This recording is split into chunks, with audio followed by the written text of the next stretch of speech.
Don't let it pass you by. When the leaves on the autumn trees all die, what do you find?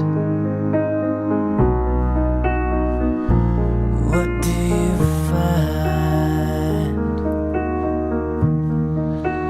Lay your head down. Lay your head down.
Yes, it's Richard Sullivan, and it's he is.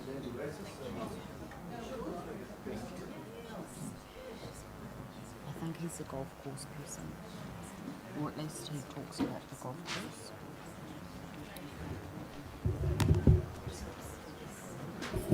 Good morning. Yes, he is a member of Nelson Golf Club. Yes. Am I on? Sorry, could I? No, not yet.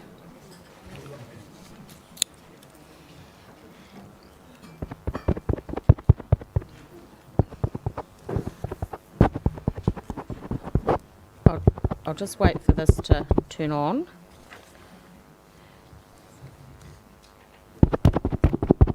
Is that working? Oh, yes, it is. Thank you very much. Look, Morena, and good morning. I didn't actually introduce us yesterday morning, and that was partly because we were just running on with the case for the Tahuna Beach camp. But for those of you who are new here, because we're now moving into hearing from individual submitters on a few organisations, I'm the chair of this panel that's determining both or recommending our decision in respect of Plan Change 30 and in respect of the alterations to the 3 designations for Nelson Airport. Helen Atkins, chair, Lindsay Daish and David McMahon are independent independent commissioners. So, without further ado, I've got a running schedule here, and as far as we know, everyone's mostly going to be here, which is great. And the first person on my list is Richard Sullivan. Is he here? Oh no, he's online. I've been told that. Hello, thank you. Hi. Oh, we can see you. I'm not sure how much of us you can see. Hey, but thank you for coming. Sorry, I didn't know whether did you hear those introductions? Were you on? Yes, thank you. Oh, good. I know, thank you. Look, we have got a copy and have read your submission, and we understand. I wasn't sure whether you were you watching yesterday when the golf club presented their case? No, I did not. No, that's all right. I'm just because I think that's very relevant to the points you make in your submission. So basically, where the golf club presented its case, it had quite a few, quite different witnesses that were presenting different aspects of what the golf club offer to the community. Not just golf. There's a whole lot of a variety of activities and things that they are involved in, which was really useful. They also talked to us about issues of losing the 18-hole configuration of the course.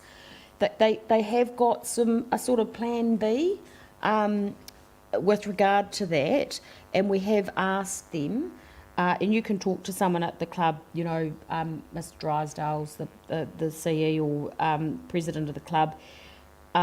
We have asked them to give us a bit more information about that. So it's not the answer to everything, and it may not get anywhere, but at least they do have a plan B with regard to the club. But if you'd like to just take us through what you'd like to talk to us about, and that would be great. Thank you very much. Cool, thanks. So, kia ora, I'm Richard Sullivan. I'm an economist with 30 years experience in agribusiness, financial markets, central banking, fiscal policy and economic development. I currently live mostly in Auckland, as that is where my partner and I can both earn a decent wage. But we do have a house on my partner's family farm in Nelson, which we lived in for around 10 years before our jobs took us to Auckland. And up until very recently, I was a member of the golf club, although this is as a personal submission. Yes, I know, yeah. For me, this application is at odds with making Nelson a good place for residents and visitors, and actually will make Nelson a less desirable place to live. Particularly the runway extension to the north, but also the extension of the sound boundaries. The plans basically make the golf course unusable, which is a significant amenity for residents and visitors, as you noted. Further, the impact on Tahinanui Beach will be aircraft flying lower over the beach with more noise, disrupting the enjoyment of the space, and it will also cause considerable disruption to the holiday camp. So, ironically, making the city a less attractive place for visitors in a misguided attempt to get more visitors in. So, the tech sector has a word for this. It's called enshittification. And it's basically the process where poor commercialisation destroys the underlying value of that you're trying to commercialise. And people who used to enjoy Twitter, Facebook and Reddit will understand what I'm talking about. And so by ruining some of the aspects of what makes Nelson a great place to live, will obviate the need for more capacity. There will not be more people coming to look at the underside of a plane from a noisy beach, holiday park or former golf course, or even drive both ways up Bridge Street. You know, like former users of Facebook, Twitter and Reddit, they'll just tend to stay away. I don't believe this is the infrastructure that Nelson needs. It sounds like a good idea from 1924, not the age where the physical movement of goods and people is no longer as necessary as it was. And the waste of resources this represents could be so much better used. The city does need to invest in infrastructure, but hectares of tarmac are the way of the past. We need to increase digital capacity and enhance what is good about living in Nelson. And that's the main thrust of my opposition to this proposal. It doesn't make Nelson a better place to live. In fact, it demonstrably makes it worse. And the irony is, if Nelson was a better place to live, more people would visit. Thank you. I just wondered if I know you have read you certainly have read the material that the airport company provided with regard to its plan change application, but also the changes to its designation. And I know you picked up in that, and I don't need you to take us through this, but the the reference to electric aircraft, we've actually heard earlier in the week that it's unlikely that it will actually be electric aircraft. It's more than likely that zero emission aircraft are going to be run by hydrogen, which is a different kettle of fish completely. We have heard though that even if we look at the current fleet, the Q300s and the ATRs, that the projections for growth for the airport are, both sides of the fence have said they're sound. And the current runway configuration, and I'm not saying that means it necessarily lends to an outcome that has to extend to the north, but the current configuration isn't quite up to scratch in terms of dealing with that forecast, over the next 30 years or so. I just wondered, given your background, if you had any comment. In other words, what I'm saying is it's inevitable that there is going to have to be changes at the airport to accommodate that forecast growth. That to be honest, don't mean that the airport has to go and locate somewhere else, because that's probably a bit super hypothetical. But I just wondered if you had any comment about that. Yeah, sure. So the increase of the runway length is not the only way to cope with growth. And in fact, it sends you down a path whereby the most effective way to deal with it is bigger aircraft. If there was better utilisation of the space, because as I noted in my report, when you walk around the golf course, there's hardly any time when there are planes on the runway. If the investment was more in better use of the current resource than increasing another piece of tarmac that will lie empty for 99.9% of the time, there's plenty of scope for growth without having to have bigger aircraft. No, thank you. Also, we don't know what technology is coming.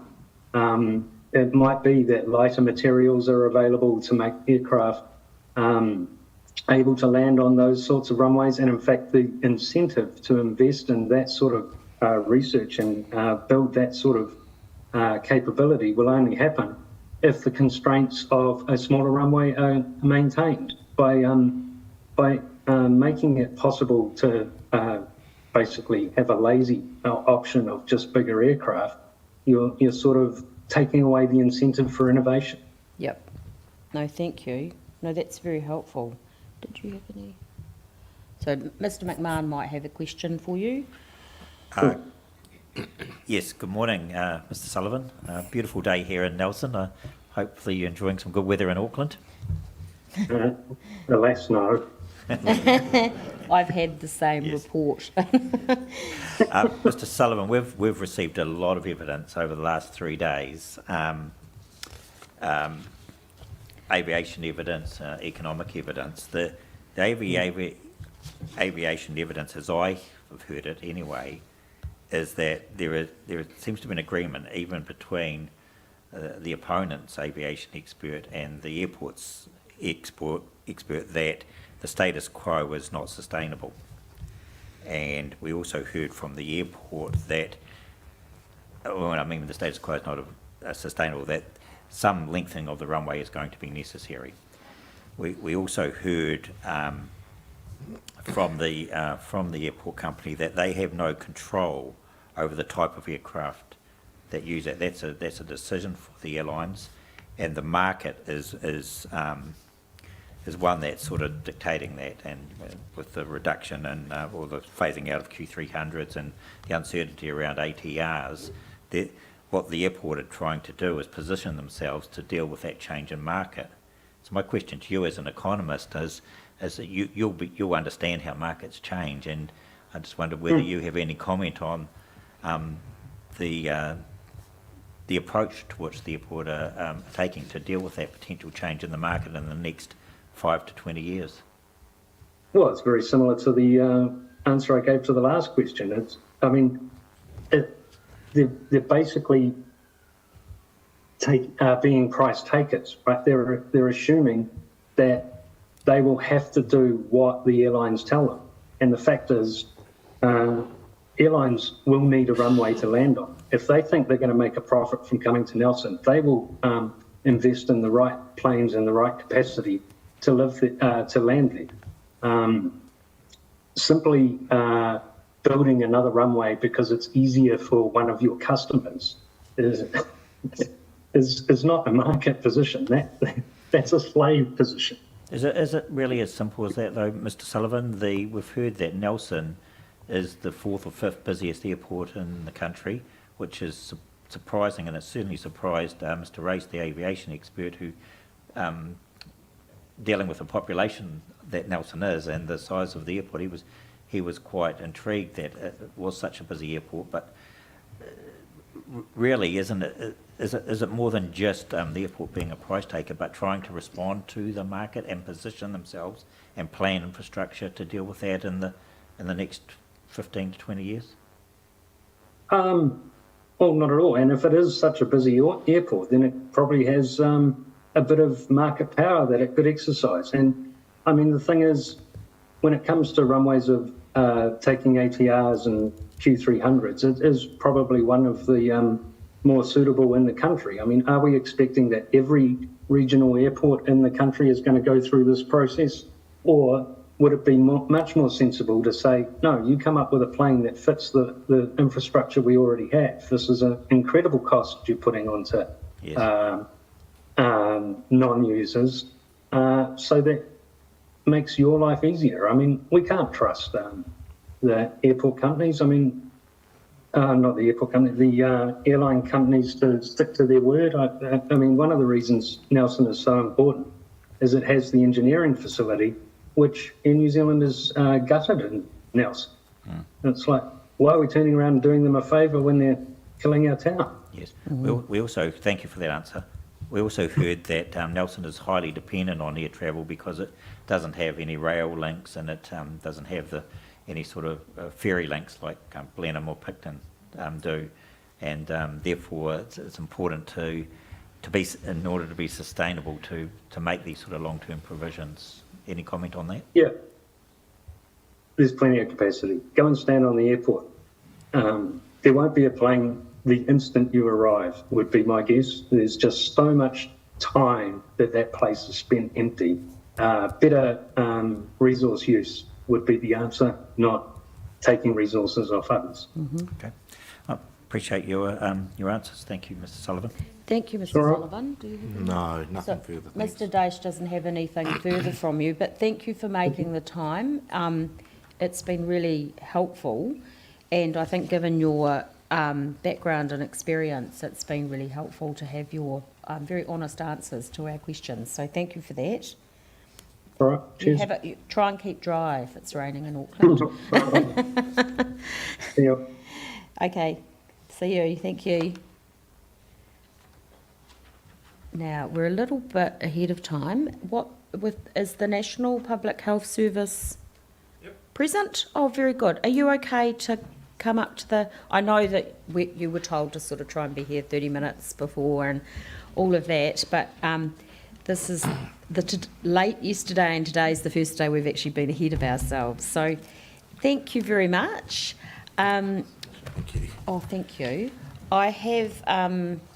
oh, great. Thank you. Do you want to give them to... Well, you can give them to us or give them to Harry. That saves you the trouble of having to walk around. Thank you. And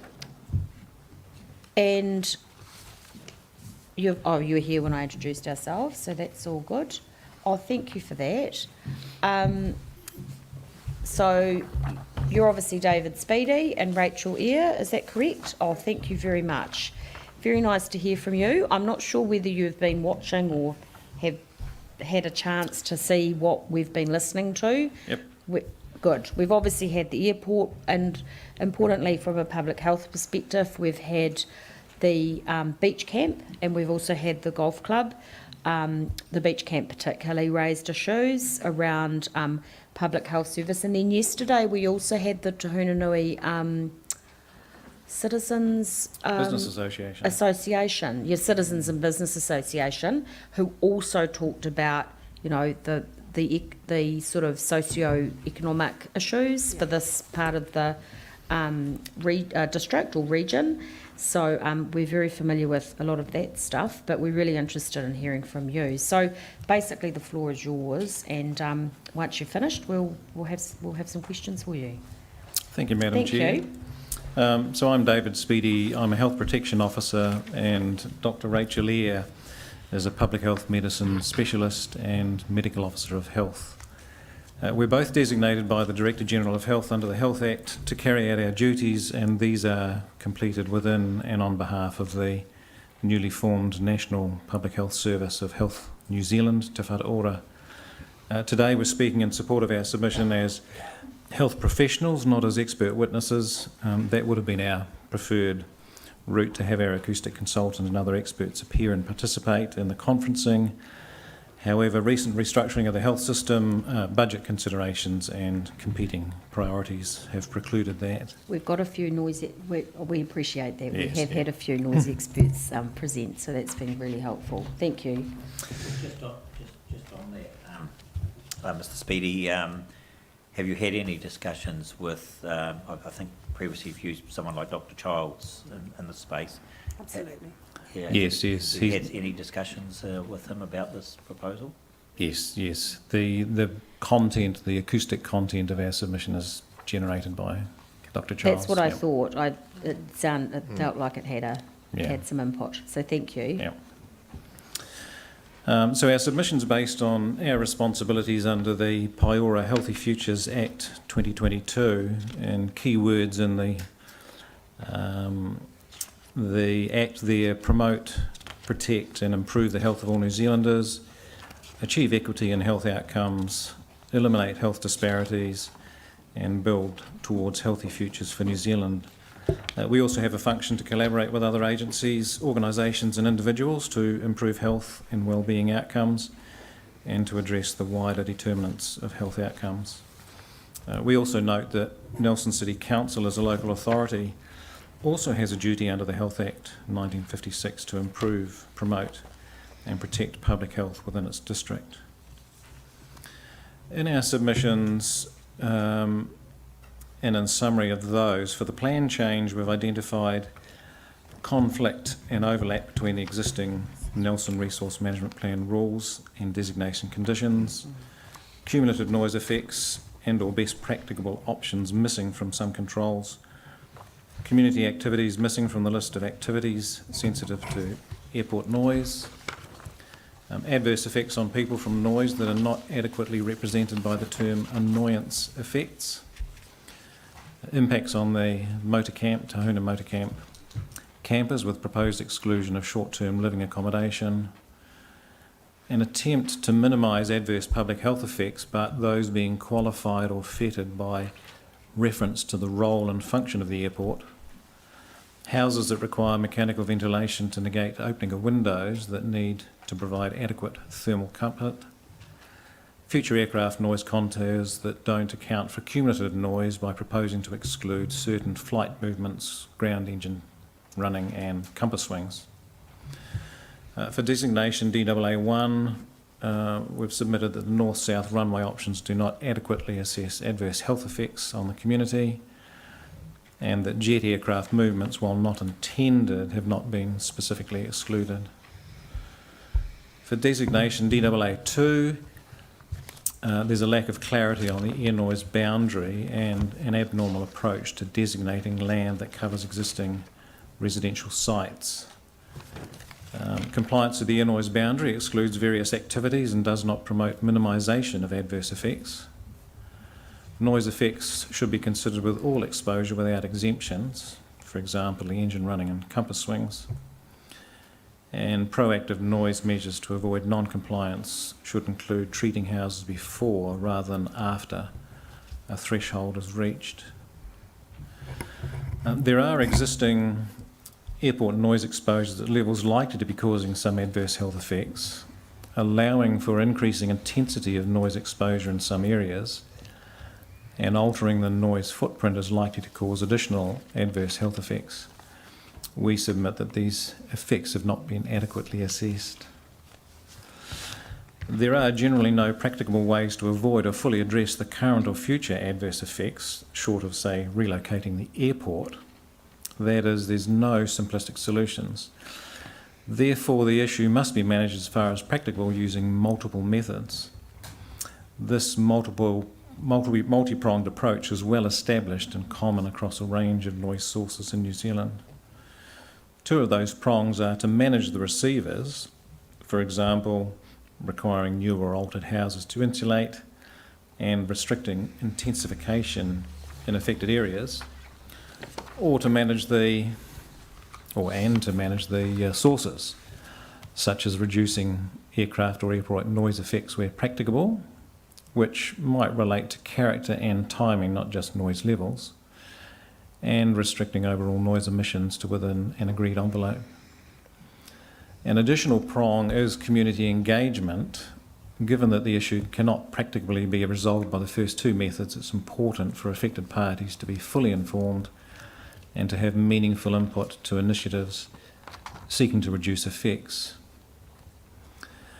Of those two main methods, for the receivers, we've generally submitted in support of the airport's proposed land use controls and the private plan change, subject to a few anomalies. And for the source, we've generally submitted opposing the airport's proposed controls, as they lack clarity with overlapping provisions in both the plan and the designations, and with designation DAA2 extending over the residential zone and being incomplete due to the exclusion of various sources from controls, and omission of meaningful requirements for the airport to reduce effects where practicable, such as the location and timing of compass swings and engine testing. We accept there will be residual noise or health effects, but consider there should be ongoing efforts to reduce and manage these. It's not appropriate to just set an envelope or a bucket with no requirements to try and reduce effects within that envelope, given that the envelope sought in this instance is a compromise that includes undesirable community noise, exposure and adverse health effects. That might be a necessary compromise if the exposure effects are unavoidable, but it isn't reasonable if the airport can take practical steps to reduce exposure effects now and ongoing in the future. Equity is a fundamental consideration of our submission. It's important that those already disadvantaged in our community are not further disadvantaged by the planned runway extension. Te Tau Ihu Top of the South New Zealand Deprivation Index 2018 ranks the Hunanui statistical area as an 8, where 1 is low deprivation and 10 is high deprivation. The deprivation index takes into account data such as levels of employment, income, housing, education and access. With reference to the index, people in more deprived areas are more vulnerable to environmental risks and have less ability to mitigate the impacts of noise exposure. Following our submission to Council, we met with the Nelson Airport Limited in early September last year to go over key points and had an informative discussion without resolution. To address some of the key issues raised in our submission, we recommended that the airport carry out a health impact assessment. Health impact assessments are a formal, internationally recognised process used to predict the potential health effects, both positive and negative, of a policy with particular attention paid to impacts on health inequalities. It aims to incorporate evidence into policy making and promotes cross-sectoral relationships. We provided the airport with links to a health impact assessment tool and for guidance in its use. We also provided examples of overseas airports where assessments have been carried out. Nelson Airport Limited advised that they would not commission a health impact assessment. From the officers' reports, we note there appears to be a large degree of agreement between their discussion and our submission. There's a close alignment between technical advice we received from our acoustic consultant, Dr. Stephen Childs, and the evidence of Nigel Lloyd for Council on most matters in his Section 42A report. For example, that noise management should include minimising effects, noise insulation should be offered based on the forthcoming year's predicted noise, there should be a clear distinction between district plan provisions and designation conditions, rules for controlling airport noise should be in the designation conditions, night movements should not be excluded from noise controls, engine testing and compass swing controls should be in the designated conditions. And we note that similar issues have also been raised by Mr Stiles on behalf of the Tahuna Beach Camp. In conclusion, we acknowledge that through pre-circulated evidence, Nelson Airport Limited has proposed some minor amendments to provisions in part in response to issues raised by our submissions. And of course, throughout this week, we've seen some concessions as well. While these proposed amendments are generally positive developments, the majority of our issues raised in our submission remain unanswered, and our position remains as set out in our submissions. That ends our presentation. Thank you. Thank you. Before I ask my colleagues whether they've got any questions for you, I've just got a couple of questions. Well, firstly, just a comment. I want to say that thank you very much. I know it's been a bit difficult from a resource point of view, but I think your submission, which includes that table with the various provisions, is extremely helpful.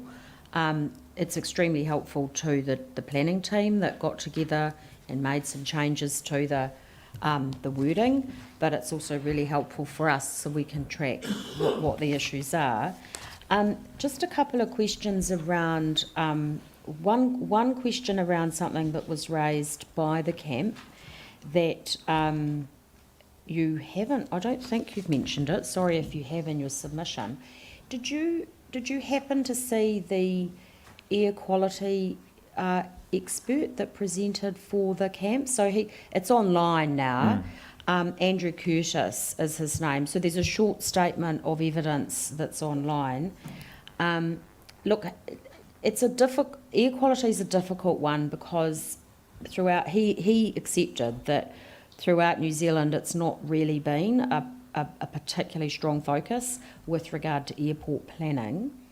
But his view was that the Nelson Airport should have done some work in relation to air quality. I'm not sure whether that would have been something that would have been picked up by the health impact assessment that you were seeking. Would you expect that issue, if it was an issue, would have been picked up? Yes, it's one of the classic suite of Yes. things you would look at.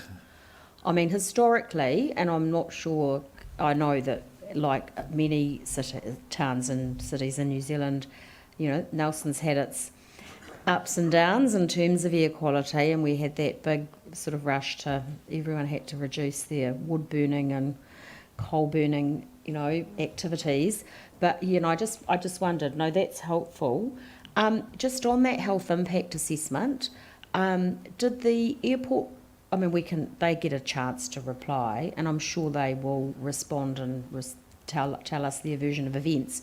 But do you know why they weren't comfortable about undertaking such an assessment? Did they give you a reason? No. No, that's all right. I think in this space with airport planning, again, it's something that's, you know, a lot of this stuff is sort of, well, it's not new, but it's increasingly becoming really important for infrastructure providers to think about. The only other question now when Mr. Stiles presented on yesterday, goodness me, was it yesterday? Yes. One of the things that Mr. Daish asked him, so we've got two issues here with noise for the camp, because that's who he was presenting with regard to. He had sort of three prongs to his points. The first one was he wasn't sure he wasn't of the view that we should just be concerned about residential properties. Obviously that is an issue with noise, because there's, you know, airports around the country some of them have to do certain things with regard to residential noise. So he was also talking about other activities. So I didn't know whether you had any thoughts on that from a public health perspective. I know it's usually population-based input that you have. So that's the first thing. The second thing he talked about was the fact that short-term occupants that are, as I understand it from the camp, were less than 50 days. So if you're there on the camp for less than 50 days, you're considered to be a short-term resident, and if it's plus 50 days, you're considered to be a long-term resident. His concern was that differentiating between the two, he didn't think made a lot of sense. And the third thing he talked about was his position is that the long-term residents of the camp, and I'm not going to get into the whys and wherefores as to whether that's lawful or not, let's just take it as a given that they are there, they should be entitled to the same level of mitigation treatment as anyone else who doesn't happen to be at the camp. And when Mr. Daish, because we've been to have a look at the camp, and you're probably very familiar with it, I mean, obviously some of those long-term properties are in fact, some of them are got a more permanent look and feel than others do, and noise attenuation, including mechanical ventilation, is going to be difficult for some of those properties. Mr. Stiles accepted that, and his thought was, well, if that's the case and they can't be sufficiently properly mitigated, noise can't be, then the option of moving, not off the camp, but moving those sites to elsewhere within the camp, because they then wouldn't be within the highest receivers of the noise, was his suggestion. I just wondered if you had any thoughts on any of those things. Sorry, there were a few. Yeah. Do I need to press this? If the red light's on, you don't. Weirdly, the red light means it's working. They're all covered up, so I think they're already on. I'll just speak loudly. I can't see any red light. Oh. I think it takes us back to the health impact assessment still. I think that's still our key message, because the reality, it's about a process as well. And I've heard through some of the submissions that a Yeah, key there you go. Thank Yeah. you. Thank you. That a key theme through this hearing has been around inadequate community consultation. And I Yes. think that this process of health impact assessment, which could be wrapped up in a social impact assessment, it could be part and parcel of a broader, looking at the wider determinants of health, is an opportunity in the process, not just in terms of what comes out the other end, to actually engage with the affected community, take a proper assessment of the likely, the potential positive and negative health effects and wider social effects, and then actually work through what the potential mitigations are. So, that would encompass all of the things that you've just talked about in terms of what are the kinds of options that would come from the community themselves, the affected community, in terms of what they think, and it might reveal some surprises, about some actually quite simple remedies. So I think this is why I would still come back to our core message, is that Yes. that health impact assessment hasn't been done. And so it's really hard to comment. And that's consistent with what we heard from the citizens and community group yesterday, and also consistent with some of the messages from the camp experts. What's interesting, and I think the airport clearly knows this, is that no one has come along and said, we absolutely oppose the airport being there and we think it should move. I think everyone's acknowledging that it is part of the existing environment and that they have to, we all have to work together and try and get the best outcome that suit, win-wins if possible. Well, not too many losses if possible. So no, thank you. That's really helpful. Sorry, that was a bit of a long-winded question on my part. I was meant to say, I'm assuming the health impact assessment would actually help address the issue about consultation and engagement with the community, but you've answered that question.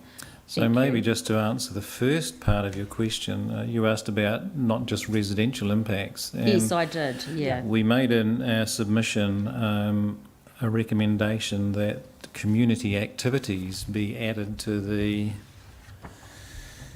activities sensitive to noise in the definition in the Nelson Resource Management Plan. There's currently 4 there, with residential, educational, visitor accommodation and health Correct. facilities. Yeah. And so again, it goes to the health impact, including community activities, which currently include churches, halls, libraries, community centres, health centres, schools, including preschools, Yes. emergency services facilities. So, yes, in our mind, you shouldn't just be considering the impact The on residential. residential. Yeah. I take it from that's in your submission. It is, and I can ask somebody else, but I can look. Is community activity defined in the plan, or to include those things you mentioned? Because Well- it's underlined in your submission. Yes, it's interesting. It says, as it relates to the Ngāwatu residential area in Schedule E, means da-da-da-da-da-da, and then goes on to further categorise community activities. So it's not a clear Oh, I get you. indication that it relates right across the district. Right across the region, yeah, Yeah. or district. Yeah. No, thank you. That's helpful. I've made a wee note of that. Sorry, Lindsay, do you have any questions? Yes, just a couple of clarification points and then a slightly bigger question. I'll probably deal with the bigger question first. You've recommended that a health impact assessment be carried out for the project. Were you here when Ms Foy presented her evidence in terms of social impact? So there's Yeah. some crossover between the two. In terms of an example like this nationally, where has a health impact assessment been provided for a similar case in New Zealand? And if so, what benefit did that provide to the decision makers over and above the quite technical evidence that we've had on the primary effect, which for properties in Te Hunanui, which is aircraft noise? We understand that none have been carried out at an airport. There's international examples with airports. Health impacts have certainly been carried out in other avenues. Like for what, a major roading project or something like that. I think Waka Kotahi are really familiar with the idea of health and social impact assessment. Yes. Yeah, so... Often the health components fall within the social impact assessment itself. Yeah, It's like exactly. a subcategory of it. Absolutely, yeah. And I'm not a health impact assessment expert, but we've got colleagues who work in our other public health services who certainly are, and I know in Christchurch they've had a lot more experience in this, particularly with things like the Christchurch Urban Development Strategy, also around transport strategies. Yes. Yeah, So if a health impact assessment was done, yeah. what additional information would that provide to us in terms of our role? Over and above what Yeah. we already have from the expert, the acoustic consultants in Yeah. particular, but also Ms Foy's very useful evidence on social impact assessment. I think it helps to characterise what the actual risks are. So you've asked about air pollution, for example, around emissions. So actually it starts to catalogue what are the potential adverse and positive health effects. So once you've identified, then you're doing your exposure assessment. So you're actually looking at who is impacted, who, and also, you know, the demographics in terms of who's vulnerable. Yes. And then it actually starts to pull that together and look at the likelihood and the magnitude of effect, then actually to work with community and with other sectors to look at the potential ways that those things might be mitigated. What I think we've got a gap here is actually in what those actual risks are, the intent, you know, the magnitude, the severity, the duration.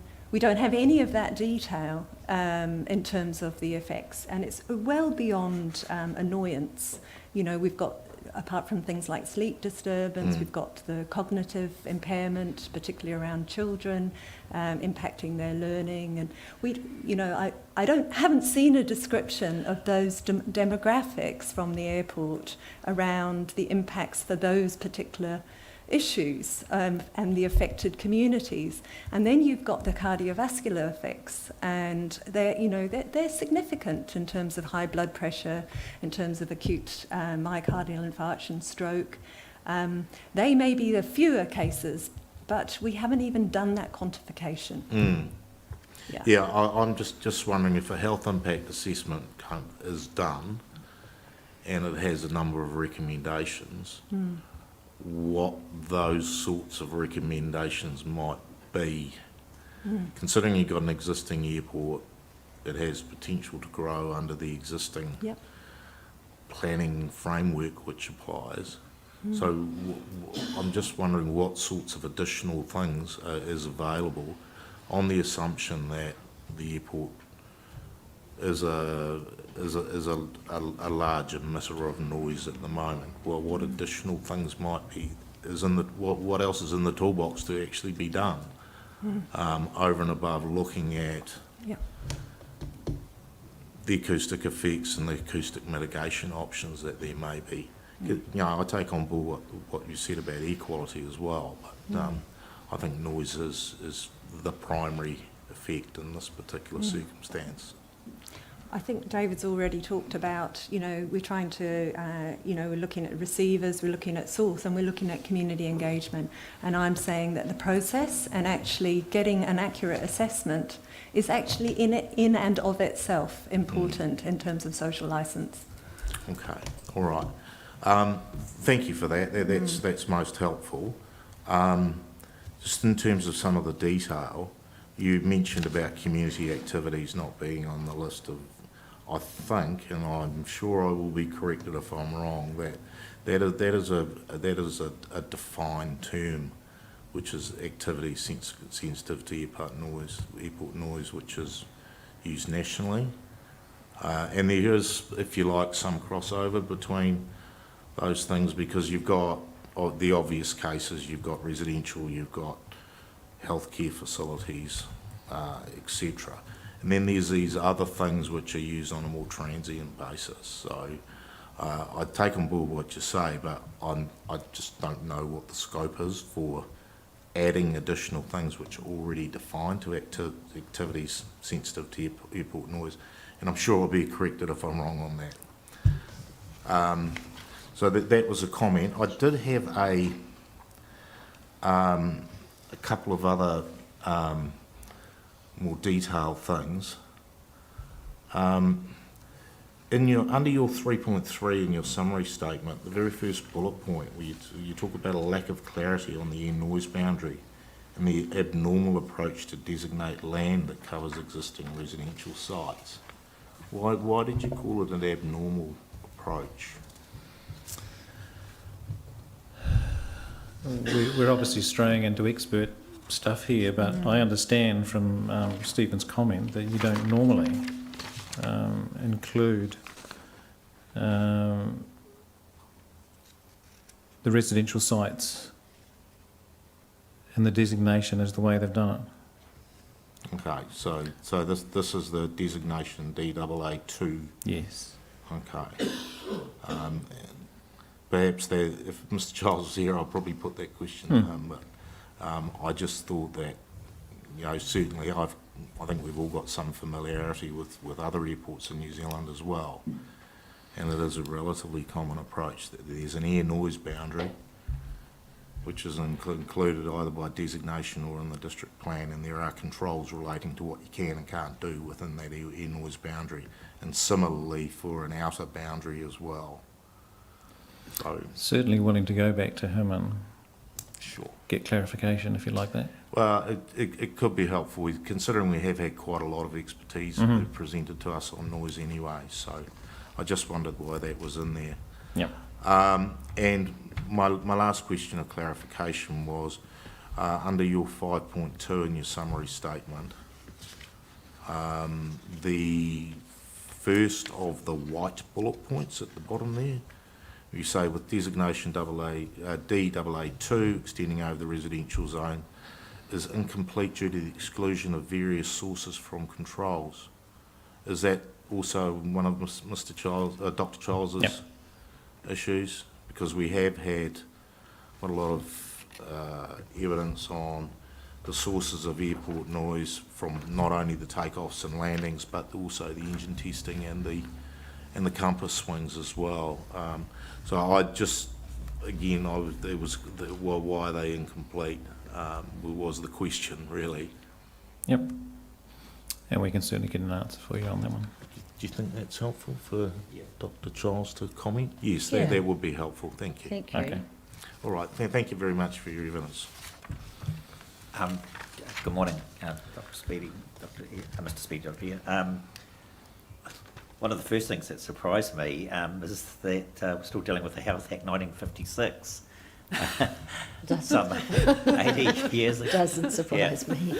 They've tried many times to get an up-to-date one. Must be an incredibly well-written piece of legislation some 80 years ago. Or it's had many amendments. Yes. Okay, that's fine. Look, I was very impressed with the submission and the level of detail in it, the actual lodge submission. And I think you probably indicated that you had some input from Dr. Charles on that. Was there any planning input also? No. Okay. So when there's a request to change rules or change policies, that's come from Dr. Charles? Yep. Okay, thank you. In terms of the current situation, one of the things that I put to Mr. Bonas, who's the planner for the airport, concerned DAA2, and that's the air noise designation. And what I got from him is that it's poorly aligned at the moment in terms of controlling new entrants into the noise exposure area in terms of the current operation. Whether it's the air noise boundary or the ACO or whatever. Would you accept that? Outside my area of expertise. So again, if we want a clarification, we can go back to Stephen. Okay. Well, I guess the question I would have put to Mr. Charles in that respect is, Mr. Bonas is saying that DAA2 at the moment really isn't an effective method for controlling noise exposure from the current operation. And one of the ways of dealing with that is to bring in Plan Change 30 to actually deal and control with any additions to or new noise-sensitive activities within the exposure area. And so that's a link between noise being controlled from the designation in terms of the noise produced by the airport and the plan change and the zoning controlling the recipients of that noise. So that's the approach. And I just wonder whether he, as a general principle, accepts that approach and that it's an improvement on the current situation, notwithstanding the extension and the effects associated with that. Thank you. Okay. I was going to ask you a number of other questions, particularly about your 9.2, which is a list of some of the changes that you would like to see, but I don't think there's any utility in doing that because we're being told that some of those, or most of those things are happening, that the designation is sticking to its function and the plan change is also sticking to its, but maybe Dr. Charles has a different view on that. My final question is the relief sought differs depending on whether it's the designation or the plan change. And really, whilst you've suggested a number of changes to the designation, the key relief is that the notice of requirement is withdrawn and there's a reassessment of the runway options, including the consideration of health effects. And to do that, would have to issue a recommendation that the requirement is withdrawn. Otherwise, we're retrofitting the current proposal with the social and health impact assessment. And what we would do with that is, well, it's uncertain.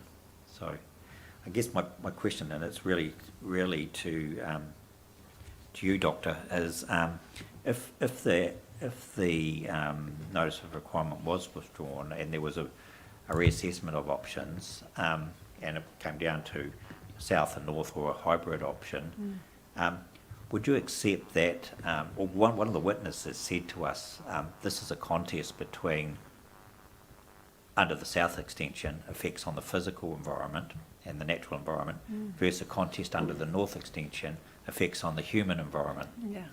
And if we're faced with that that sort of dilemma, Yeah.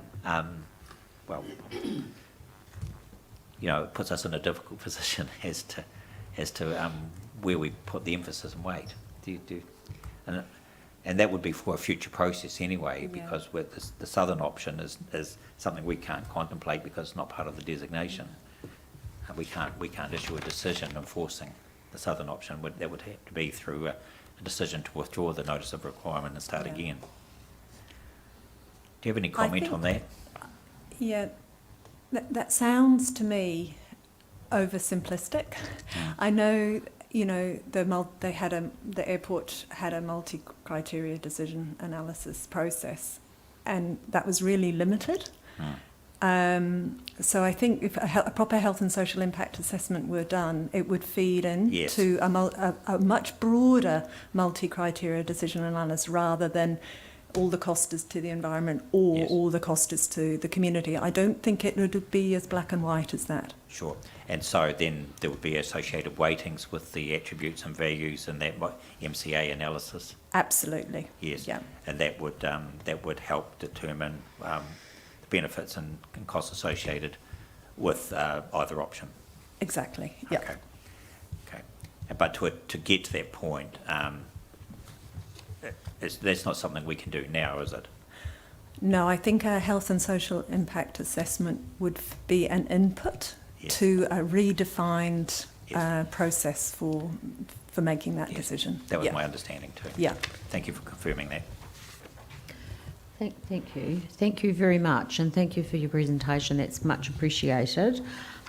Just with regard to the getting a couple of extra comments from Dr. Childs, what I'd suggest you do is it's fine if it's done in an email, that's absolutely fine. And then if the answer can be forwarded to Harry, the administrator, the hearing administrator, then he will make sure it gets to the right place, including to us. So thank you for that. And I've got The opportunity. On a time frame, I don't know. Is he? I think Stephen's probably listening. he's probably listening. Look, it's always. I mean, how long's a piece of string? But I would suggest that the sooner the better. But realistically, it would be good to get it in by. Given what I did yesterday with regard to the golf club, by the end of next week would be really good, because it's important before the airport company does its response. So We'll do thank our you, best. thank you. Just let us know through Harry if there's an issue with timing, and we can do what we can to figure that out. Because I appreciate that Dr. Childs has other things on his plate as well. So thank you very much. Thanks. Right. I now have the Gulf Haven Way Body Corporate. Welcome. Thank you. Oh, thank you. Thank you. Oh, great. Thank you, Harry. Thank you. Good morning. So it's Peter Hay, is that correct? Yes, that's true. Thank you. So what we've got, and we've pre-read the submission, obviously. So we've got the submission, and we've also just been given your presentation, which you're going to read to us, which is very helpful. So thank you for that. I still am a bit old-fashioned. I like physical things to scribble on. I haven't quite mastered the way that you do that. I know how to do that electronically, but it just doesn't work for me. So thank you very much. Okay, thank you for the opportunity. I wear several hats on this particular issue. Yes. I'm club captain of the Nelson Golf Club, but I'm also secretary of the Nelson Airport Noise Action Council. Oh, that's excellent. Yeah. Thank you. And as well as that, I'm a member of the executive committee of the Gulf Haven Way Body Corporate. So I'm talking to you today on behalf of the Body Corporate, and that's because I live at number 1 Gulf Haven Way, and I have done for the last 16 years. We did do a little site visit, and that did include a little drive round Gulf Haven Way, so we are familiar. Very Thank good. you. Okay, so we are a group of 12 independent detached residences adjacent to the Nelson Airport that were built between 1998 and 2001 on land formerly owned by Nelson Golf Club. And all our residents are part of a unique body corporate number 19475. So each resident has a separate land title, and we all pay rates to the Nelson City Council. So the body corporate opposes the notice of requirement provision DAA 1 and the creation of the proposed airport zone. And the reasons for this are firstly landscape values. Many body corp members have purchased their properties as they provide extraordinarily beautiful views over the rolling dunes of the links course to the Mount Arthur Range beyond. The airport's 2050 master plan shows how close the proposed northern runway extension comes to our houses, especially the associated taxiway, which will run right in front of 5 of our residents. There no doubt will be a 3.5 metre high security fence erected which will totally destroy the existing view together with the levelling of the dunes. Secondly, property values. If this zoning change is approved, the property values of all residents in the body corp will plunge dramatically. Who would want to buy a property that potentially in 10 to 15 years' time could be right next door to the airport and subject to its pollution issues. In fact, the ability to sell properties has diminished considerably since the possibility of the runway extension was announced. And within the last 3 months, 2 property sales fell through at the last moment, specifically because of concern over the possible airport runway extension. Thirdly, pollution. Noise is a huge issue for those whose homes will now be within metres of the airport runway and taxiways. Please note that it is not just the takeoff that creates the noise or low-level planes landing, but also aircraft on a taxiway or waiting on the tarmac to take off.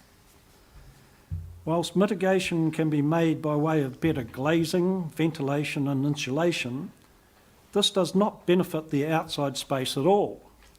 And it is the outdoor living at our houses that we currently all enjoy and is an essential part of our livelihood.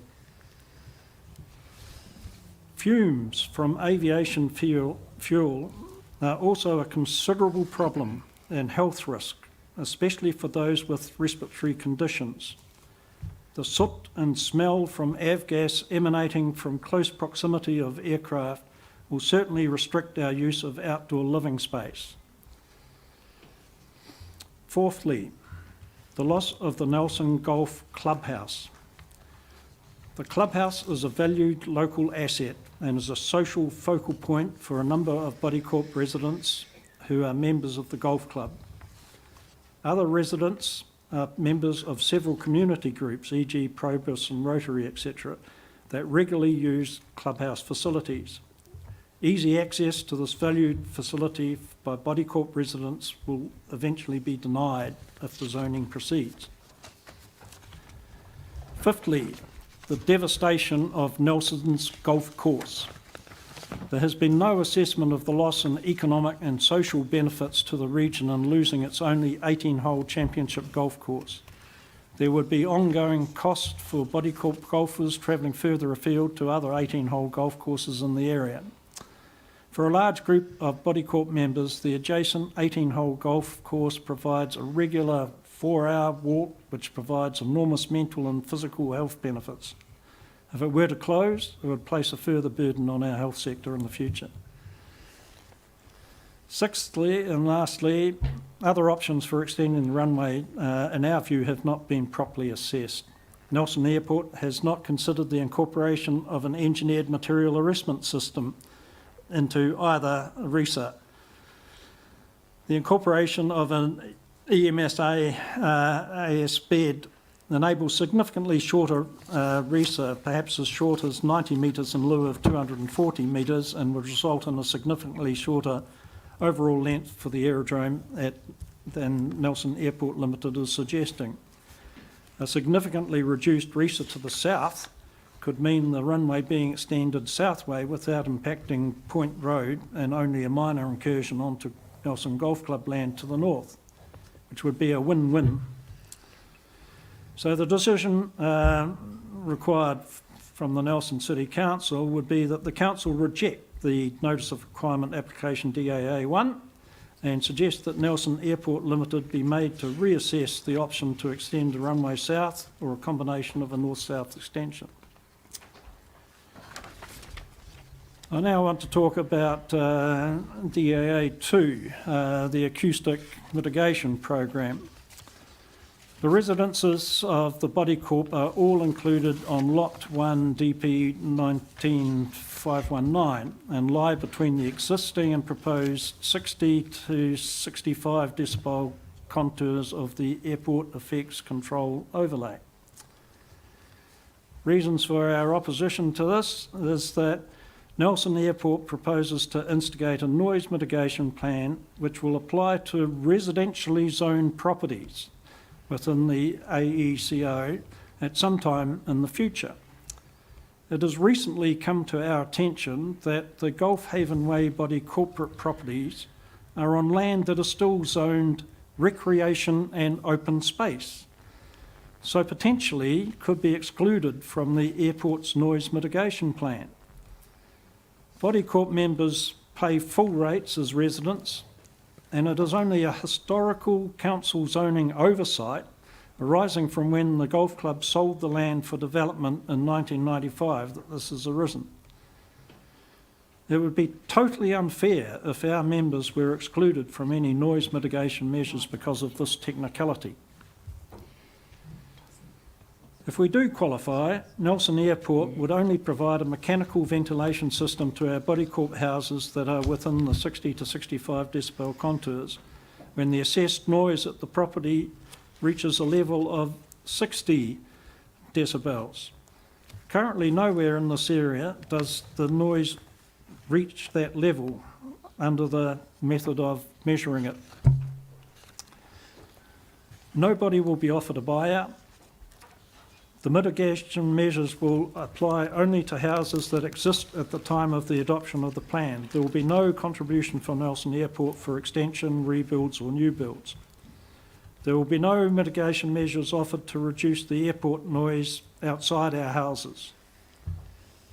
Our view is that the plan offered is extremely miserly and is significantly less generous than that applying at Port Nelson, which is based on plans approved by the Environment Court in 2009. We feel that if the northern extension to the runway went ahead as proposed, all Bodycorp houses should be offered at least free triple glazing to mitigate the noise risk. So the decision required from Nelson City Council is that the notice of requirement should be rejected and Nelson Airport Limited should be instructed to revise the proposed acoustic mitigation plan so that includes voluntary buyout plan and so that it is no less generous than the Port Nelson noise mitigation plan. Finally, I'd like to talk about Plan Change 30. The Bodycorp proposed private plan change 30 with respect to the building controls proposed to apply within the airport effects control overlay and the air noise boundary. Reasons for our opposition are that we did not receive any notification from Nelson City Council or Nelson Airport Limited of the proposed private plan change 30 until 12th of June 2023. The 4-week submission period was ridiculous in order to analyse the 1,000-page application. The Council rejected several requests to extend the submission period. That the proposed wording of the rules means that the new construction of most ancillary buildings, such as a studio, sleep out, a granny flat, playhouse, etc., would no longer be a permitted activity and would require resource consent and a building permit to construct such a building containing an activity sensitive to airport noise. That consideration must be given to consistent rules between the airport effects control overlay and the port effects control overlay. So the decision that we would require from the City Council is that the proposed changes should be declined and the status quo should prevail until the revision of the Nelson Resource Management Plan occurs and a process of consultation and submission takes place. Thank you. Thank you. I'll just say thank you very much for your incredibly well thought through submission. It was incredibly easy to follow, and the way that you've set it out, it makes one, the position of the Bodycorp plus what it is the Bodycorp would like to see the decision to be, very, very clear. There was just one point, this doesn't at all obviate from the issues that you've raised about the noise mitigation, but I noticed in I think it was through the joint witness statement of the planners process, and it's ended up in the document that we've now got a full set of the provisions which have been shown as track changes. You'll be semi-pleased, that doesn't solve all your problems, but that there's an acknowledgement that just limiting the noise mitigation to residentially zoned properties isn't appropriate, and recreation and open space have also been included in that noise mitigation package. So that's kind of a half out of a half win in terms of all of the issues that you've raised. But what I found particularly useful, and I think what I'm going to talk to my colleagues about, is comparing the mitigation, the noise effects control overlay rules between the airport and the port. I thought that was a very helpful suggestion because, yes, Sorry, just through you, I think this is an important point just to clarify. yes, In the way in which you summarised it isn't quite accurate with respect, and I wanted to clarify that so we're all clear. I think Commissioner McMahon is looking at the provisions. yes, I was going to do that as well. Of course. Yeah. But in relation to the Golf Haven Way properties, in acknowledgement that they are, for some historical reasons, zoned open space, Correct. in the planning evidence of end of March, Yes. those properties are expressly included. Oh no, they are. So Yes. just to Sorry. clarify, Yeah. it's not all properties in open space. No. The Golf Haven Yes. No. I apologise. Sorry, I was being a bit loose, and that was because I was talking to the body corporate person. No, correct.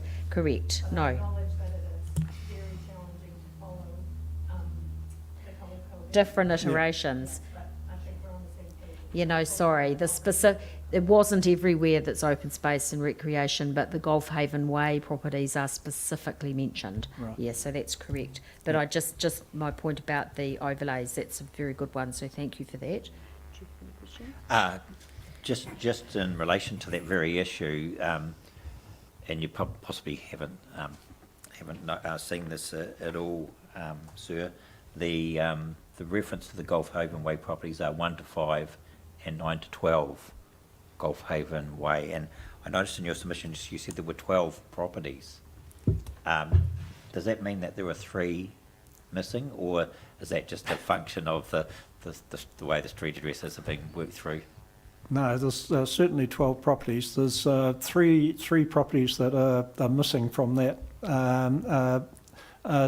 semi-detached, and so they're one building but 3 residences. Oh, okay. And so, yeah. Yeah. So there's, in fact, nothing missing really? No. No.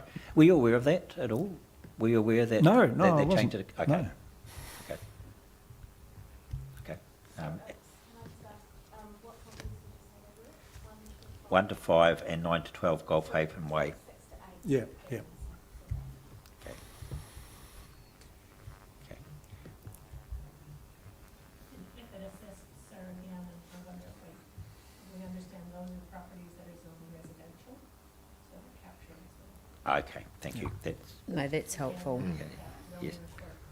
So yeah, I think the point that the body corporate is making is that, they should be covered. And I think the answer that you've given is that the intention is that they are all covered. Yeah. No, thank you. I don't want to put you on the spot, sir, but would you still, given that alteration, would you still maintain that the noise management plan, to quote you, is miserly Yes. because of the content of the plan as opposed to what properties it applies to? Yes, I think, especially looking at what was finally agreed at Port Nelson, Yep. there is quite a difference in terms of what is offered for the affected properties. Sure. Yeah. I have the advantage of having some knowledge on that. I was one of 3 commissioners hearing the Port Nelson, Pleased to hear that. along with Mr. Matthews and Dr. Childs was also one of the commissioners on that. Yeah. Okay. So thank you. Just a comment, after listening to the health people earlier, fumes, as I mentioned, Yes. are a factor. The air pollution is certainly a factor for us, in certain weather conditions, etc. The avgas, tiny black particles, coat your windows, and if you unfortunately have washing out in those conditions, it can affect your washing as well. So, there is air pollution. A that's real for sure. event. Thank you. Very good. Yeah, just one. And it's not to do with noise or air quality, it's to do with your comments in relation to the fencing. We had Ms. Anthony for the airport company come along. She's the landscape person who did the landscape assessment. And I particularly asked, about the fencing, chain link with barbed wire on top as being and she indicated that they're approximately 2 metres or within the 2 metres rather than 2.5. And I see you've got 3.5 metres down there. But she also said in terms of if the runway extension was to proceed, there'd be a process of having some discussions with the adjoining property owners in terms of the landscape treatment. I presume you'd be happy to be included in such discussions?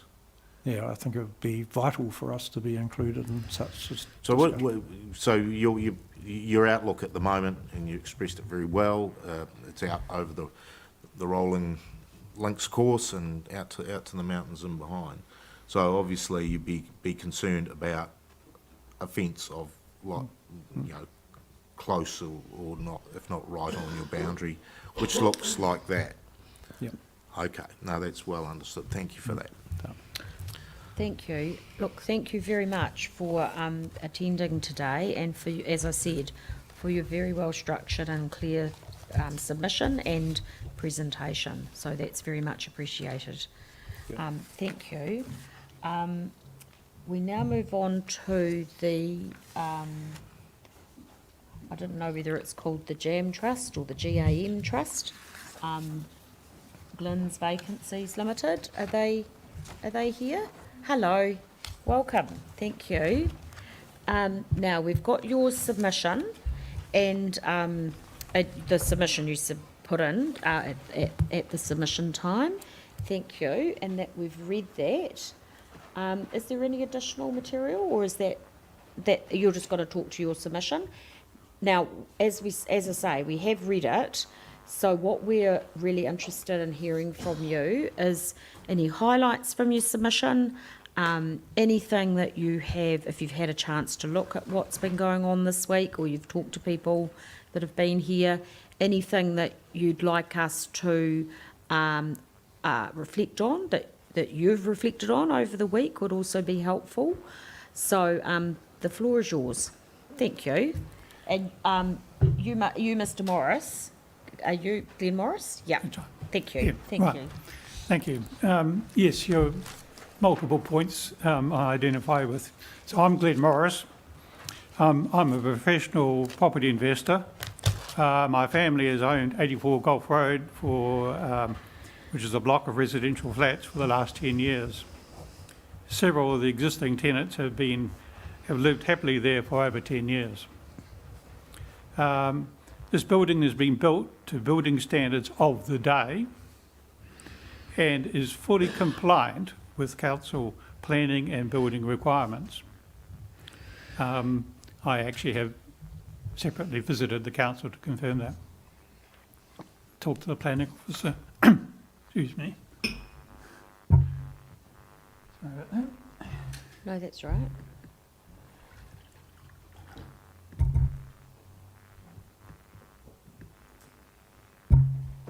Right. The roof is a lean-to style with no ceiling cavity. It has no thermal nor sound insulation in the space between the rafters and the purlins. Such buildings are exempt from the need to provide insulation due to their age under the Healthy Homes Act. With guidance of professional architects, I've carried out noise remediation projects on my commercial properties based on sound jib attached jib rails mounted on rubber cushy mounts. Before becoming a property investor, I was a radio design engineer for telecom for 27 years. So I'm familiar with measurements such as dBm, dBA, dB ratios, and more recently dBdNL, which is the same as dBA but with the time component, which I'm sure you're aware of. And as well as having good relationship, a good understanding of how hard it is to prevent noise penetration. Our issue is not with the airport runway extension, but with the proposed unachievable noise target of 40 dB LDM. Interestingly, I measured the noise that you were making this morning from the back of the room here, and you're currently talking at 50 dBA. That sounds about right. No disrespect, Nancy. No, none taken. And for the benefit of the other people, DBDNR, DN is the same as DBA, but with a time component related to the flight of planes. Correct. Yep. So with reference to Appendix 5, D15, page 3,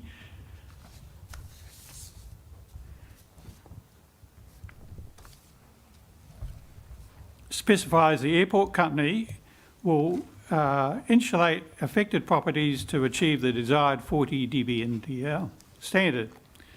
The airport company has written to us saying that we would be required to pay for any remediation costs ourselves and that they would not contribute towards this cost, and included that email in my submission. A copy of this here, dated from the airport, which I think was probably a bit inappropriate, bearing in mind that the hearing was coming up. It's silly to jump the gun. But basically, it's a doubt whether they ever pay anything. And the issue is that, just go off track here a bit, and talking to the council planners, if substantial alterations are done, we've got to get it certified by an acoustic engineer, accepting that there is nothing in the City Council rules about what substantial means. So, as a property investor, I'm well aware of various council officers take it upon themselves to suddenly interpret these vague rules. And so suddenly it could be a broken window, you've got to completely demolish your building because you can't comply. So, paragraph 83 of the submission by Nigel Lloyd specifies that a dwelling with windows closed will reduce aircraft noise by 25 dB. Is guesswork and takes no account of the style of construction. You can't go around using words like 25 dB without even knowing how the building was built. You have to measure it to be intelligent. On the 29th of April this year, I measured the noise in an unoccupied apartment with fully closed doors, closed windows and drapes drawn. A Dash 8 from Wellington and an ATR 72-600 from Auckland flew directly overhead. Know that from a flight tracker. And the measured noise levels were 75 dBA and 72 dBA. Like basically no reduction at all. The current planning overlay specifies before any substantial work is carried out on the building, a sound engineer's report would be required. Since 40 dB is unachievable, if, say, substantial work is required, then the building would need to be demolished. And we don't want to demolish them. So it is not fair and reasonable for the council to force a private investor out of business for the financial benefit of others without appropriate market-based compensation. So I bought the building knowing that it was on the flight path. I paid less for the building because it was like that. My tenants have accepted that noise. I might add that most of the tenants are older and males. And females can hear a higher frequency than males, especially when they're younger. And we have no young females there. So we know that it's noisy, but the noise doesn't last for very long. As the airport runway is extended, obviously the planes will fly over slightly lower but it's only for a few seconds. In fact, it's quite hard trying to catch that noise as it came up on the beat and mid down again. So that's what I've got to say. No, thank you. This might be a question for, in the first instance, for the airport. So I know where 84 Gulf Road is, so I'm looking at it on a map at the moment. How does that, where does that fall in terms of the acoustic mitigation program that's set out in the designation 2?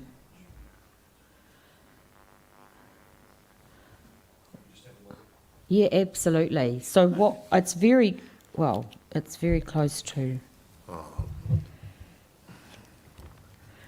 What I don't know, because I haven't got the other maps up, is where it sits in terms of the AANC and the as ASAN. It's here? Yeah, absolutely. It will be within the 60 dBA. So it will be, the reason I'm asking the question, Mr. Morris, is, sorry, I just moved away from my microphone. I'm not at 50 dBA when I'm not at my microphone. I probably am, actually. Is whether or not that means that the noise mitigation, the acoustic mitigation program that's been promoted or been set out in designation 2 would actually be, I mean, this may not solve all your problems, but whether this may be something that you would be definitely offered, because you would fit within the parameters. Is that correct? If I may. Yes. If I may, it appears to be in the in-laws boundary, so it would be subject to the acoustic treatment and ventilation. So this, as I say, this isn't necessarily the answer to everything you've said, but what it is the case that at the moment the airport company does not, there is no mitigation program in place, but as part of this proposal that they have put forward, a mitigation program is proposed, and we've just had it confirmed that your property is definitely within that mitigation program, which means that the company would undertake any treatment that was required to the property. I accept what you're saying about the difficulties associated with some of that, but it's not a question, as that at least as I understand it, that there's any suggestion that, you know, the property would need to be demolished or anything like that. I think there has to be, you're definitely covered by the program. That may not solve all your problems, of course, but I just wanted to make it clear that that is the case. I have looked at your submission and some of the emails, some of them dated back pre this process, which may have been Thank you. why you got the answer you got. Yeah. And I offer to undertake, absolutely. Yeah, that's right. Okay. The building started off as a motel. Yeah, appreciate that. Interestingly called Morrison Motels. Oh, excellent. Nothing to do with me, of course. And obviously it was approved, somebody, the owner, got it approved. It was approved as for use as flats. Yeah. How old is the building? Just out of interest. You've said you've owned it for about 10 years, but only 10 years, yes. I think it was built somewhere in the multiple things, but probably in the 50s, 40s or something like that. No, that's pretty standard for around here, but yeah. So, okay. But it would basically be impossible to make it soundproof. Yes, no, I appreciate that, and I think there's going to be quite a few properties that are going to be equally complicated to deal with, so thank you for that. Do you have any questions? Just interestingly, north of us is the motor camp, which is not residential, and south of us yes, I see that. A motel, which is commercial, even though it's not a motel. because they've got people living in it permanently. So, and they pay commercial rates, which is less than we pay in rates because they don't get counted times units. Right. No, thank you. We, as I say, we have done a wee bit of a, And just either side of A our look boundary, around. we're bang in the middle of that contour line. yeah, no, I'm sorry. I had a sort of map, and then Mr. Daish kindly pointed out to me where the two things correlate. No, that's helpful. No, thank you for that. Yep, that's it. It's much appreciated. Did you have any? No, thank you. Thank you. Thank you. Thank you. Thank you very much for coming along and presenting to us. We've got one more submitter before we'll have a break for morning tea, and that's Michael McQuaid. Is Michael here? Yes, his hand's up. Welcome, thank you. I'll just let you know, Chair, that Michael has a little bit of a hearing issue, so you just... So my 50 dBA is probably quite good then. No, thank you. He's also got some photos that I think we're going to put up on the screen. Okay, no, that's fine. No, come forward and look, just tell me to speak up if you need me to, and I'll try and make sure we will try and make sure we are in front of our microphones when we're talking to you.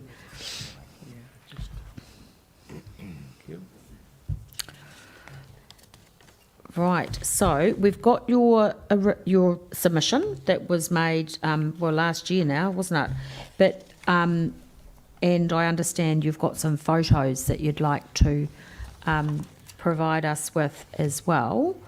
So I'll just leave you to introduce yourself and take us through what it is you'd like us to listen to today. Thank you. Good morning. My name is Mike McQuaid. I'm a life member of the Nelson Golf Club, and I'm their so-called historian. It's not an official title, but it's something that every club needs to have, and I'm very proud to be able to present quite a bit of history. Excellent, thank you. One of my favourite sayings, history is not hearsay, but written matter backed up by photographs. So from there on, that's why I in turn have brought some photos with me, which I feel give me a reason against the extension north, and the evidence is printed in printed matter and photographs in my possession is right here. Proves this to be a wrong move by heading north, just from the photograph. The story of Nelson Aviation and aerial photos are also available. I don't know, this is a very good document, and it's very helpful for both parties. We've become very friendly with the airport over many, many years. And this book shows quite a few documents that are probably against the move and very little for it. And this is printed, I'm sure you're aware of this I am. booklet there. There's some lovely reading in it. Thank you. I should declare an interest, a semi-interest. I'm actually, it's an Auckland-based interest, but it's a national facility. I'm the chair of MOTAT, who have that is the Museum of Transport and Technology, who have a very large aviation hall. I am very familiar with that text, so I've thank you. actually been to MOTAT, but on several occasions, looking at some of the documents there too. So There you go. Thank you. now, to carry on, the airport itself sits on totally reclaimed land, from flattened sandhills to filled-in tidal estuary. The canal was formed at the same time, but on the extreme edge of it. This is the photo I've got here, and So are these the things that are on the, do you think, have these been included Yeah, be they've shown just to been us? taken them, they can print them, they can, there we are. Oh, brilliant. Up on the wall. Thank you. I'm going to look at the one over, I can see it here, but it's better over there. Great. Now, Thank if you. you can, the bottom right-hand corner is, how would you describe it? It's a quarantine road that was never formed officially as a roadway, but that serves as the boundary between the golf course, which we took over that piece of land. We actually moved onto that land about 1901, 1902, when we were kicked off the leased land, which is now the Kentucky Fried Corner. So the golf course has been in the area of Tahuna for many, many years. Yeah. That's the other interesting thing is you can see some of the heavy machinery that's pushing the sandhills, which were quite high. Those sandhills are still standing on our golf course, untouched. And then in the top far corner you can see the Monaco Peninsula. Now there's the entire area that was filled, and now to get you a second photograph,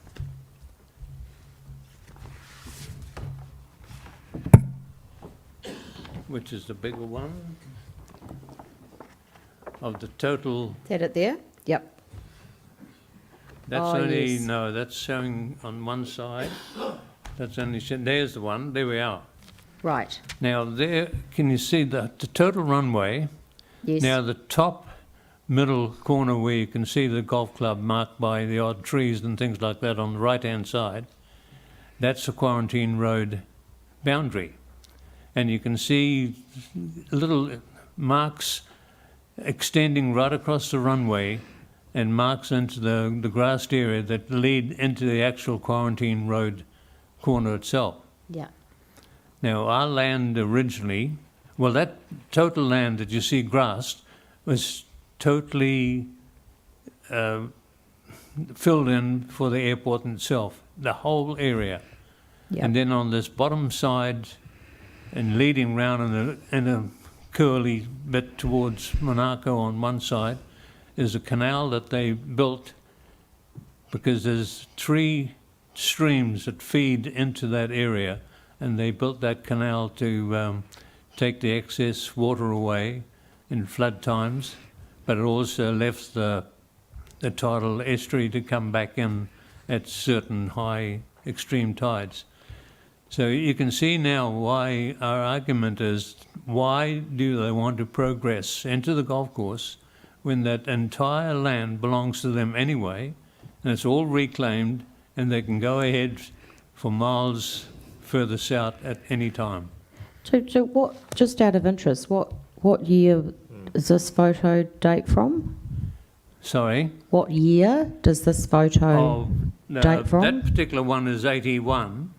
Great. No, that's helpful. Yeah. Thank you. Yeah. Thank you very much. But there's not many, there's photos floating around the place shown from different angles, but it doesn't give you the eye level straight from above to the enormity of the airport expanse that has been reclaimed. This is really helpful. Totally. Thank you. Yep.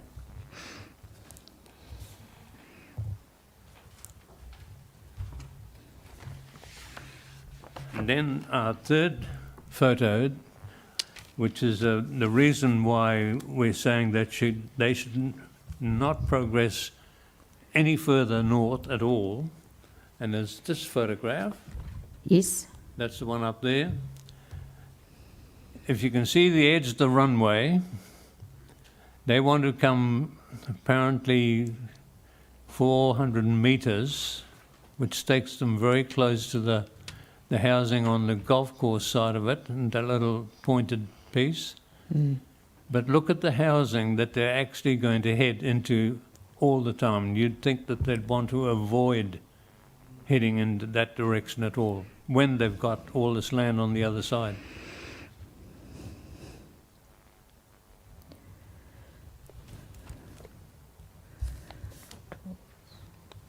Thank you.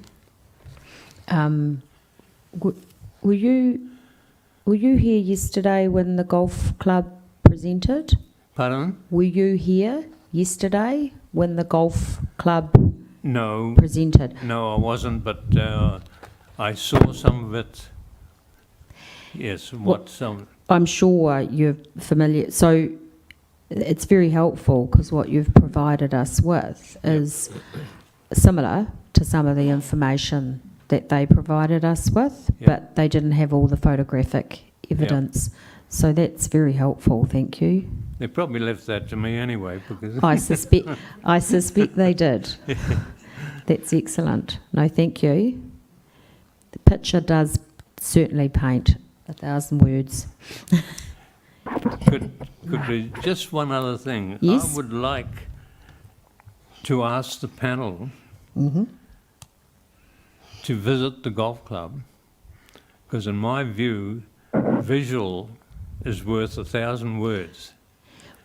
And if it was ever possible to just show you, we would provide you transport to the little movement that might be needed, but I would love to see you on the golf course and just stand you in the middle of this area that's protracted or supposed to be an area that they want, and just say. So what I can't say we've been all over the golf course, but we did go to the golf course. We did go to where the golf club is. We didn't go inside at the time, but we've been on site. We've been up to the fence line between the golf course and the airport. Yep. From the airport side, you know, where that walkway runs around. Yes, yep. And the day we were there, which was last Wednesday, which was a lovely sunny day, there was a lot of golfers playing from quite an early hour of the morning. So we did spend quite a lot of time watching it from both ends, from the golf course end and from the airport side as well. Yeah. So thank you for that offer. Did you have any questions? No, I don't. No, very interesting.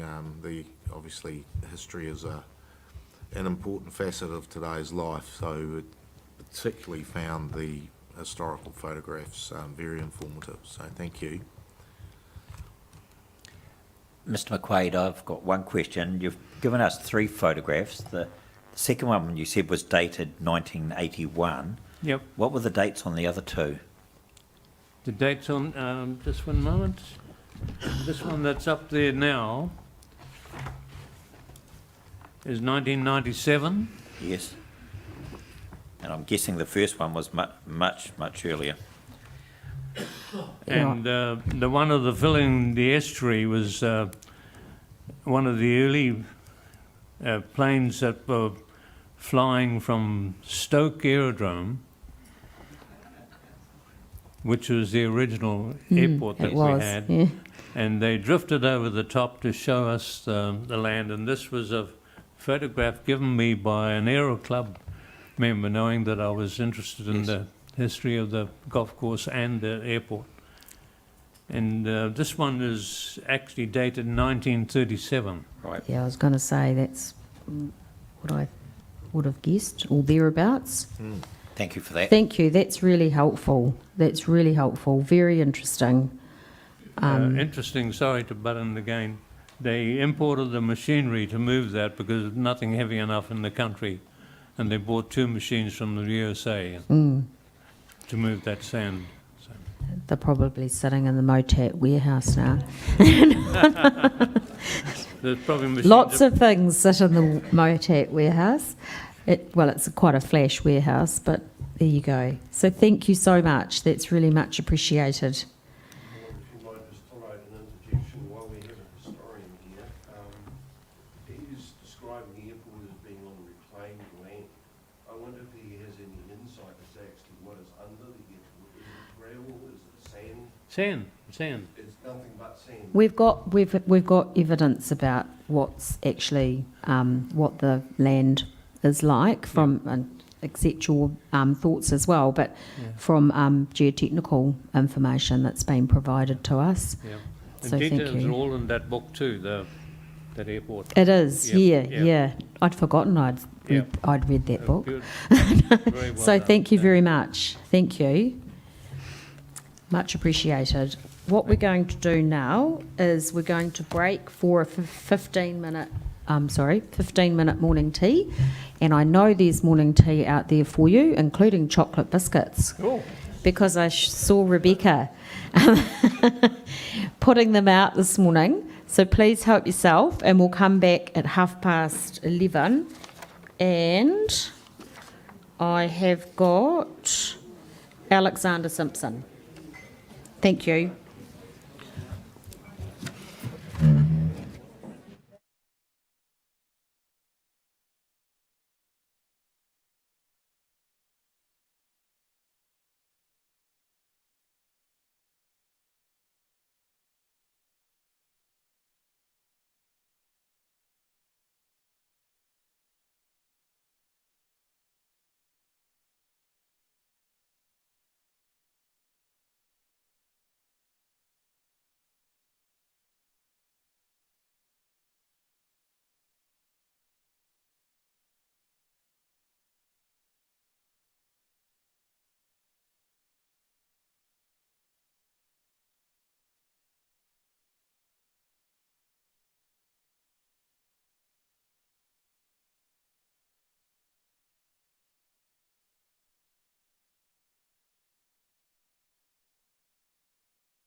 Right. What's that one?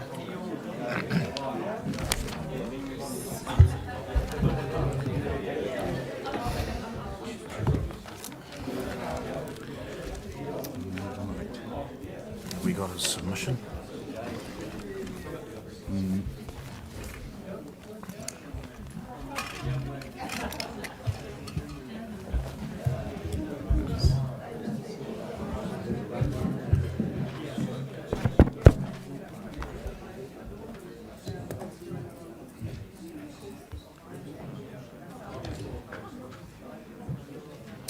Oh, thank you. Thank you. Oh, thanks very much.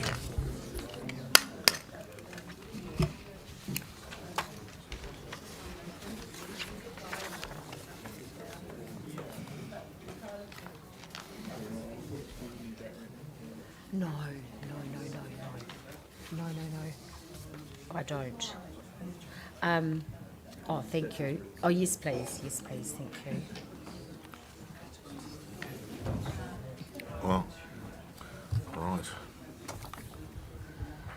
Right, just while Harry's handing those round, thank you, Mr. Simpson. We're just getting a copy of your presentation. We've obviously got your submission, and we've pre-read that. But obviously, this document has just come to us. So, but thank you for producing that for us. I'll just make sure there's no external noise before I hand over to you. So welcome and thank you for coming along to present to us today. The floor is yours, and then there might be some questions at the end. Well, Madam Chair, Commissioners, thank you for the opportunity to address you this morning. I have given you a copy of my presentation in yellow and the 2 pages on the back, which they contain a little bit of explanation from some of the terms that I might be using. Thank you. My name is Alexander Simpson, and I'm a retired medical doctor. For the majority of my career, I worked on the clinical development of new medicines within the pharmaceutical industry. In the last 6 years before my retirement, I also served as a full member of the Scottish Medicines Consortium, the SMC, which is like Pharmac, and makes recommendations on the use of new medicines by the National Health Service in Scotland. I retain fellowship at both the Royal College of Physicians of Edinburgh and the Royal College of Physicians of London. I've been a member of the Nelson Golf Club for more than 10 years. However, my submission is independent to that of the Nelson Golf Club. And I'm just going to go off script for a second. Nelson Golf Club is something that is very special to me. I emigrated to New Zealand in 2011 and shortly after joined the golf club. We have no family or at the time had no family or friends here in New Zealand, and the welcome we had from the golf club helped us to actually settle in Nelson and really acclimatise in terms of living in New Zealand. It would be a real shame if the opportunity for others to do the same thing was lost if the golf club closed.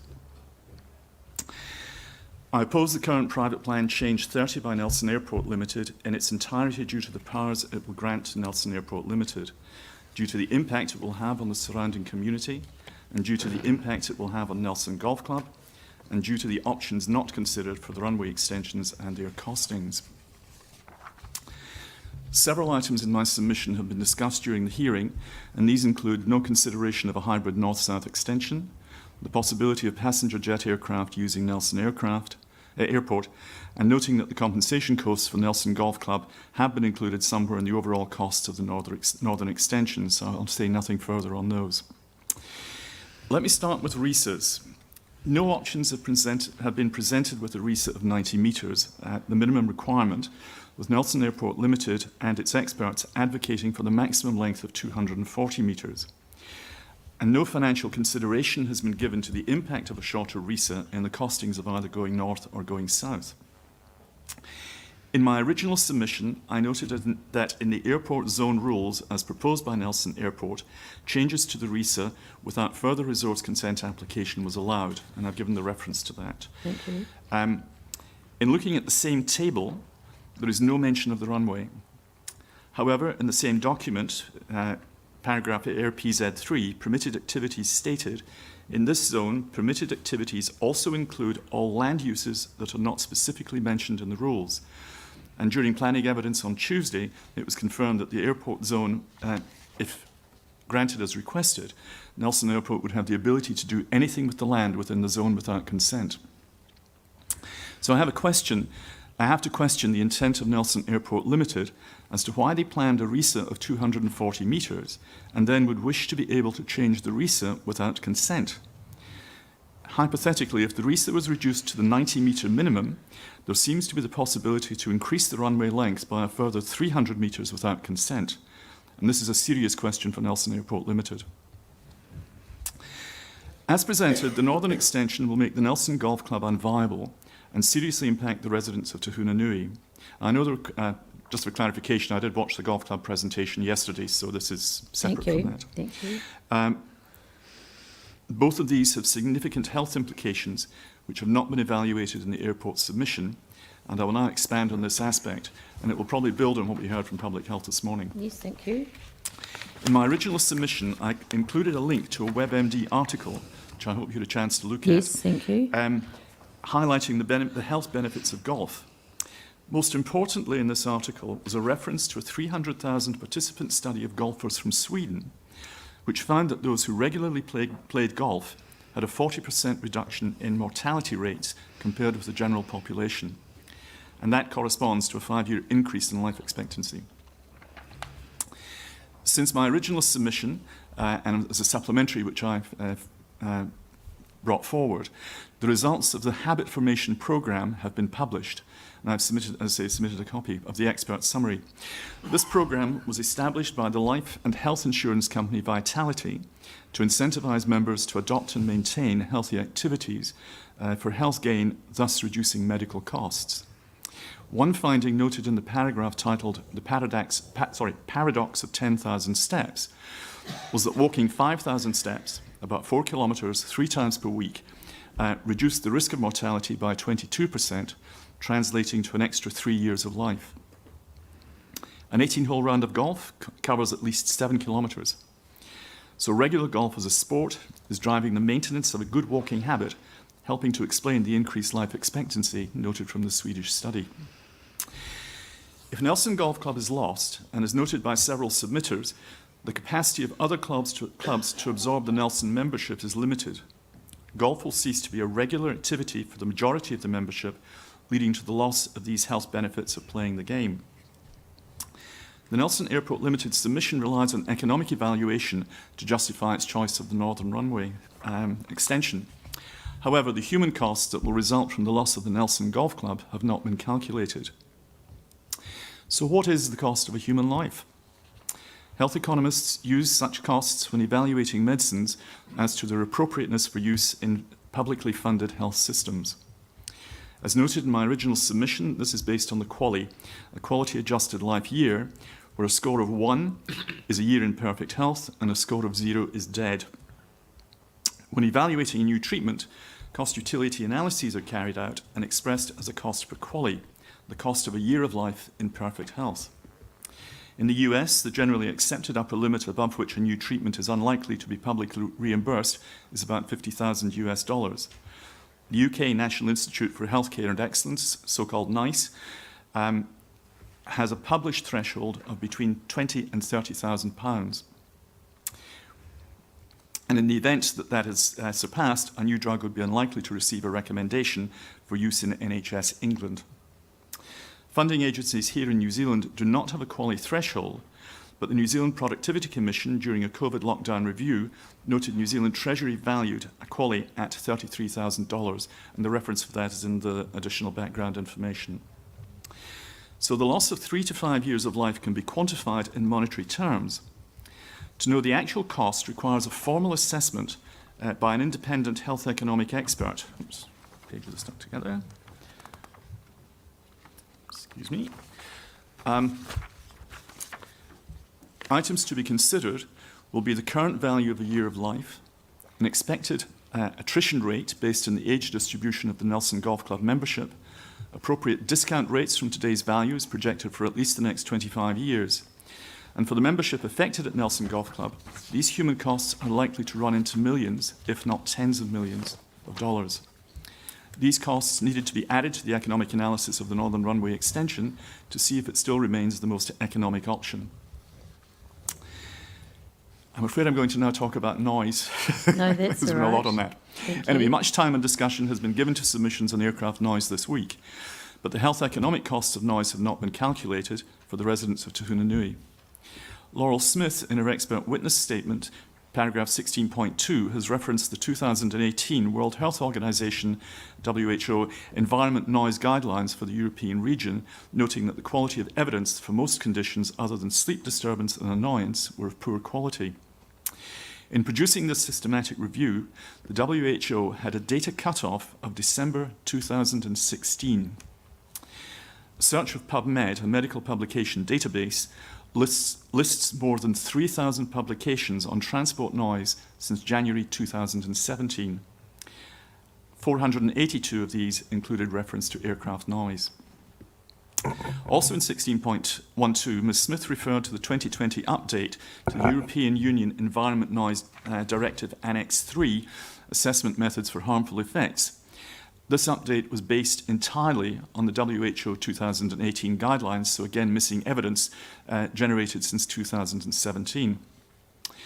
Ms. Smith in section 16.12 of her opinion also quoted item 4 of the European Commission Directive 2020/367 relating to this update, finishing with, finally, while the link between railway noise and aircraft noise to the ischemic heart disease is established, for these two sources, the quantification of the increased risk of IHD is premature. However, Ms. Smith failed to include item 3 from the same European Commission directive, which recognises some limitations in the WHO recommendations, and I quote, "Beyond the dose-effect relations developed in the context of the WHO, other studies might show different health effect sizes and other health effects, in particular concerning effects of road, railway and aircraft noise in local situations in specific countries. The alternative dose-effect relations established therein could be used provided they are based on high-quality and statistically significant studies." Now, as an example of a recent study, I've submitted the... I don't know if have you had this? Yeah. Yes, thank you. Yes.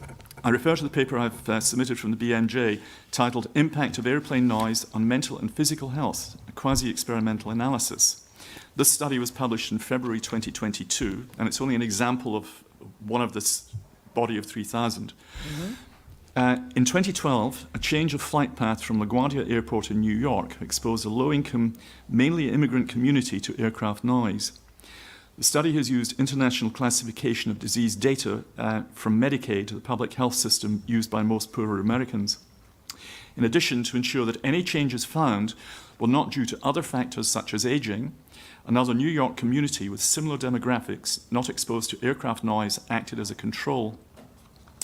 Pre-flight path change data from 2009 to 2011 were compared with data from 2013 to 2015, and for cardiovascular disease, 2013 to 2016. Despite not being able to complete a dose-response relationship due to the aggregated noise data, the findings are significant. Increased exposure to airplane noise was associated with a significant increase in insomnia across all the age groups studied, which were from 5 to 17, 18 to 44, and 45 to 64. And it was particularly so in the children group. Cardiovascular disease increased significantly both among 18 to 44-year-olds and 45 to 46-year-olds. Substance use and mental health-related emergency department visits also increased significantly across all age groups. Trends were noted in other conditions, but in the time frame studied did not reach statistical significance. I note that LaGuardia has a curfew from midnight to 6 a.m. Obviously, Tahunanui has a different population size to Flushing in New York, but a health economic evaluation based on most recent studies of noise on health must be carried out. Such a study must also be projected to include the increased airport traffic over time, as long-term noise exposure will create significant injury with the associated costs. Such a study would augment a social impact study, which has been called for by several submitters. Without the inclusion of a health economic assessment on the residents of Tahunanui, the costings of the northern extension are deficient. And such a study, having heard the presentation this morning from Public Health, would tie in with a health impact assessment, which may or may not include a health technology assessment within it. So in summary, I have provided information that highlights deficiencies in the economic evaluations done for Nelson Airport Limited related to the length of the leases. I've raised questions about the health impact of Nelson Airport Limited's preferred plan for Northern Extension. I noted that the human costs are missing due to the lack of health economic assessments in their plans. And I've also questioned the aims of Nelson Airport and the planning rules it seeks for an airport zone in wanting the ability to change the RESA and thus potentially the runway without a planning consent. For these reasons, I believe the plan in current form should be rejected. Thank you. Thank you. I'm pretty sure I know the answer, but I'm going to ask you the question anyway. So is it your position that the studies that the airport should have undertaken before it even put essentially pen to paper was a health and social impact assessment should have formed part of its preparation for this process? Absolutely. Yep. No, thank you. I think that's what you've said, but I just wanted to be absolutely clear. Did you have any questions?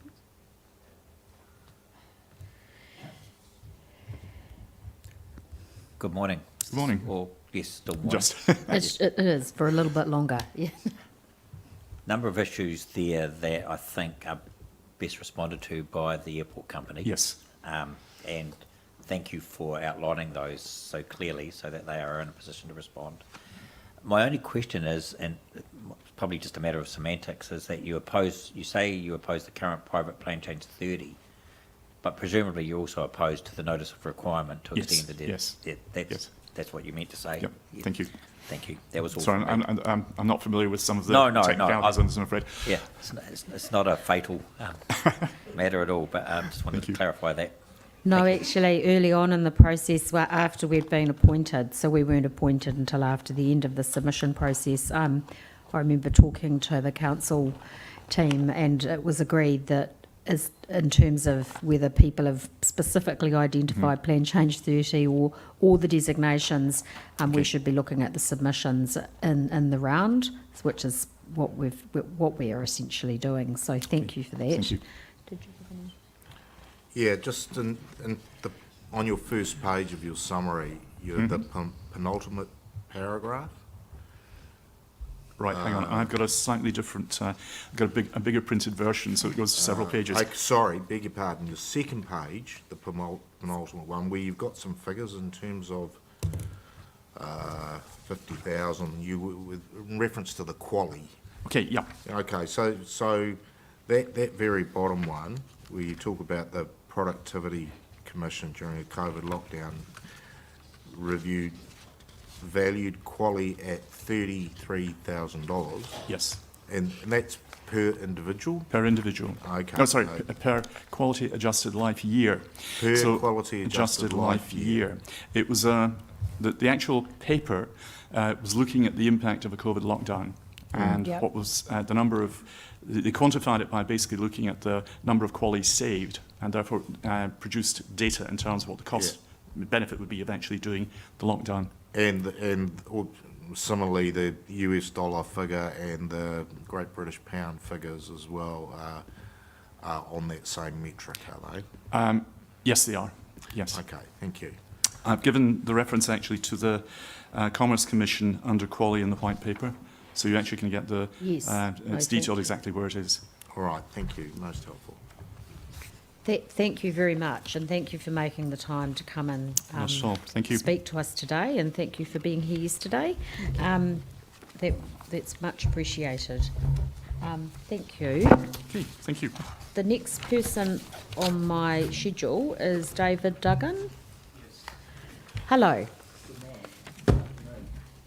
Well, it's still morning for another 8 minutes. Thank you.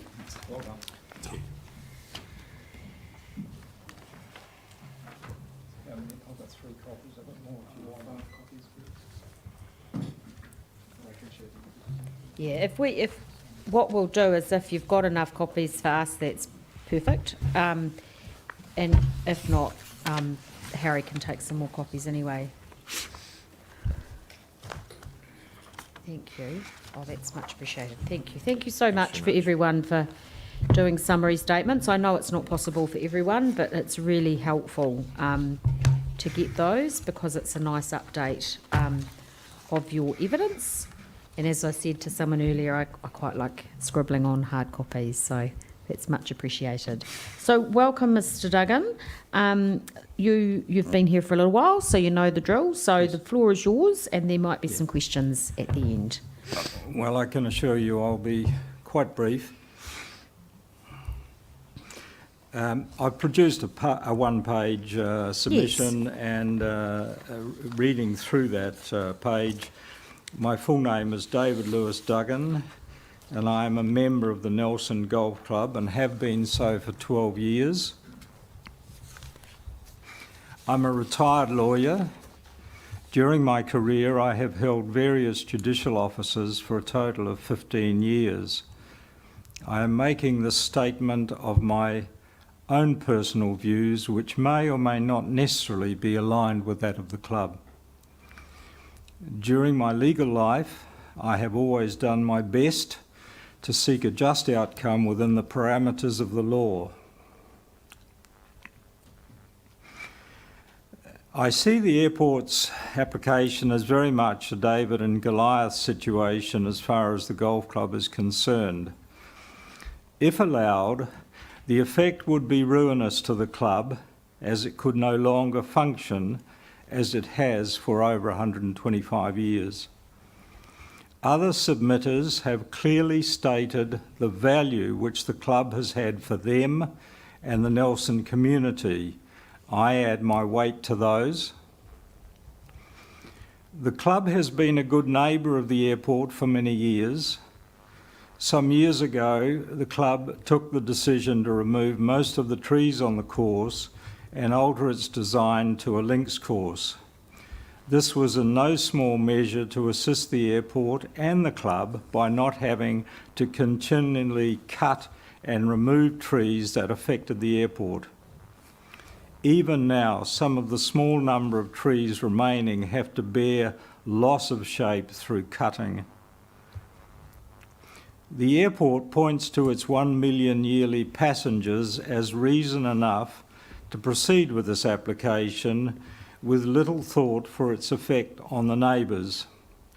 I have seen no sign of an effort made to meet genuine concerns of either the club or other neighbours. It seems that to the ordinary person that the airport has advanced the easiest and no doubt most economic option to extend Runway by simply pushing it into the golf club land, with no great consideration of the consequences nor proper consideration of feasible alternatives. This belittles the efforts and financial investment of thousands of members over more than 125 years to achieve a facility that Nelson can be proud of and which is invaluable to the community. Already, the effect of this application has given great anxiety to hundreds of members of the club. There is a fear that despite the anticipated window of change being some years away, there may be a discrepancy between what is said and what is done. It is my hope that when considering this matter, the panel will look for a just decision for all, and I thank you for your consideration. Thank you very much, Mr. Duggan. Were you present when the golf club presented yesterday, or have you had some updates about how that unfolded? I have read all the submissions. Yep. So we had some very good, I would say, well-rounded evidence from the club, and you've assisted in that process as well. And you probably sat through this morning when Mr. McQuaid was providing some historical information, which was really helpful. I guess I'm not sure. We'll hear from the airport. I'm not sure that, given the range of submissions and the issues that have been raised, that they ever thought that an extension to the north was going to be an easy option, but I'll leave them to answer that. I certainly totally agree with you that our role on this panel is to carefully consider all the matters that have been brought to our attention, and consider the legal framework within which we operate, and hopefully come to an outcome that in fact is appropriate and takes into account all of the submissions that we've received. So thank you for that. Did you have any questions? No, thank you. No. Did you have any? Good morning, Mr Duggan. It's your paragraph 7 that I just require some clarification on, particularly where you say that there's a fear that despite the anticipated window of change being some years away, there may be a discrepancy between what is said and what is done. I'm just struggling a little bit to understand what you mean by that. Can you elaborate? Well, I have read that the anticipated window for change is 10 to 15 years. Right. And what I'm saying is that if permission is granted, then unless it is tagged with a time frame, it could happen considerably earlier. Yes.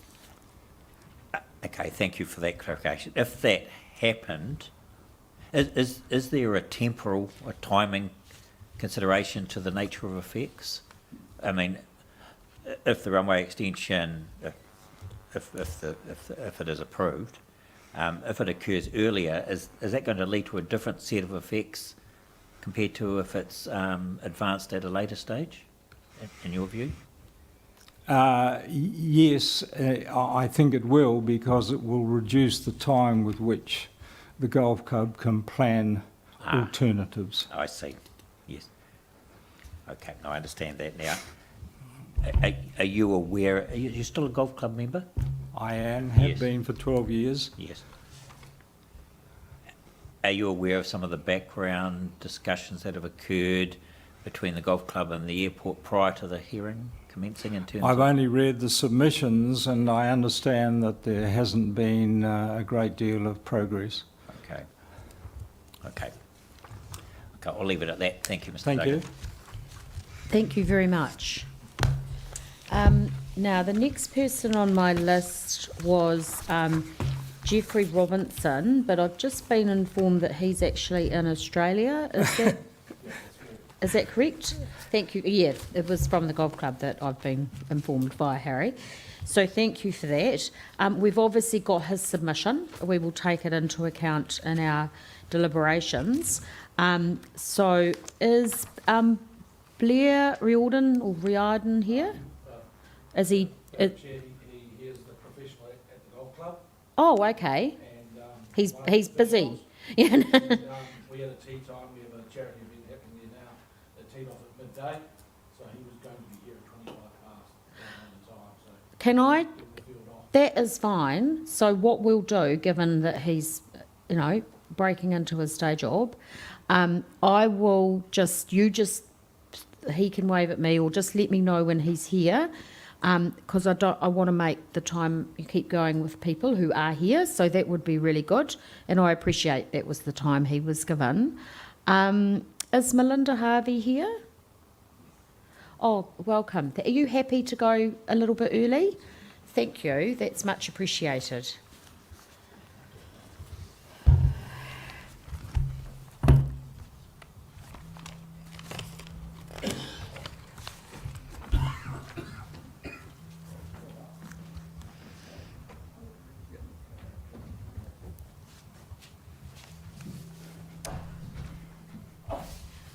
Oh, thank you. Thank you. Oh, and thank you also for preparing a summary or a statement to present to us. That's really much appreciated. That's okay. Well, we've got a back to the beat, which is very good to hear from you. Thank you. In your capacity, you're talking in your capacity as a board member of the Tahuna Beach Camp Incorporated? No, as a resident. As a resident? Yes. Oh, you say that, but thank you. That's absolutely fine. Sorry, I was jumping ahead. The floor is yours to take us through your statement as you think fit. Thank you. Tēnā koutou katoa. So I'm here as a concerned Te Hunanui resident. I speak on behalf of myself and my husband Craig Harvey, who was going to be here, but I'm a bit earlier. I am on the board of Te Huna Beach Camp, but yeah, this submission is from You're correct, understand. From us. We do not support this notice of requirement or private plan change 30. We agree with the experts of Te Huna Beach Camp, and we would like to see Dave Race's proposal of part north and part south adopted. In the future, if Nell still believes a runway extension is necessary, then Nell reassesses the options at that time, but must properly investigate and consult with the community, and option A, the extension north, is not included. The common theme through the submissions, Section 42A reports and submitters' expert evidence is that Nell's application is lacking in many areas. We are concerned that the absence of information means key submissions are missing, as businesses and individuals were unaware they would be affected. As a good neighbour and a socially responsible organisation, businesses and residents should have been consulted. Rebecca Foy makes us aware they were not, case in point Natureland. A comprehensive social impact assessment has never been carried out by Nell, something Rebecca Foy reports should have been a fundamental part of their application. Nell refused to acknowledge their neighbours, and the TBC experts agree. No consideration has been given to the Te Huna Beach Camp, including the residents, campers and motels, or any visitor to our iconic and beautiful Te Hunanui Beach or the Te Hunanui Reserve and those associated attractions and facilities. As the Te Hunanui Business and Citizen Association submitted at their hearing yesterday, information was not freely provided, nor was it easily accessible at any stage in the process. Nell's application has shown bias, and it has been made to fit the extension north. Nell's experts haven't convinced us otherwise. In fact, Nell appeared to have been so clouded in their judgment that they didn't include important obstacles in their evidence-in-chief statements, as noted by Dave Race, like the kite surfers that frequent Te Hunanui Beach, the large number of oyster catchers, the crane at Port Nelson, and the additional wind turbulence that will be encountered from moving the runway further north. The residents of TBC have been referred to as unlawful in Nell's application and by Nell's experts, hence removing the rights and voices of 115 residents. It is wrong, and it is extremely distressing for residents. They are residents like Louise, who spoke so beautifully yesterday. They are residents of the community and should be treated equally and with respect.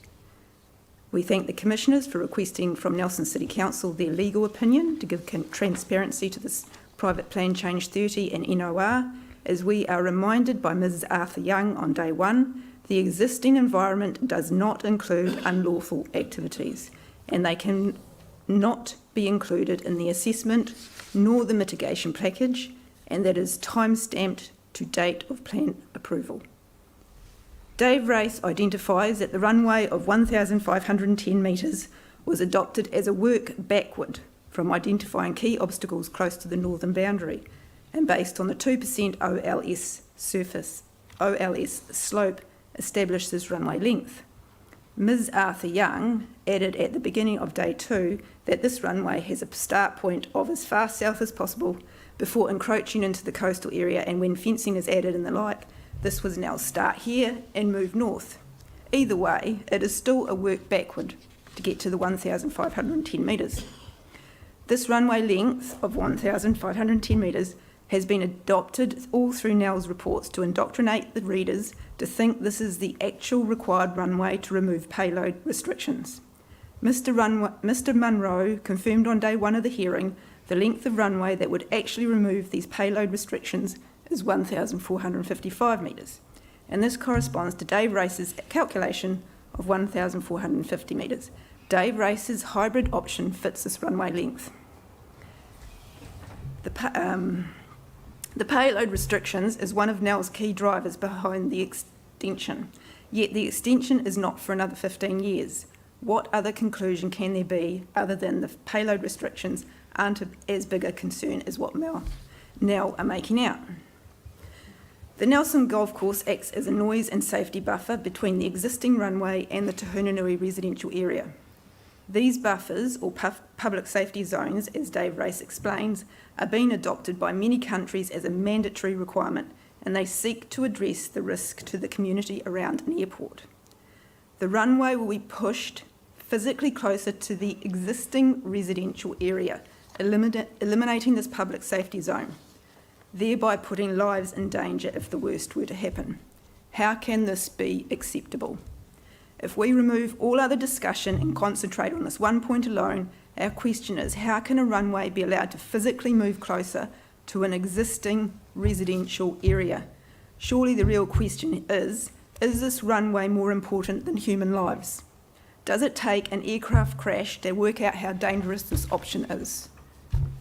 We find it surprising that this option is of extending the runway into a neighbouring residential area and flying lower over an existing residential area is even being considered, and that the community are having to fight to stop it. Aircraft are allowed now. You only have to visit the Tahunanui area and stand anywhere under the flight path to experience the noise.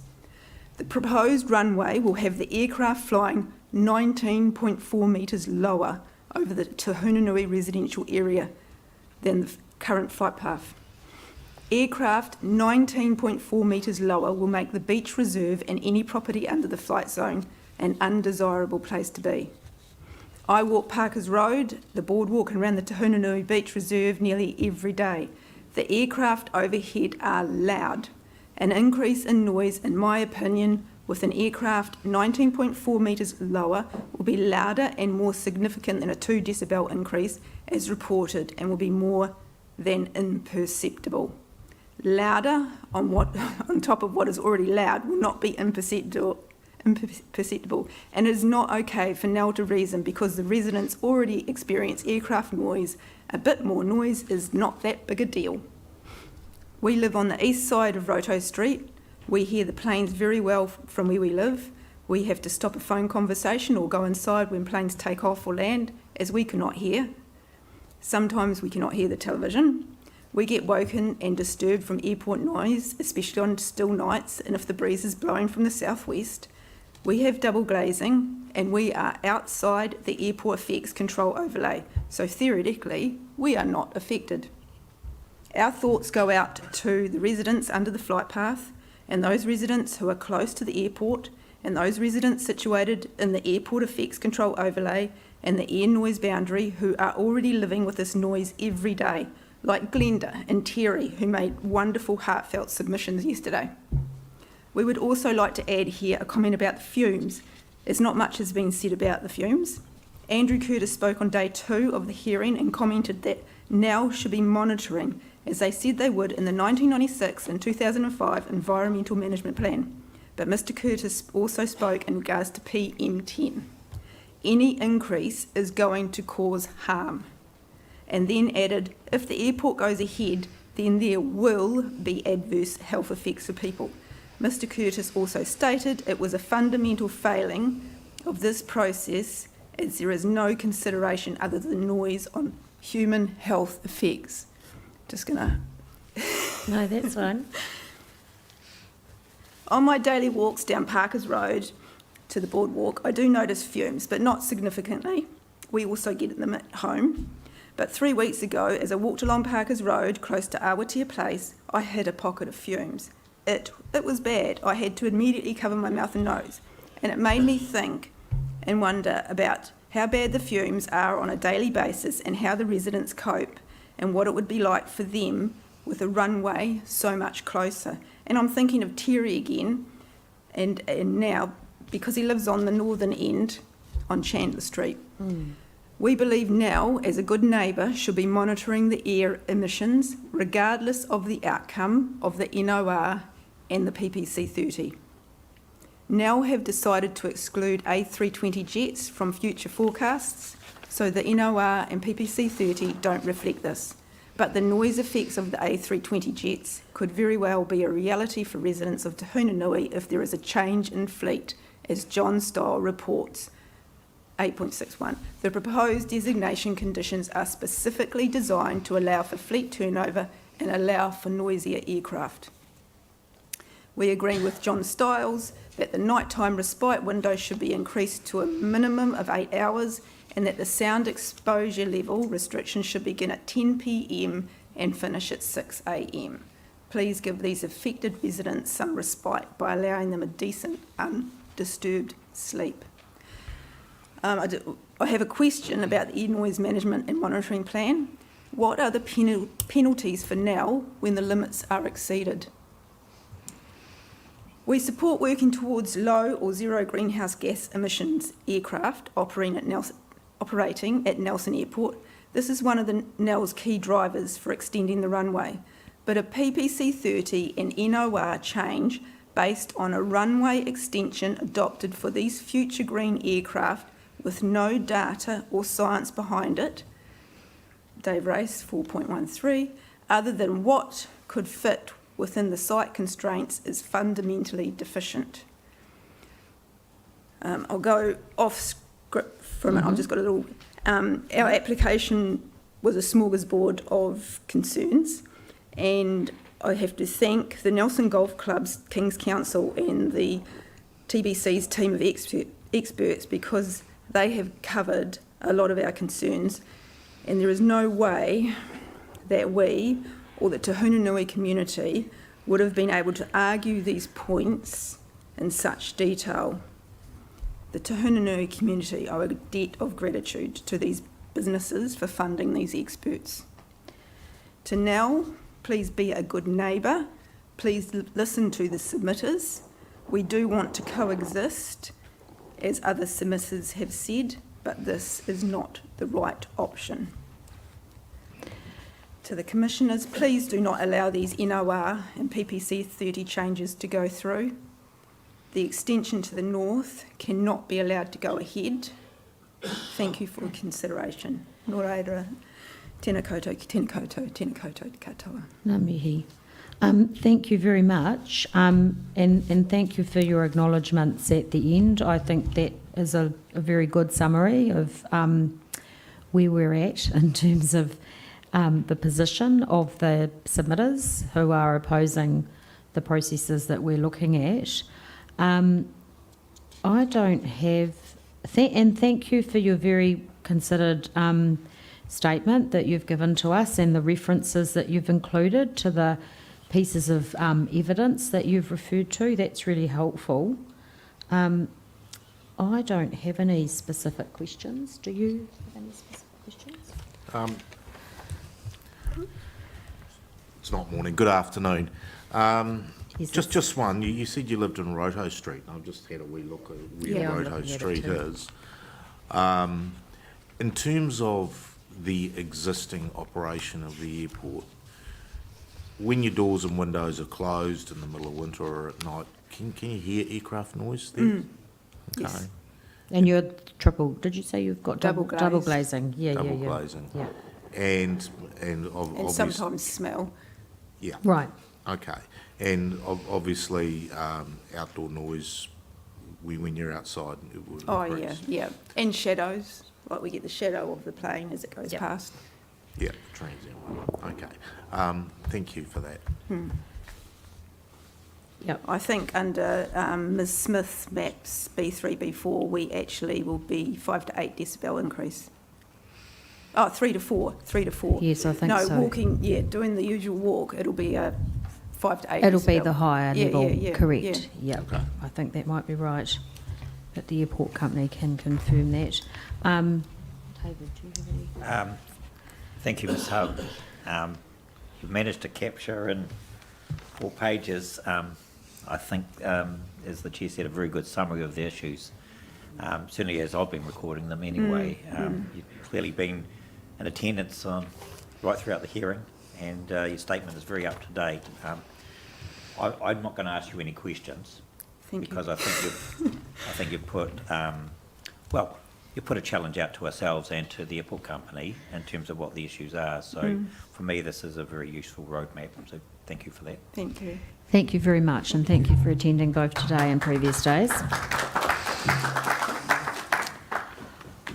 Right, I think that Blair has arrived. Is that correct? Sorry, we didn't want to break into your day unnecessarily. We know you've got a day job to attend to, so thank you for coming. Not a problem. Right. All that's being handed out is that we have got a copy, we've had a copy of your submission for some time, which we've all pre-read, but this is more me. I said I wouldn't mind a hard copy. It gives me an opportunity to write things on it, which is why that happened. So thank you very much for your submission, and you've probably seen enough to see what is happening, and we'll just leave it, and we're in your hands in terms of what you want to bring to our attention. Sure. Okay. I have done a little, shortened it a little bit from what you guys have probably got. But, no, that's fine. That's fine. Cool. Well, my name's Blair Redden, and I'm here on behalf of Total Golf in the opposition to the airport runway extension to the north. The extension of the runway to the northern end would completely destroy the current golf course layout at the Nelson Golf Club and separate the Nelson Golf Club buildings from the rest of the land. This in turn would effectively destroy my family's business, Total Golf, based at the Nelson Golf Club. Yep. And my family and I own the pro shop and coaching business located at the Nelson Golf Club. We've worked hard for 6 years building a brand that provides the best services possible for the whole Nelson district and Tasman, for that matter, golfing community. Part of our business is running a public golf driving range as well, where the public can come in and enjoy golf at the Nelson Golf Club and just at the facility there. Yep, we saw it. Yep. We have 4 full-time employees and 3 part-time employees that we look after, and they obviously use that as income to support their families and be part of the community. In our role, in terms of the golfing community, we speak to about 200 golfers, or up to 200 golfers per day. And that demographic that play golf is, in my opinion, unrivaled in any other sport. These golfers are all ages, from sometimes 4 all the way through to 90 years old, some a little older at the moment at the golf club, and they all love playing the game of golf and being at the Nelson Golf Club. Often the golf club is a second home for many of our members. We see them very often. Some play 3 to 4 times a week, and if you multiply that by 5 to 6 hours that they will be spending there at the golf club, and including practice as well, some of our members can be spending 24 to 30 hours at the golf course a week. As many hours as a few part-time jobs. The positive physical, mental and social value that these members get from playing golf is important to their lives and their happiness. It is widely known that activity of playing golf has massive benefits to the health of the older population. It is clear to me that extending the runway to the north will create a large golf-sized hole in their lives, and I'm not sure how some of them would replace that hole. Golf in the district, our current location of the Total Golf Pro Shop is ideal for supporting the other golf clubs in the community and the Nelson district. Our business supports trade to all these other golf clubs. We will not be able to do this without the core customer base of the Nelson Golf Club. Therefore, the proposed changes would not only affect the Nelson Golf Club and its members, but all of the other golfing community that we support and look after. The golf services we provide, such as high-tech coaching, club fitting, having a fully stocked pro shop, a driving range, and support that a PGA professional, certified professional can provide, cannot be matched unless you go to Wellington or Christchurch. Yeah, we heard that yesterday. Thank you. The driving range itself, currently our location at the Nelson Golf Club, allows us to supply a golf driving range to the general public, and it's the only one on the top of the south, again, heading to those wider, bigger cities. The list of driving range users is extensive, such as families of multiple generations, 3-4 generations, often as we see at the golf club. We have workers from local businesses on lunch breaks, groups from school. We run a program for Nelson College boys who do a PE program in terms 2. Each year we have about 60 students who come for coaching and to use the facility for their PE program. Often the driving range is a space for learning, training, de-stressing, relaxing and having fun with the whole community, and there simply isn't another version locally.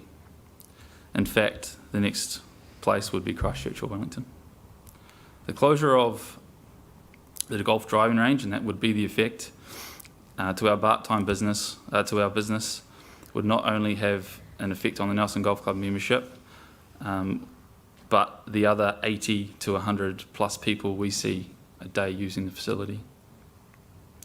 Our employees that we look after at Total Golf, obviously that provides them with the 5 different families and assist with 3 others. The proposed extension of the Northern Runway would ruin the current Total Golf business and therefore put these people out of a job. These people are like everyone else. They have families and income, mortgages to pay and a roof to put over their heads.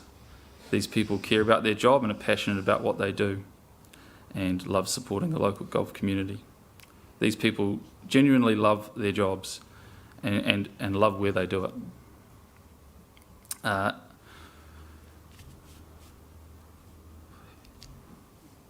2 of our employees actually work with us because they can cycle to where we are. We often employ some school, high school kids after school, and it makes it really easy. And we heard from Matthew yesterday talking about his experiences biking from school. Total Golf itself, our business, we haven't received any kind of communication from the airport regarding any mitigation that might be coming our way, and despite of our loss of business. I appreciate your careful considerations and hope that you consider the direct and immediate loss of this venture to the golfing community and the community that we as our business also serve. Thank you. Just out of interest, I mean, you're familiar with the golf club's submission that they made yesterday, and this isn't the answer to everything, but one of the things they've invited us to consider is an outcome that would result in, and it's not necessarily their preferred outcome, but it's an outcome that would result in the reconfiguration of the club, which includes the clubhouse and it would include your facilities, etc., to allow them to continue to have an 18-hole course. Are you familiar with parts of it? That proposal? Yeah, I mean, obviously they would be discussing it with all relevant parties, but I just wondered if you were familiar with it. It's sort of it's probably not the preferred option for them, but it's an option of keeping the golf club, able to continue to operate at all, including as an 18-hole course. Yeah. No, I just wanted to ask you that. No, thank you. Thank you very much for taking the time out of your day to come and present to us. We haven't sort of done a deep dive into the golf club facilities, but we are familiar with them, and we've been on the site and we've had a good look around. So we're familiar with what your business involves. I just wanted to double check. Have you been going? Has Total Golf been there about 6 years? Is that what? Yeah. We kind of. You heard from Glenn yesterday. We purchased the business from him. Oh, yes, we did. So it was called Total Golf in some form then as well. Yeah, but since you're the new correct. business owners. No, thank you. No, I know it hasn't been going for just 6 years. Yeah. No, thank you very much. Do you have any questions? Mr. Reardon, I don't have any questions, but I think I'm going to benefit from a visit to the course and the facilities. I think, as the chair said, we had the ability to drive around the car park and around the golf club and around the perimeter of the walkway around the airport, and we've looked into the golf course from the outside, but I don't think we've experienced it from the inside out, so we might take up that opportunity. Cool. Yeah, we'll have a talk about that and work out what best suits. That's right. We had a few things to look at last Wednesday, so we couldn't possibly do a deep dive into everything, but we tried to get a good feel for what the land looks like from the ground rather than from the air or from planning maps and things. So thank you. Any questions? No, I don't, but I would just comment that we've had, obviously the golf club had their main presentation, but you gave a slightly different perspective, and that was very helpful, so thank you. Yes, it was extremely helpful. So thank you for making the time out of your busy day to do that. Right, what we have done, I think, and correct me if I'm wrong, we have completely caught up, and more than caught up. We're well ahead of time, which is good. Can I just check, is there anyone on the list that was scheduled to be heard this afternoon that would prefer to be heard earlier? Oh, sorry. Is there? You're not been told? Okay. No, thank you. Sorry, Blair. That's perfect. Thank you. Because just making sure I'm looking at the right list. One of those is mine. Oh, which one's, is that yours there? That's why it didn't look familiar. Thank you. So I've just been writing on Lindsay's list instead of mine. So I'm just going to touch base and just let you know where I'm at. I've got, just so if you're in the audience you know that you're on my list, I've got Nolene Inglis, I've got Daryl Ware, I've got, is it Darren Logley, Joel Hambleton, and then afternoon tea, and then I've got Cole Simmons, Lewis Solomon, and then I've got the Nelson Airport Noise Action Council, who is also Lewis Solomon, but one of the submissions is in his own name. Does that sound correct? Is that correct from Harry's point of view? He's not shaking his head at me, so I'm assuming it's correct. All right. Well, look, unless there's any reason why anyone wants to jump up now, my plan is to break for lunch, and Nolene is due to present to us at 2:00. So what I'm going to suggest is if she's here a bit earlier, is she here now? Nolene here? If she comes a bit early and is happy to present earlier, because we have sort of asked people to come, half an hour early if they can, then you come and get us and we can come back early. Yes, then just text me or whatever. Thank you very much. Chair, we have Mr Hamilton is here, who is in that little group, and I think he would be. Would he prefer to present now? Well, I could certainly present early if you wanted to have a break. It would be quite helpful, because what's fantastic is not only to be on time, but to actually be a bit over time, because it helps everyone and it helps us finish at a good time at the end of the day. So look, if you're happy to present now, that would be fantastic. I'll do it now, but I'll just need to organise some papers. No, take your time. We've got a lot of time. We could have them at 1:30. That's the Yeah, that's true.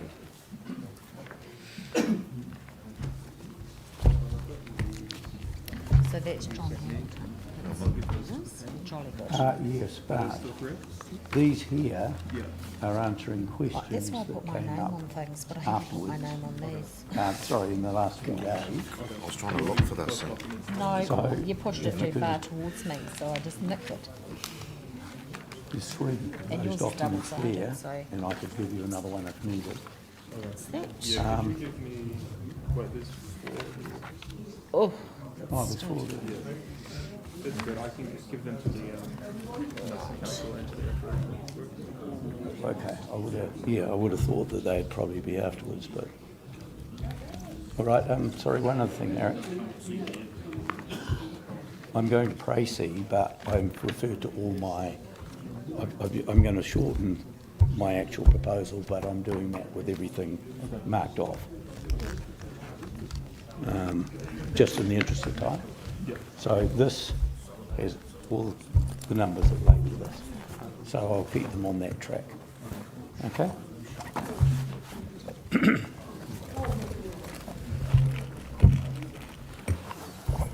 Thank you.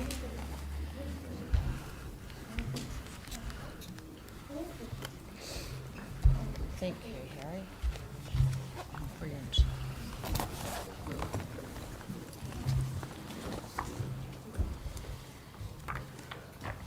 Thank you.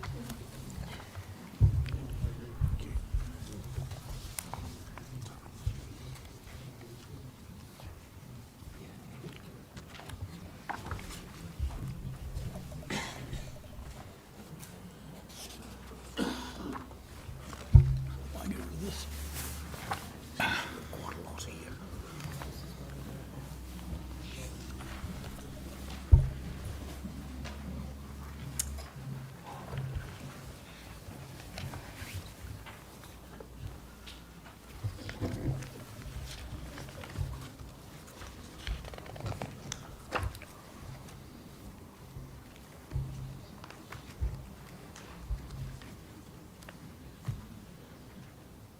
Right, thank you. Just reminding myself of your provenance, which is very helpful. Thank you very much. Obviously, you're familiar with this process. So, in your hands, in terms of, and I'm very pleased to see you've reflected on what's been happening over the week and given us some thoughts about some of the questions and answers, which is also helpful. Entirely in your hands in terms of how you want to present this to us. Thank you. Thank you very much. So, my name is John Hambleton. Apart from the fact that I'm speaking on my own behalf, yes, of course, but as a former aviation executive with 23 years, yes, running both Eagle Airways Limited and Air Nelson Limited. Total, that was over a 13-year period, as well as other aviation roles and consulting roles. Yes.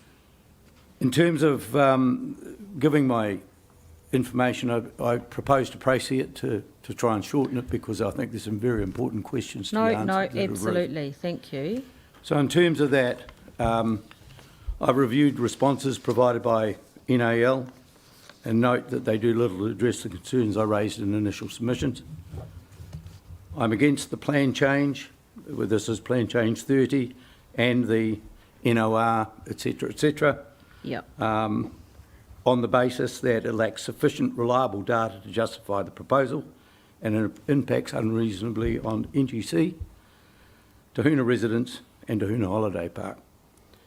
Given the time constraints, I have focused on 3 areas, in particular the adequacy of the options assessment, which is starts under point 5, and from that point of view goes from 5 to point 17. The provision of the RMA 1991 is covered off there in terms of options assessment, and certainly I considered that methods had not been even looked at. I also referenced Section 42A report and agree with the conclusions of the authors. The hybrid option, Mr Munro dismissed this without further review of feasibility, economics and risk. This is not the same as option B, as he contended in his response to questions and his attendance on Monday. I'll cover that further under the questions and answers. Thank you. To clarify, I felt it was best to focus on 7 through to around 15 or 16, so 17, round to 17. Thank you. So an option that includes a combination of RESA and clearway and runway with starter extensions of 163 metres compares to a land total of 2110 metres under option A requirement. And that's Reese's, clearways and 1510 runway, that 2110. So in effect, there's nothing in the CA 139 rules which prevent the 60 metre clearway being combined with RESA. And that's referred to under para 9, and I'm jumping slightly here. But taking that combination of RESA, clearway, starter extensions, it immediately reduces runway length based on a 1510 metre runway. It reduces that back to 1827. Now that's in respect of the numbers provided for option A. That significantly mitigates the impacts on NGC, Tahuna residents and Tahuna Holiday Park. It does require bridging of Jenkins Creek because it was considered as part of the hybrid option. And that would actually provide, I think it's approximately 300 metres from the end of the runway to achieve what needed to be achieved. I then raised the need for RESA. Has this been triggered under the rules? And I acknowledge Mr. Race's comments on this. This would mean there would be no requirement, potentially, under that scenario, to bridge Jenkins Creek. If no RESA is provided, then the required land would reduce to 1,347 metres plus 163. Now, I appreciate I'm talking about a runway length that, based on what has been provided as expert witness, is largely provided off the question of takeoff. I'll comment on landings to more extent under my questions and answers. Of course, Nelson could put RESAs at shorter lengths, as has occurred at other airports. When Mr. Munro gave his evidence, there were 4 airports not mentioned that have shorter RESAs that have also actually operated international services. I'll cover that off again under the question and answers area. Under 12 to 15, I again raise a number of the issues in Dr. Orchard's essay, and I've basically given an answer on those. 16 and 17 covers further issues with Mr. Munro and Dr. Orchard's evidence. I found it interesting that market size is related to runway length, and as an aviation professional, it's not relevant. What's relevant is what are the aeroplanes you're going to operate for. And I think I've demonstrated that. And certainly the attachment around Billy Bishop Airport, which puts a 5-tonne heavier aircraft onto a 1,200 metre runway. And there's de Havilland's explanation of how that operates. But there's a lot of relevancy in starting to question some of the assumptions and technical evidence we've been given.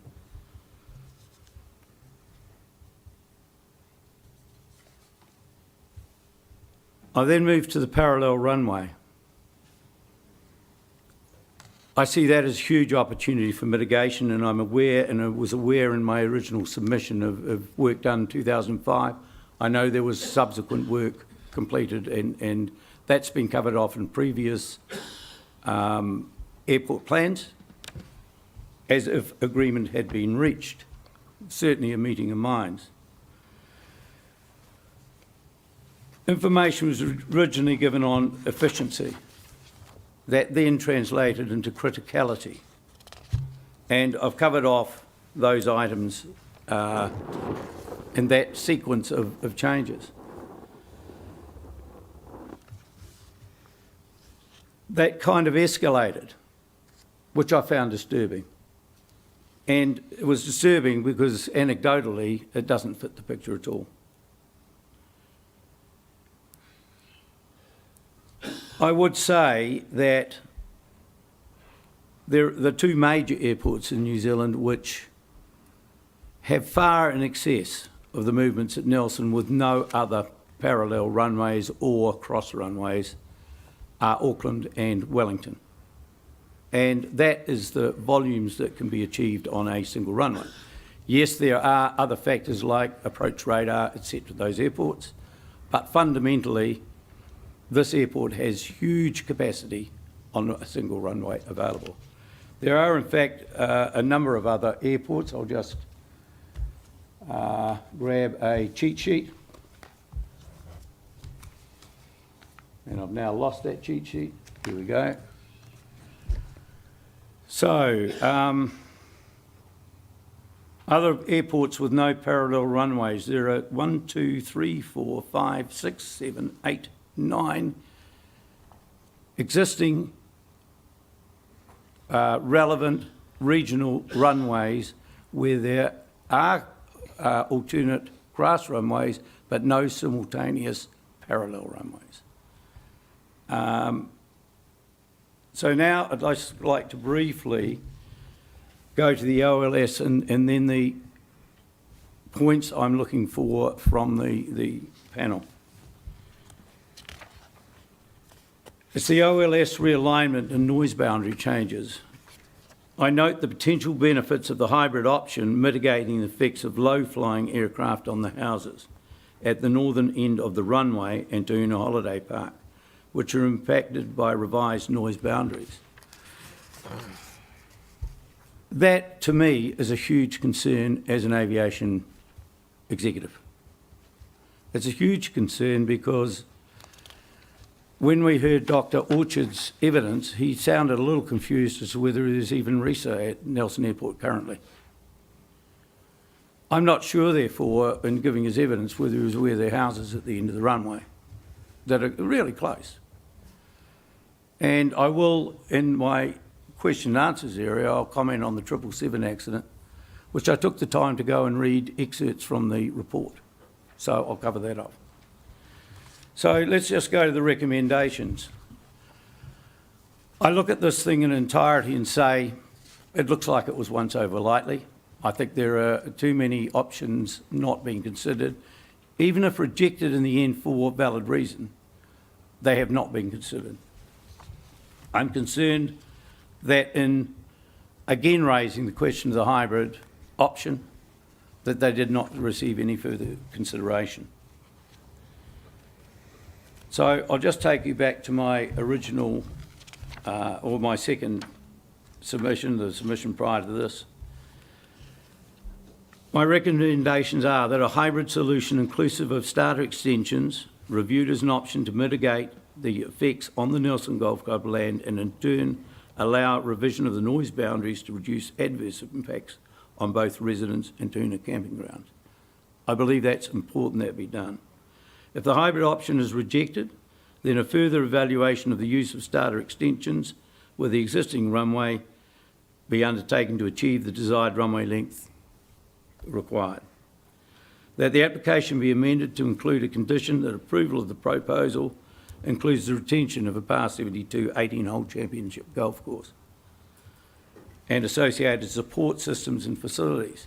It won't be just a question of looking above ground, it's also what's underground, and I just point to the reservoir, which has piping going out to the course, which would go underneath the runway, and I'm certain that wouldn't be allowed to remain. That a comprehensive aeronautical and safety study that addresses every aspect of the airport's operations for the selected option be undertaken prior to approval of the application. One will normally say that that would occur when the runway is built, but I do think there's a number of aspects that need to be tested from a safety survey. And I don't believe that we have heard evidence at this point that really reflects a true safety survey of the proposal. So now I'll just go to the question areas and answers. So I'm going to start with the hybrid runway. It certainly avoids reclamation and impacts on the foreshore on the south side of the Monaco Peninsula. The hybrid runway envisaged having and using the land back to above Point Road or short of Point Road. There's no requirement under that to potentially provide a tunnel or other protection for cars along Point Road. I'll cover off the bridging of Jenkins Creek. The course of Jenkins was altered when the runway was built in 1937. And today, I actually had that different until I had thought some other advice I received was in conflict, but it's actually been twice. That involved the building of the canal, which certainly disturbed the waterway right through. So we're not talking about an area that hasn't been disturbed in the past in terms of civil construction works. It has been highly modified, and I am aware anecdotally that there's also 160 metres through culverts up towards Whakatu Drive. So it's an area that's been impacted in history. This, even to the shore of Jenkins Creek, provides approximately 300 metres from there to the beginning of the existing runway. So let's talk about next landing distance. Now, I've tried to simplify the numbers because I understand these things can get difficult. But essentially, there's no real analysis other than the requirement for an ATR to have 915 metres of runway to land on a dry runway. So, taking the information from Table 1 of Dr. Orchard's evidence, on a dry runway, it states ATR 600, landing required as 915 metres. It also has a takeoff distance as 1,315 metres. On Table 3, which starts to talk about effects of wet runways, etc., and temperature. In the third line, in his evidence, in that table, it says the maximum takeoff weight at ISO 15 degrees SL wet, which SL stands for sea level, 1,455 metres. Now we're talking about the kind of worst normal operating condition. There are other operating conditions which I'll touch on. But that 1455 leaves just on a, what does it leave? It leaves 55 metres of the runway still available, which is a buffer of 3.78%. And I hope my maths is right. I'm sure it is. According to Mr Munro's evidence, Air New Zealand Origin have confirmed the 1,510 to be sufficient length. That's a case that's looked at from the point of view of takeoff, because that's the limiting case in design of aerodromes. It's not the only case, but it's the limiting case. So then we move to the question of length required for landing. So we've got the 915 metres. And since the data wasn't split between landing on a wet runway versus taking off on a wet runway, I've used their numbers. And the difference in that earlier table was 140 metres. So that comes to 1,055 metres. So I've taken that number and I've compared that number to the existing runway at 1,347 metres. That's a 292 metre buffer. And that's 31.91%, which I hope I've got correct. There is mention in Dr. Orchard's evidence of other impacts, such as tailwinds because of noise abatement. Well, you certainly wouldn't, I don't believe, in reality, look at a rule that actually starts to interfere with the performance of aeroplanes unless there were absolutely acute reasons to do so. I also would note there were other mentions of other things that occasionally may occur. For example, the threshold, I'm just thinking of the term, but basically that may occur during some repair work on the other end of the runway or something like that. That is not a frequent thing, and that is planned around. The other elements that have been raised are all taken into account in day of ops by the pilots. That's their job, that's their role, and they're very professional at that. So what I'd like to do now is just talk about offload information. Yes, thank you. Because I think that's rather disturbing. I certainly support the need for extra takeoff distance at this airport. However, no operator data has been provided to confirm actual offloads. Dr. Orchard's methodology is not real world as ignores headwind factors and Nelson Airport's coastal location in relation to those. And they are important, but I realise in a modelling exercise you may not include them. And in fact, in the two evaluations I was involved in as CEO of Eagle, then Air Nelson, we basically worked to a lower temperature, which kind of took into account some of those things. In practice, other than must-go cargo, is carried on a space available basis. Yet we're talking about the criticality of offload of cargo. Yes, there's some must-go cargo, but it's not offloaded, it's just not onloaded. Yep. And taking into account seat load factors on aeroplanes, which is number of seats per compared to the number available, that always allows the buffer over the day to clear that, or the majority of the cargo can be cleared that needs to be cleared. Flights ex-Auckland are not payload limited on takeoff due runway length. Auckland, Wellington, Christchurch have substantially longer runways, as does Palmerston. That weight limitation doesn't exist, and the fuel burn from Auckland means unless you're carrying significant alternate and holding fuel, you are not weight limited on landing in the ATR. I did look at that 455, I think it was 455 kilograms of offload that was an outlier. And basically, my view would be that that probably included return fuel to Auckland. That means we live in an island nation. We have we have a variable climate, wind conditions, and that included return fuel to Auckland, I would suspect. Plus, the other important thing is holding fuel.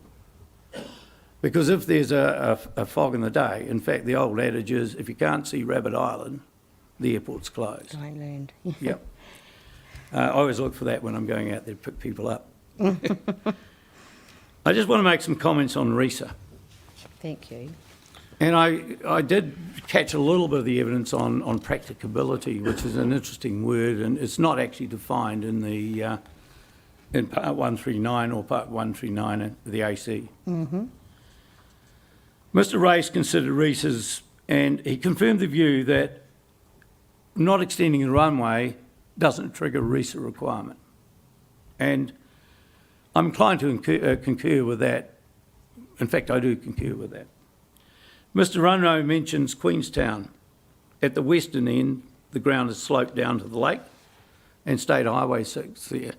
But arguably, it's practicable if you're going to put it in the context of how we start applying practicability. Mr. Runway provided some feedback on RESAs at other domestic airports, but as I said, failed to mention 4. Those are Hamilton, Rotorua, Palmerston and Invercargill. 3 of those had international trans-Tasman services, and Invercargill always wanted to, so they actually had an they made it bigger international to do that. capable airport.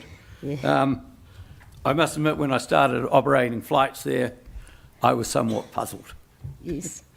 However, I guess none of these have max RESA.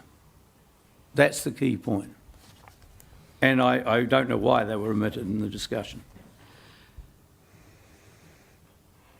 I'd also make the point Hamilton, Rotorua, Palmy and Invercargill all arguably have much more accessible land available because it's grazing land or farmland. Some better, some worse. Dr. Orchard raised the 777 landing. He started about undershoots, and I just want to be careful with some of this stuff because I went to the... Sorry, that's the photograph he included in his evidence, I think. Showing as well. where it... Yeah. Yep. Thank you. What he didn't provide you was that it was landed 372 metres short of the runway. Now, that actually would have meant that based on Proposal A, if you could actually... Because that was actually to do with icing and fuel over the Arctic in a long-distance flight. But if you actually somehow simulated the same conditions for a turboprop and it landed at the same point from the north, what would have happened to those houses that are on Parkers Road and stuff on their sites? Would it have actually penetrated the OLS? I'm inclined to think it probably would have.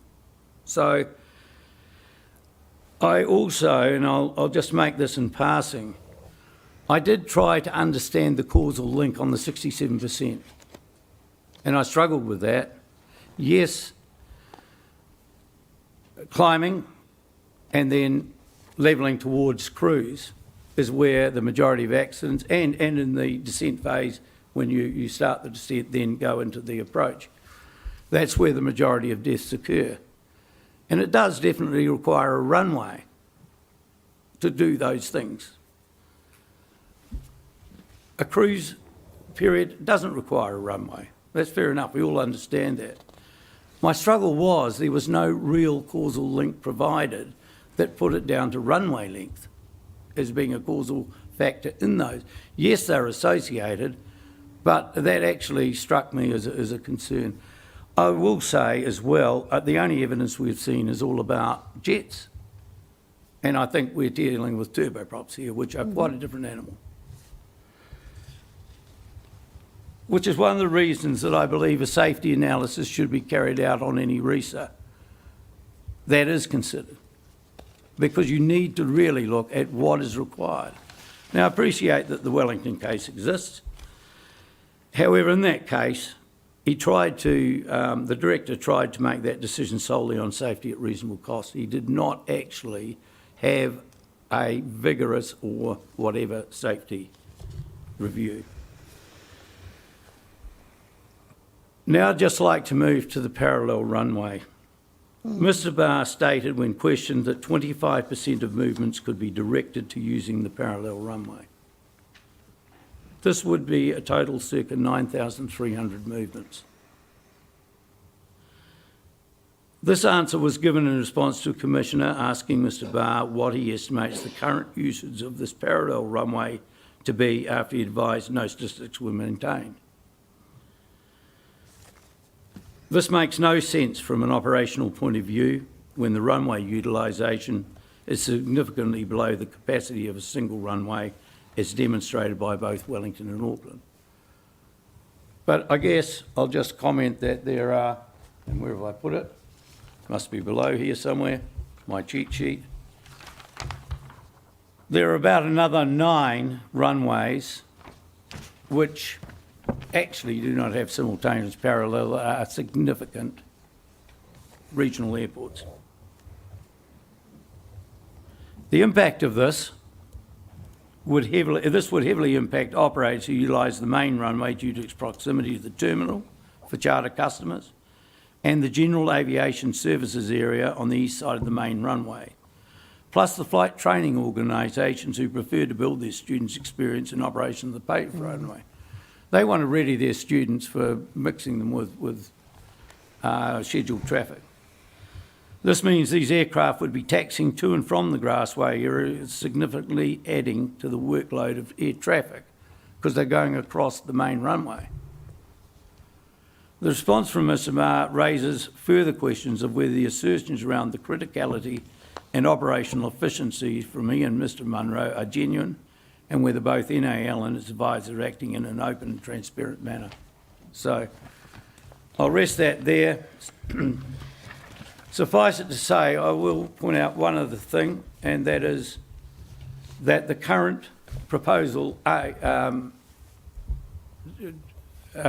preferred proposal A, if that was put in place, would, with starter extensions then added, be jet capable.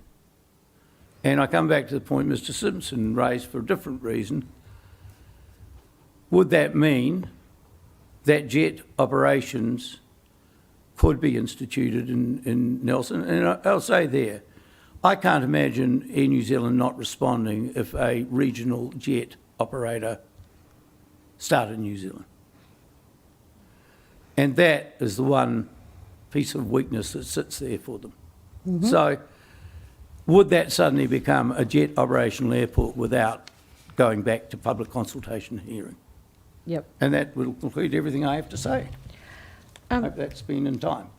Oh, it's been more than in time. Can I just say that that was incredibly helpful to me because, and I can't speak for my other commissioners, I'll let them speak for themselves, because what you've done is you've synthesised the very technical information that we received, both from the airport company, but also Mr. Race. I don't know whether were you physically in the room when he presented? No, Or did you? I have seen it on On- I concur with much of what Mr. Ray Yeah, says. and- because to be fair, when he first presented, it was late in the day on Tuesday, and I certainly was feeling a bit tired. But when he came back the next day, and he'd had that opportunity to just, regroup a little bit, we all commented afterwards that it was extremely helpful. What you have done, though, which is extremely helpful, is synthesised the information that we've received from the technical inputs and the airport company and other airport company information, which has been, for me, really, really helpful. And I don't think I have any questions. I just wanted to make that point. Thank you very much.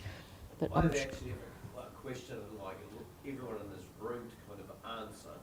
It's a very simple one.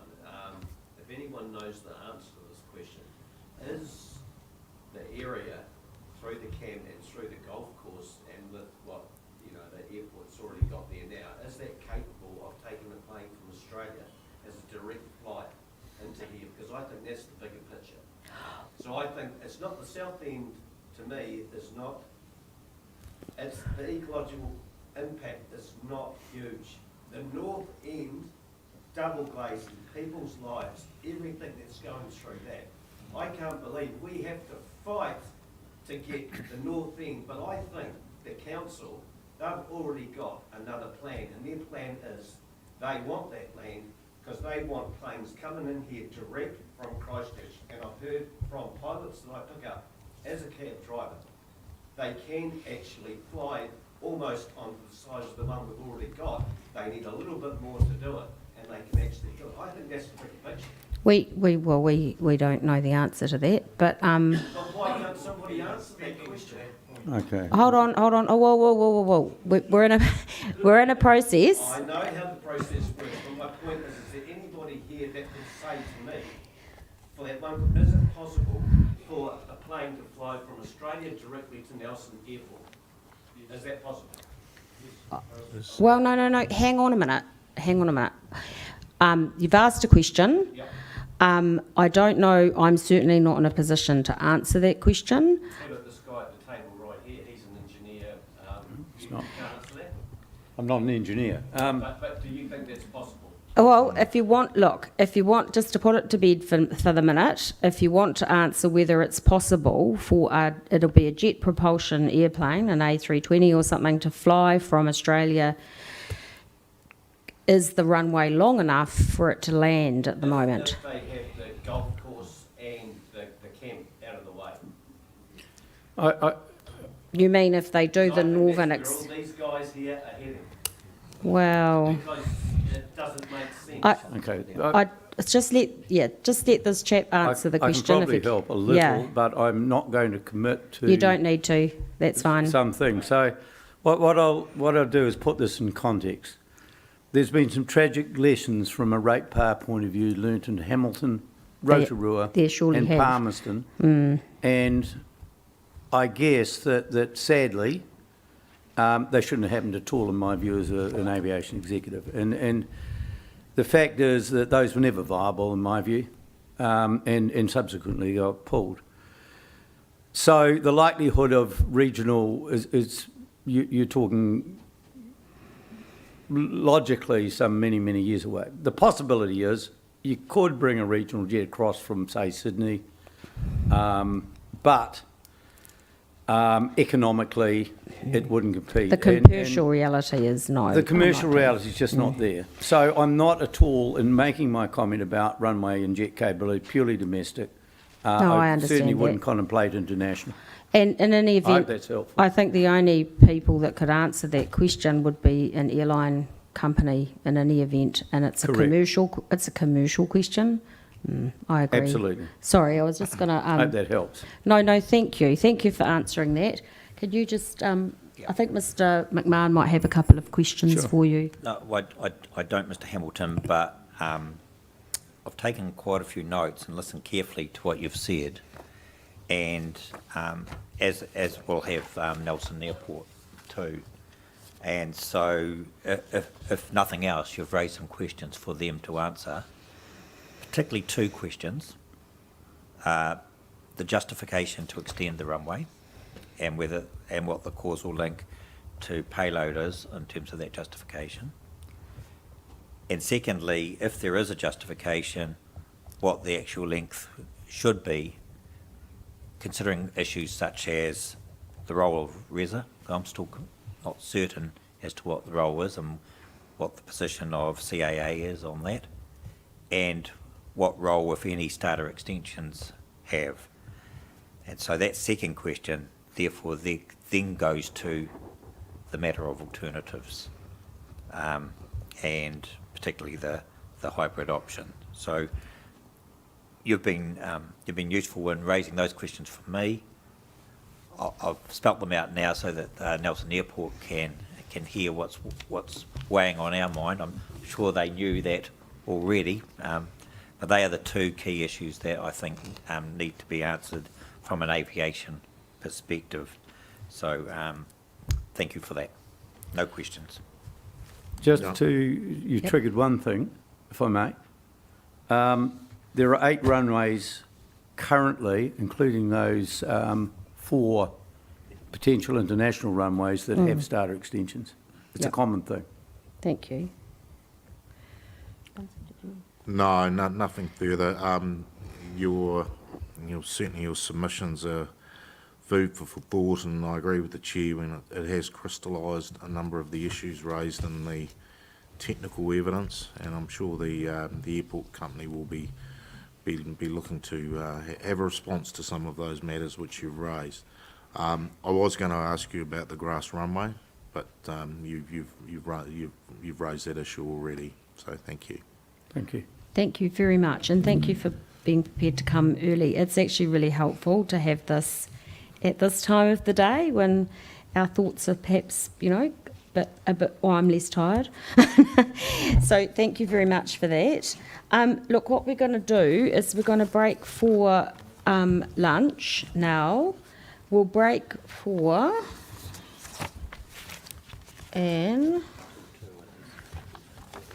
till 2, and that is when Ms Ingalls is due to present to us. So that's our plan. Slightly less. It's slightly less than an hour. So that's all good. But we've got time this afternoon, which is great. Oh, I'll just check your message. Is that okay? Oh no, thank you.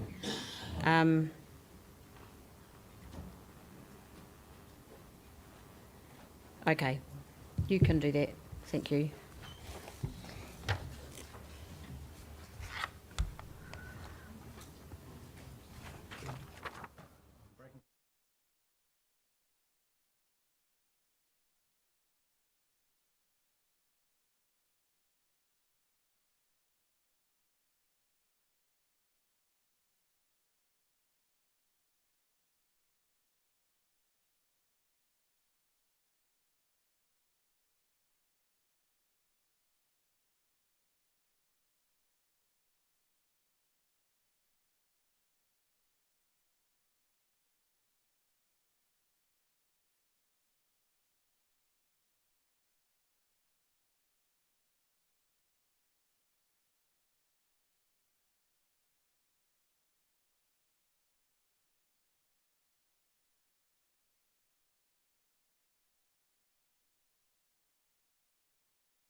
you to call it out from over here. Here he comes.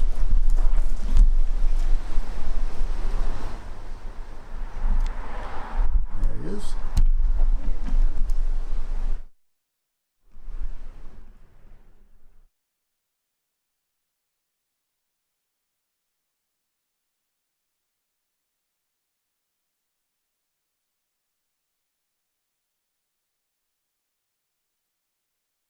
Three, 84 decibels at its height. 84 decibels.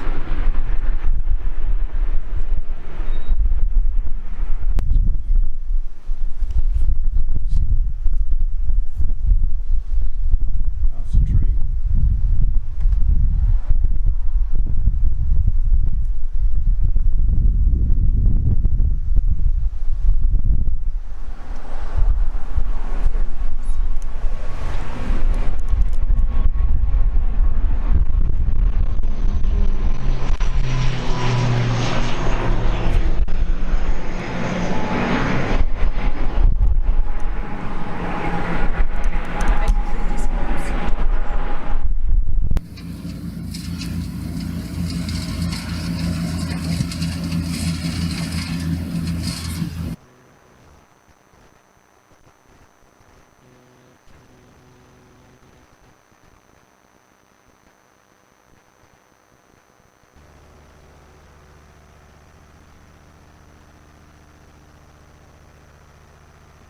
Volume thing up, and I want you to call it out from over here.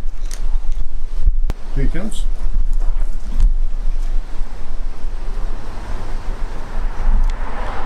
There he is.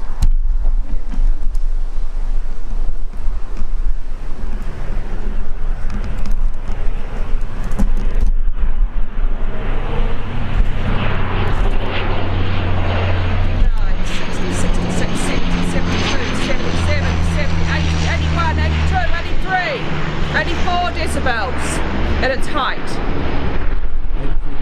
84 decibels.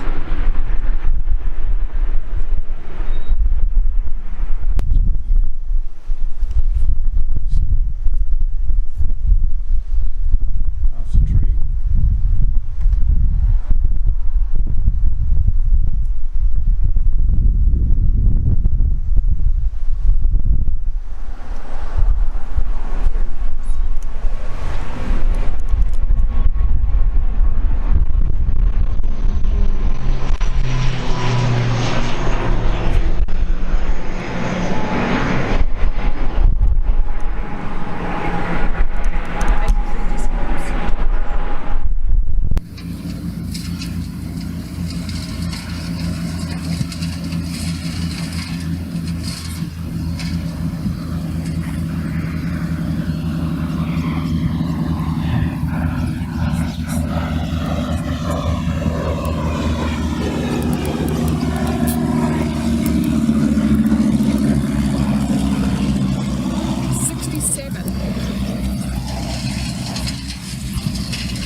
These houses here.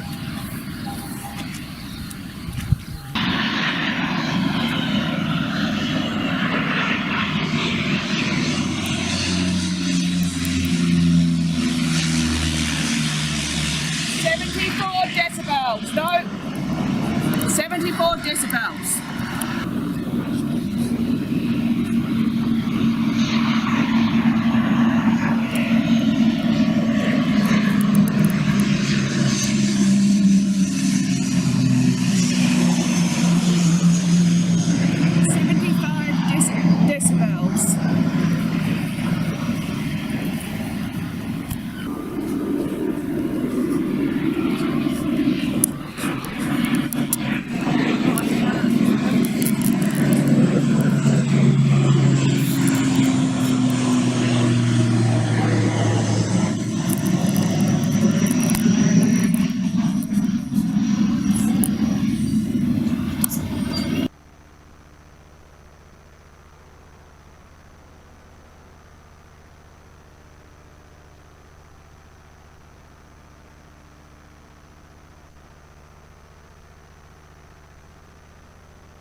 I've read all of them actually. Yeah, thank you. No, thank you.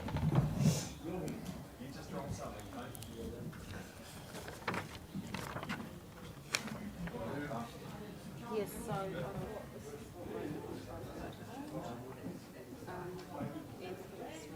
I think if you've got a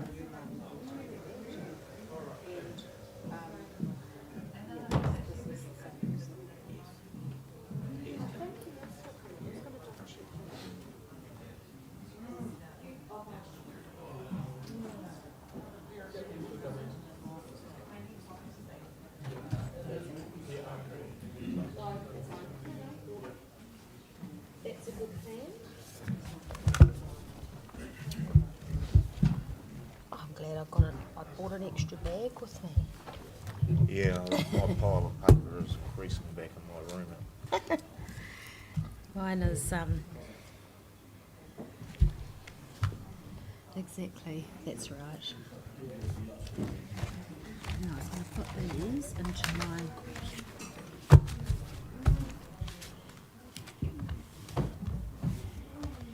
How did I... Who's that, sorry? Oh, that's okay. Yeah, that's fine. Just something to scribble on is fine. Thank you. I can scribble on plain paper. I'm just going to look for hers. Thank you.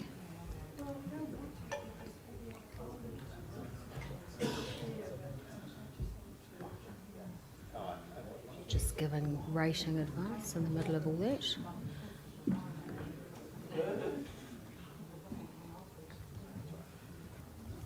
That one.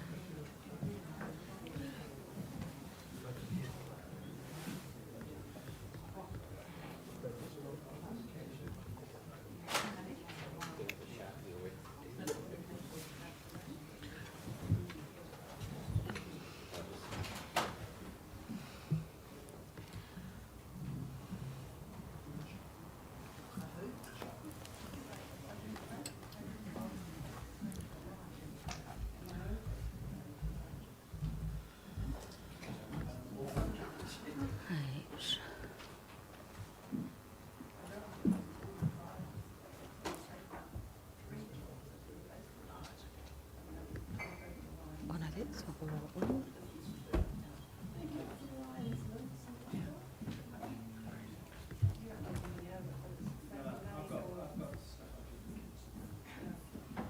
Oops.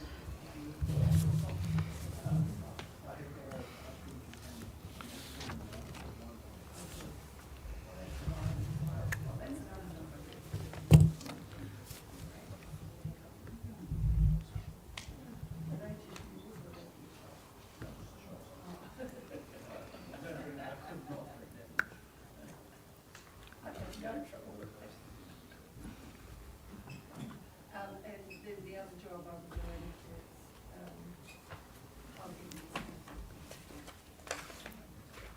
know anybody, any organisations that need money. Right.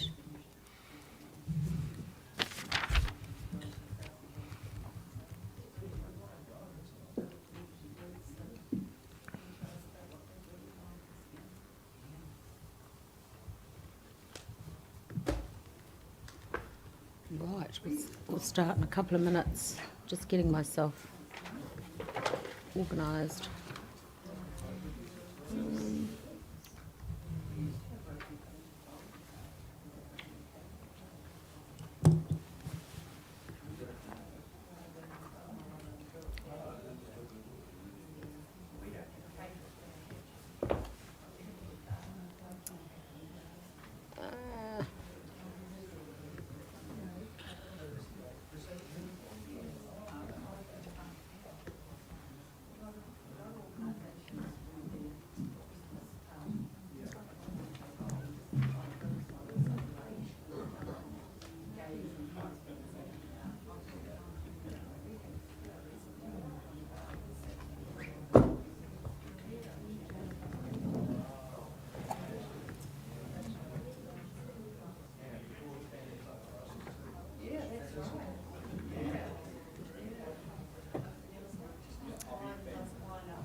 Okay, I'll just resume the proceedings for the afternoon. And I think, Nolene, is it Ingalls? Is that correct? I've done your name correctly. Lovely. Well, thank you for coming along. And have you been here previously? You haven't been physically here before today? No, but I have watched a wee bit. No, that's okay. Yeah. Well, so I'm Helen Atkins, Yeah. David McMahon and Lindsay Daish, Hello, and we're the everybody. Yes.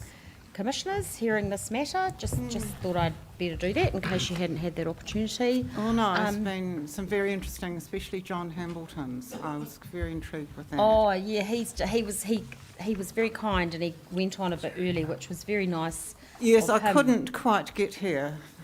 No, that's all right. Well, you probably weren't anticipating that he No, would I be was on watching so and much. you called my name, so but much sorry. earlier. No, Yeah. that's fine. Yeah. That's totally understandable. I'm pleased that the online version is actually working because I've been in processes where it's been a little bit fraught, but it seems to be working quite well, which is great. Look, thank you very much. We have got your submissions, which we've pre-read, and I guess you've kind of seen the way it's been proceeding. So the purpose of your presentation today is you just can introduce yourself, your interest in this issue, and just point out the highlights of your submission, or if there's anything you want to respond to that you've seen throughout the week, then feel free to do that as well. So thank you. Thank you, everyone. My name is Nolene Ingalls and I have been a resident of Douglas Road for over 40 years. And we have seen the changes to our view to the west. The majority of the building I see is in the industrial area, where there is basically no landscaping, no grass, no trees. And this is because there is no requirement for landscaping in the industrial area by the Nelson City Council. In the past, I have advocated for both Jenkins Creek and Myrie Stream and the native fish and eels within them. Both of these streams over the years have basically become stormwater drains that turn into absolute torrents after heavy rain. Both streams continue to have to carry more and more stormwater every year as the housing expands above us. As you know, Jenkins Creek ends up in the estuary near the airport and has previously flooded part of the car park, I think, and Myrie Stream at Parker's Cove. So I certainly feel the increasing volume in both streams is a factor that needs to be taken into account with any work at the airport. The acquisition of parts or all of the golf course will sadly further reduce any green space in my view to the west. The last privately owned green space in the area, the last refuge of any wildlife in the area, the last natural unchanged sandhill formations in the city. And this, of course, is the golf course.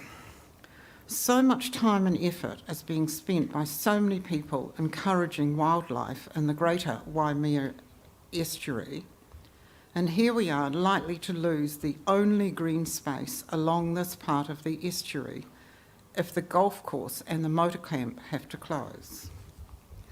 We live close enough, 2 kilometres in a straight line from the terminal, to be disturbed by the line of sight noise from the airport. And as you can see, my one piece of evidence is an email from Nelson Airport that I have presented.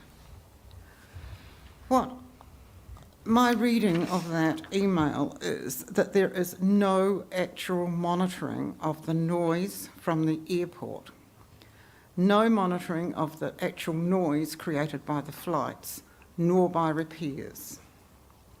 I certainly pity those many hundreds of families north of us along the Tahuna Hills who do not know what they are in for with aircraft noise if this proposal is allowed.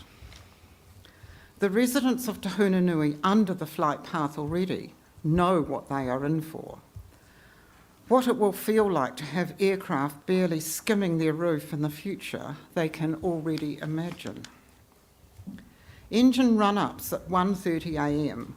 may or may not disturb the people on the flat area of Te Hunanui, but I can assure everyone here that being woken up and kept awake by what sounded like an aircraft engine running just outside the house is not pleasant, nor conducive to having a good day. I do not believe there are any noise mitigation structures at the airport engineering at all now. This is the only time I've made a noise complaint to the airport. And when I received the email in reply, it was a complete surprise to me to know that there is no monitoring at all. It was also a surprise to me to find that there was a standard complaint form to fill in, so they must get a few of them.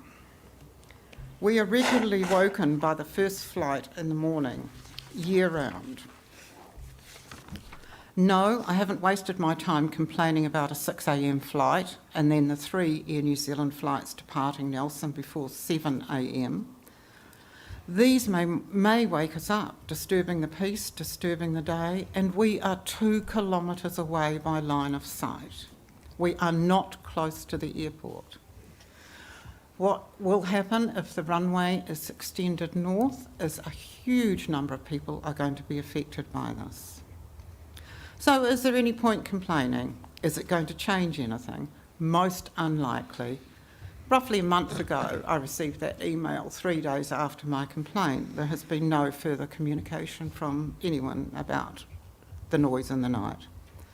Computer modelling, noise effect overlays, all that theory does not take into account the line of sight noise to those of us several kilometres away on the hills.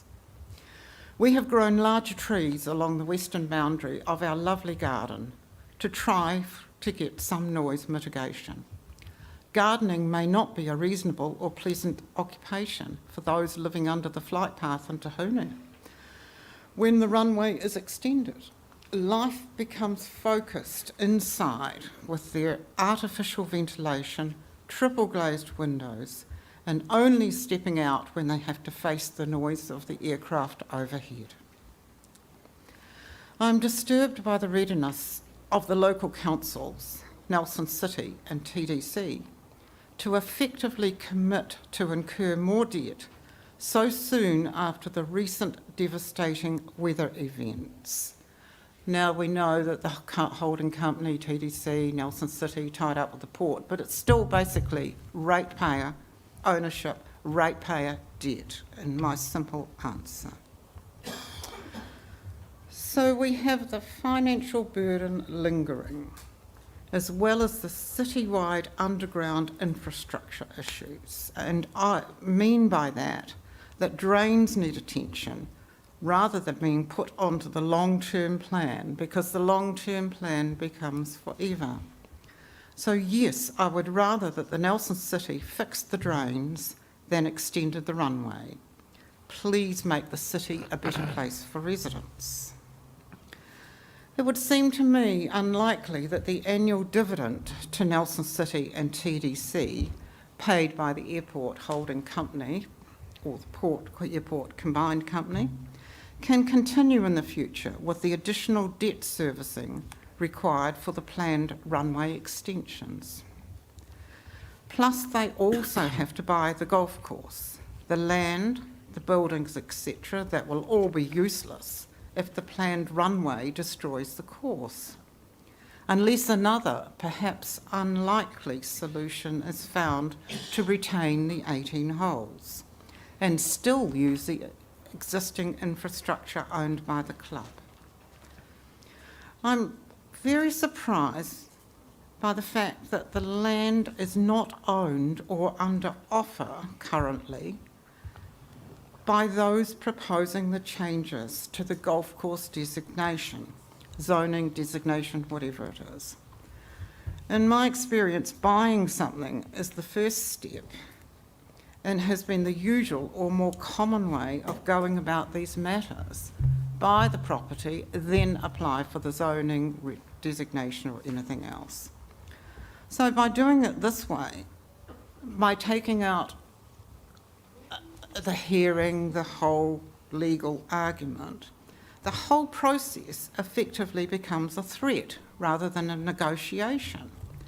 How can the golf course effectively negotiate sale of whatever part of it when the decision made goes against them? You've got a sword over your head, you've got back foot, whatever you want to say. When is the price for the golf club being established? Is it going to only happen when compulsory acquisition is made? But when will that happen? It could be any time. If the hearing finds in favour of this application and all of that stuff, they could invoke the Public Works Act immediately. It could end up, and I think it's not uncommon after the Public Works Act comes in, that the property is purchased and then left for however many years it takes. So it could go either way. It could be bought in 5 minutes, or it could be 25 years wondering. So how can you operate a business of any type with the situation of not knowing when the purchase is going to be made, or if indeed when the purchase is made, when they take over the property? I would hate to run a business or anything in those circumstances. It leaves you not knowing what you're going to do with employment, with maintenance, with investment, with infrastructure, or how do you keep club members when there's this whole uncertainty of lengths of occupation. So where is the offer of compensation for the loss of a popular and busy 18-hole golf course, the best championship level course in the province, a well-run club with allied businesses? It's going to be ruined if this northern extension to the runway goes ahead. Where is it acknowledged that people would lose their employment? In some cases, the businesses they have invested their future in. Where is the offer of goodwill to them? Where is the offer of compensation for loss of future earnings? Yes, I suppose the answer is that if the compulsory purchase is made, then all that will be dealt with. But it would have been nice to have seen some form of goodwill from the airport to say, okay, we're going to do this, we're going to rezone you, we're going to redesignate you, but here's our offer of what we're going to do in the other side of it. Either that, or I failed to see it in the documents, because I can assure you I did not read it all. The division of the golf course by a runway will destroy the course. It will flatten the historic sandhill formations. It will make the existing infrastructure worthless to the golf club and deprive so many people of their recreation, including the many who walk or run round the airport currently or cycle past the golf course. The airport have been running what I term a PR campaign for a while now, but nowhere in it have I seen any mention of wider safety issues at Nelson, nor a full investigation of all alternative options. The airport is set between hills and the sea, with housing or industrial building all around. And a slightly longer runway will not necessarily make it a safer airport to approach or leave. As well, the surrounding hills and sea are known to affect electronic communications at times in certain weather conditions. Currently, the golf course at the north end of the runway and the shallow estuary at the south end of the runway make a natural, safe area for an aborted takeoff or a short landing. They are there, they're open, there are no buildings in the way. Given the topography, the density of housing and industrial buildings, it is clear that climate change will be the last factor needed in proving the airport is in the wrong place for the future resilience of the region. And I might be the first one to say that all week. And I like to think that I'm usually right about things, but honestly, we look at so many other airports in New Zealand. They're miles away from the hills, they're miles away from the sea. They do not have this continuing everyday problem with bird strike potential. So as a golfer at Nelson for over 20 years, I still look up and subconsciously assess the plane approaching every time when I am under the flight path. I also cover my ears as it goes over, or if I'm walking past a plane that's about to take off. Literally cover my ears because it is so loud, but it's gone again soon. This may or may not happen during a round of golf because, as you know, there are times of day where there's no flights, in or out, sometimes for quite a period of time. Luckily for golfers, there are very few flights these days using the grass runways because it used to come right by the tee on the 9th hole. Private aviation seems to have faded here. The Microlight Club and others have moved to another aerodrome or private runways. It appears to me that the many smaller aircraft who would have once used the western grass runways seem to have left Nelson Airport in recent years. One day I was on the golf course playing and I was with a lady who was an experienced golfer but a new player at Nelson. We happened to be under the main flight path as an Air New Zealand plane approached, and we were on a fairway close to the airport boundary. It was coming in. As the plane approached, she threw herself to the ground. She was spread-eagled on the ground in fear as the plane was about to land from the north. She truly thought her time had come. That is how people can feel under the flight path. Terror, fear, impending doom.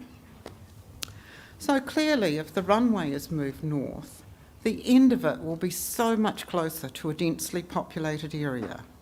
Not very nice at all for the residents. Not a very safe feeling at all to be right under the lowest part of the flight path on the final approach to landing or at takeoff. Not at all conducive to any outside activities at all. Not a healthy lifestyle approach, living in fear of a plane taking the roof off. The airport is a regional hub. It is catering for many smaller planes on in my opinion, a morning and evening dominated schedule of flights. It is not Dallas-Fort Worth or Salt Lake City. It is a provincial airport and will never be more than that. In my written submission, I have covered a broad area of concerns over this proposal, from financial to the length of time until green energy propelled planes are possibly available for commercial passengers. I've discussed the threat to wildlife and nature, also the absence of demand for export freight by air, the fact that the land is currently sinking in that area of the Waimea estuary, i.e. the airport, and sea level rise is still predicted.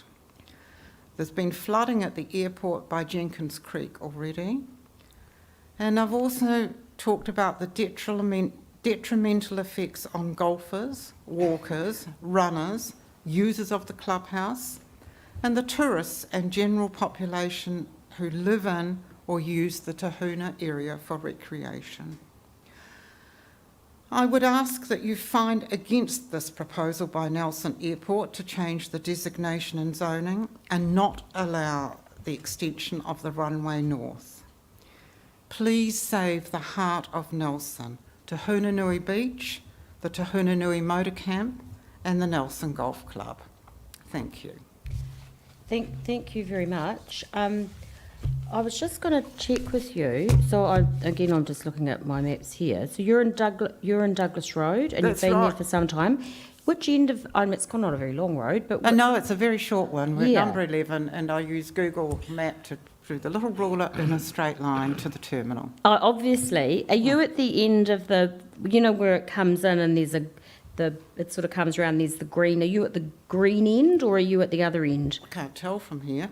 You go up Douglas Road from Ernestbrook Drive and Yes, veer I'm- left and a yes. few houses along before the next corner. That's us. Ah, gotcha. We get a view of the northern part of the runway, Yep. the whole golf course, to the point that I can, with binoculars, tell how busy it is. Very good. No, Yes. that's really helpful. No, I can absolutely visualise exactly where you are. Thank you. I think you actually aren't. Well, you're probably one of the few people who's actually mentioned the CC, the climate change word in orally in the proceedings this week. You're certainly not the only one who's mentioned it in their submission. That's right. But you're not wrong in that regard, and we're very mindful of that. I haven't quite double checked, but didn't Nelson City Council announce a climate change emergency in action and all that? I think it is one of. I think it is one of the councils that took up that challenge. I think it did too.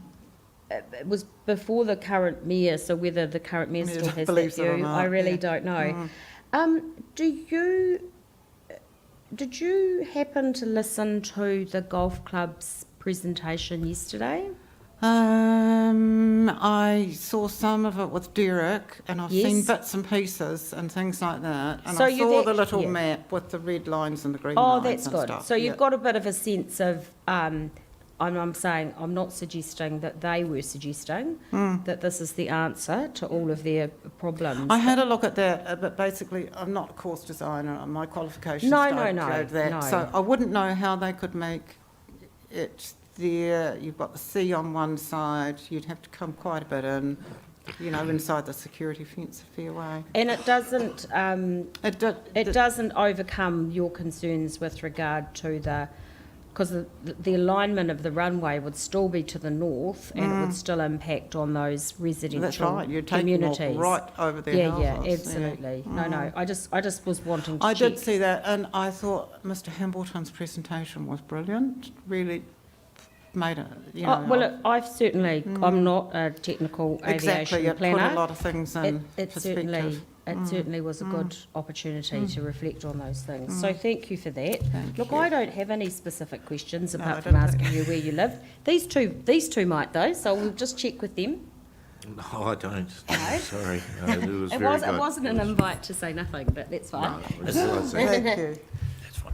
You're good? Oh, thank you. Thank you very much. Thank you very much, Ms Ingalls, for coming along. Much appreciated.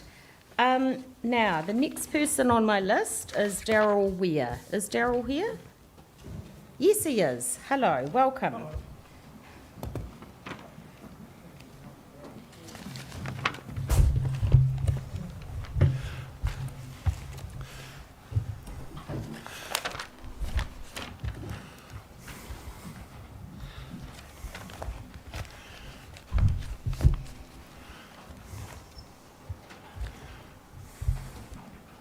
Oh, you printed something. Is that for us? Oh, thank you. Thanks, Harry. Oh, you've got one extra. There we go. Thank you. Thank you. Sorry, Daryl, we're just getting ourselves organised. So, have you sat here? I've recognised some people, but not everyone, and it's probably my eyesight more than anything else. Have you been sitting in and out a bit throughout the week, or have you been? No, watching online? I've just arrived for my slot here. That's absolutely fine. I wasn't suggesting you had to, but I was just wondering. That was all. But I've kept up with it, and Good. yes, took a lot of notice of what the CEO of the motor camp was saying. Very good. That's great to hear. The report in the paper. It just helps me to have people who are kind of. I know you're all very across it, but to know that you've been sort of keeping up to date with the things that are important to you is. Well, yes, really I'm a helpful. founder member of the Nelson Airport Noise Action Committee. Oh, and, that's good to know, because we're hearing from them later today, as you know. I Yes. won't be covering in my submission here the technical stuff Thank or you. answering any technical questions you may have, because that will be adequately covered by our chairman who follows me. That's Lou Solomon, who's, Yes, I've got that. later today. Yes, thank you so much. So that's much appreciated. So we've pre-read your submission, and Harry's also provided us with a written copy, so I can scribble some notes on it. Yep. But if you just want to take us through what you'd like to bring to our attention today, that would be much appreciated. Right, well, noise pollution versus the Oh, economy. we've got that as well, thank you. Yes, Yeah. that's what I'm on about here. Good.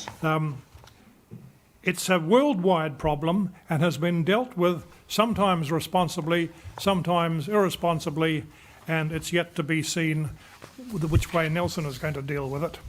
But it comes down to it that the owners of the Nelson Airport, the Tasman District Council and the Nelson City Council, they are charged with looking after the health of the citizenry.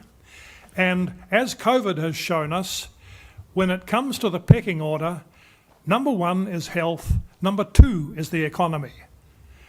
This may excite people like Shane Jones, who will be down here flinging his weight around, I'm sure, later in this, if it doesn't go his way.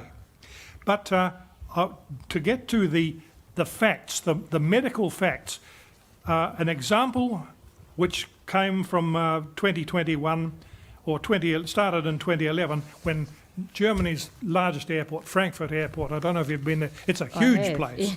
It's a huge place. And they unveiled their fourth runway, which sparked major protests, demonstrators returning to the airport every Monday for years. Destroying my life, one protester told Reuters a year later. Every time I go into my garden, I can hear and see planes right above. The new runway also channeled dozens of aircraft directly over the house of Thomas Munzel, a cardiologist at the University Medical Centre of Mainz. He'd lived close to the German Autobahn and close to inner-city train tracks, he said. Aircraft noise is the most annoying of all of those. He'd read a 2009 World Health Organization report linking noise to heart problems, but the evidence at the time was pretty thin. So he started looking through, doing some research to find out what the evidence was that noise did this. Exposure to loud noise has long been linked with hearing loss, but the ruckus of planes and cars takes a toll beyond the ears.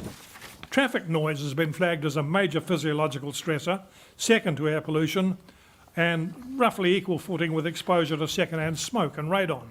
But in the last decade, a growing body of research this is, not opinion, has linked noise from aircraft and road traffic to a heightened risk for a number of cardiovascular ailments. And scientists are also beginning to pinpoint the mechanisms at play. Now, the estimates suggest that roughly a third of the people in Europe and the US are regularly exposed to unhealthy levels of noise. Unhealthy is typically defined as starting at around 70 to 80 decibels.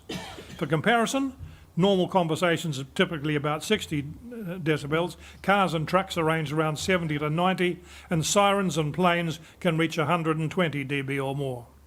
Numerous studies link chronic exposure to such environmental noise to an increased risk of heart-related troubles. People living near the Frankfurt Airport, for example, have as much as 7% higher risk of stroke than those living in similar but quieter neighbourhoods, according to a 2018 study that investigated deaths between 2000 and 2015 among people living near Switzerland's Zurich Airport. They saw significant increases in nighttime mortality after airplane flyovers, especially among women. As researchers probe the physiology underlying the cardiovascular consequences of noise, they're zeroing in on a culprit: dramatic changes to the endothelium, the inner lining of arteries and blood vessels. This lining can go from a healthy state to one that's activated and inflamed with potentially serious ramifications. Now, the path from the noise to blood vessels goes something like this. When the sound reaches the brain, it activates two important regions: the auditory cortex, which interprets noise, and the amygdala, which manages emotional responses to it.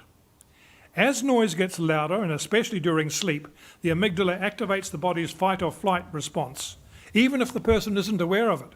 So you can be psychologically okay, I'm used to airport noise, but inside your body, you are not. It's not used to that, and it goes into fight or flight mode. So, once initiated, the stress response releases hormones like adrenaline and cortisol into the body.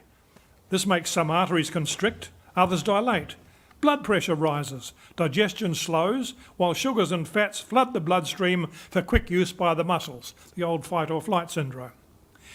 This cascading stress response also promotes the creation of harmful molecules that cause oxidative stress and inflammation in the lining of blood vessels. This dysfunctional endothelium meddles with the blood flow and affects numerous other processes that, when impaired, contribute to a range of cardiovascular illnesses, including high blood pressure, plaque build-up in the arteries, obesity and diabetes.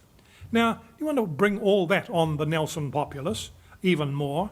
Studies on people and mice show that the endothelium doesn't work as well after just a few days' nighttime aeroplane noise. Just a few days of it, suggesting that loud noise isn't a concern only for people already at risk for heart problems. Healthy adults, subjected to train recordings, for example, as they slept, had impaired blood vessel function almost immediately.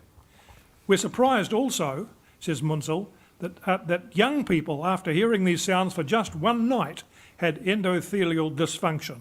They might not psychologically have been bothered by it, but inside it was taking note. So the consequences are fairly evident from that sort of research. Despite the remaining questions, there's a growing recognition of the connection between noise pollution and reduced physical health. A report in 2018 by the World Health Organization noted that each year Western Europeans are collectively losing more than 1.6 million years of healthy life because of traffic noise. That calculation is based on the number of premature deaths caused directly by noise exposure. And that number is likely to grow, and by 2050 will reach nearly 70% of that population, the UN estimates. But if you're living in a place like Manhattan or a really big metropolis, you won't notice how loud it is after a while because it's normal. But if you are habituated to it psychologically, that doesn't mean it doesn't have negative health consequences. So as I said, the pecking order of priorities, as COVID showed us, is that health's number one, economy's number two. One other buzz phrase that Nelson Airport has raised through its management is that they need to carefully manage reverse sensitivity. That is defined as when new expanded land uses generate complaints and legal challenge that make it more difficult for an existing activity for the airport to operate. So that's your choice. Do you rate number one, health as number one, and number two, or is the economy going to be the most important thing? That's it. No, and thank you for bringing this article to our attention and to actually reading, taking us through it, because it was just helpful, because it just gave it that little bit more sort of bringing it much more to our attention and bringing it more relevant to the situation that we're dealing with here. I don't have any specific questions for you. Do you have any questions, David? What about you, Lindsay? I was just going to ask Mr. Ware, what's your background? My background is I've dealt with noise all my professional life as a broadcaster.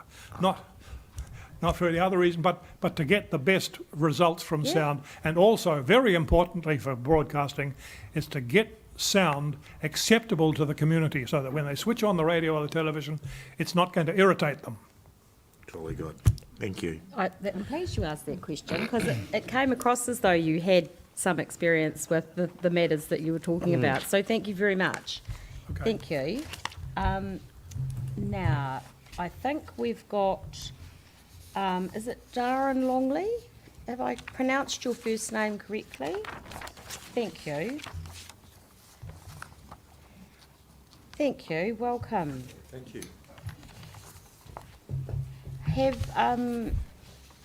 Have you just come along now, or have you been? That's all right. I'm Helen Atkins, Lindsay Dash, and David McMahon. Thank you. And if you've been watching us online, we're probably this big on your screen, but hopefully you've got a bit of a sense of what we're interested in. We've got a copy of your submission. Thank you. So what would be really helpful is if you would just take us through the highlights of the submission that you want to bring to our attention, to just emphasise those matters that you think are the most relevant for us to think about. Thank you. Thank you. Can I just check? I seem to be ahead of the scheduled time. Is that right? I had 3 o'clock on my... Oh, you are. And the reason for that is that Anthony Watkins, who actually presented to us yesterday yes. Okay. as part of the golf club, I think, presentation, Yep. he decided he didn't have anything additional that he wanted to bring to our attention. So he's come off the schedule. So that is why you're a little bit early. But thank you for being here early. That's fine. That's much appreciated. Great. So I have 20 minutes? You do.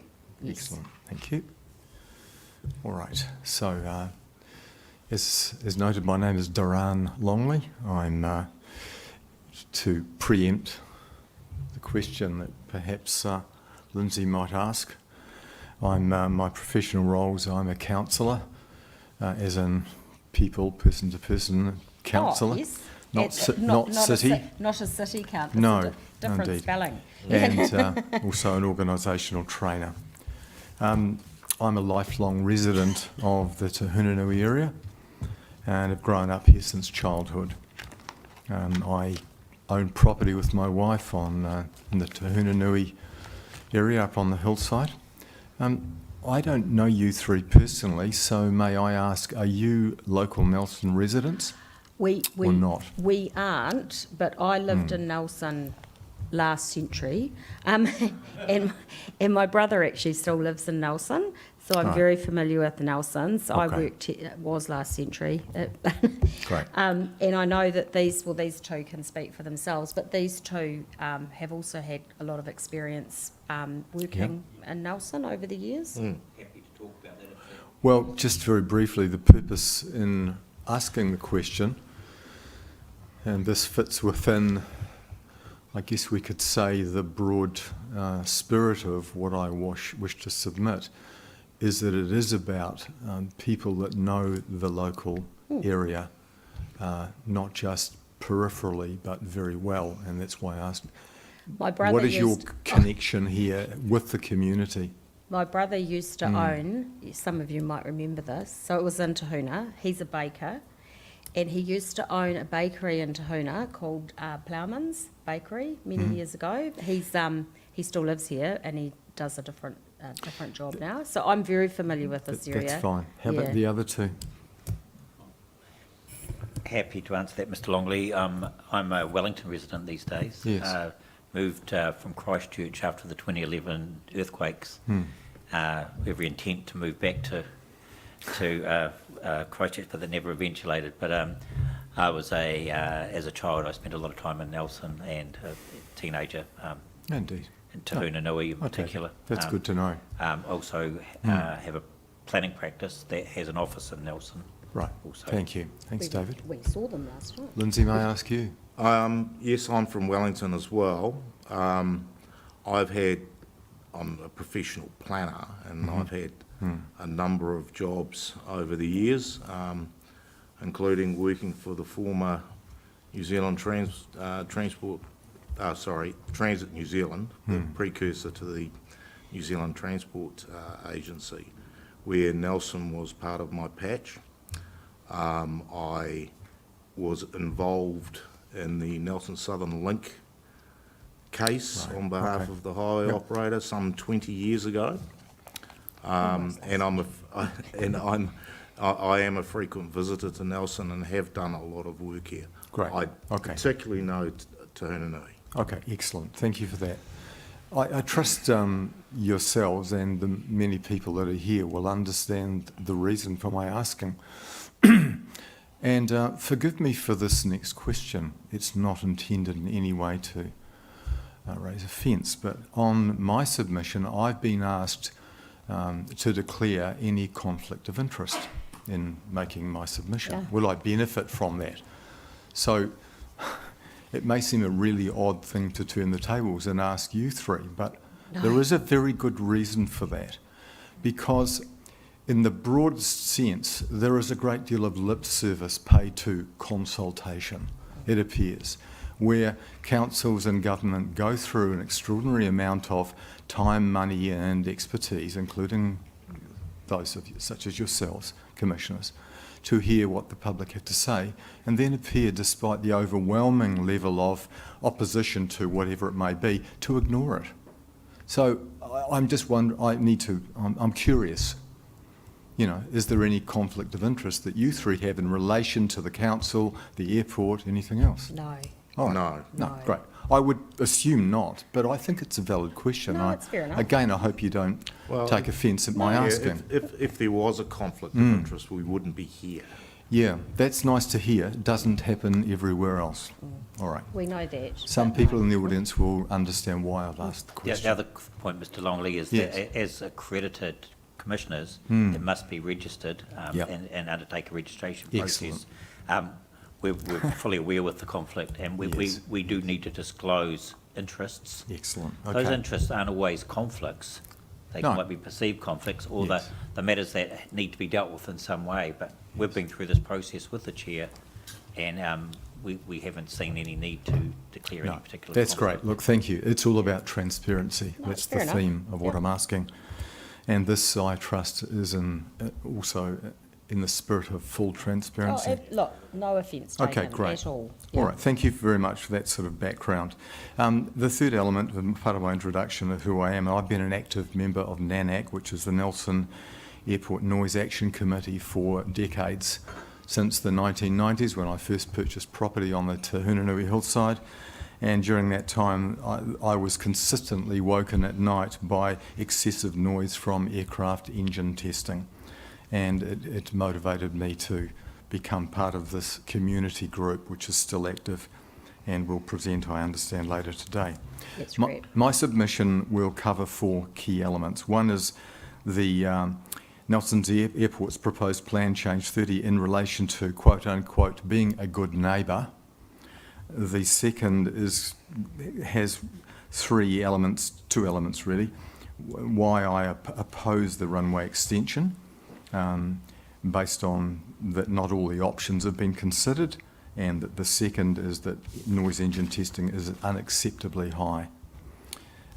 The related to all that, of course, is the social, economic and environmental factors that have not been adequately addressed in the consultation process so far, and then I'll make a summative recommendation.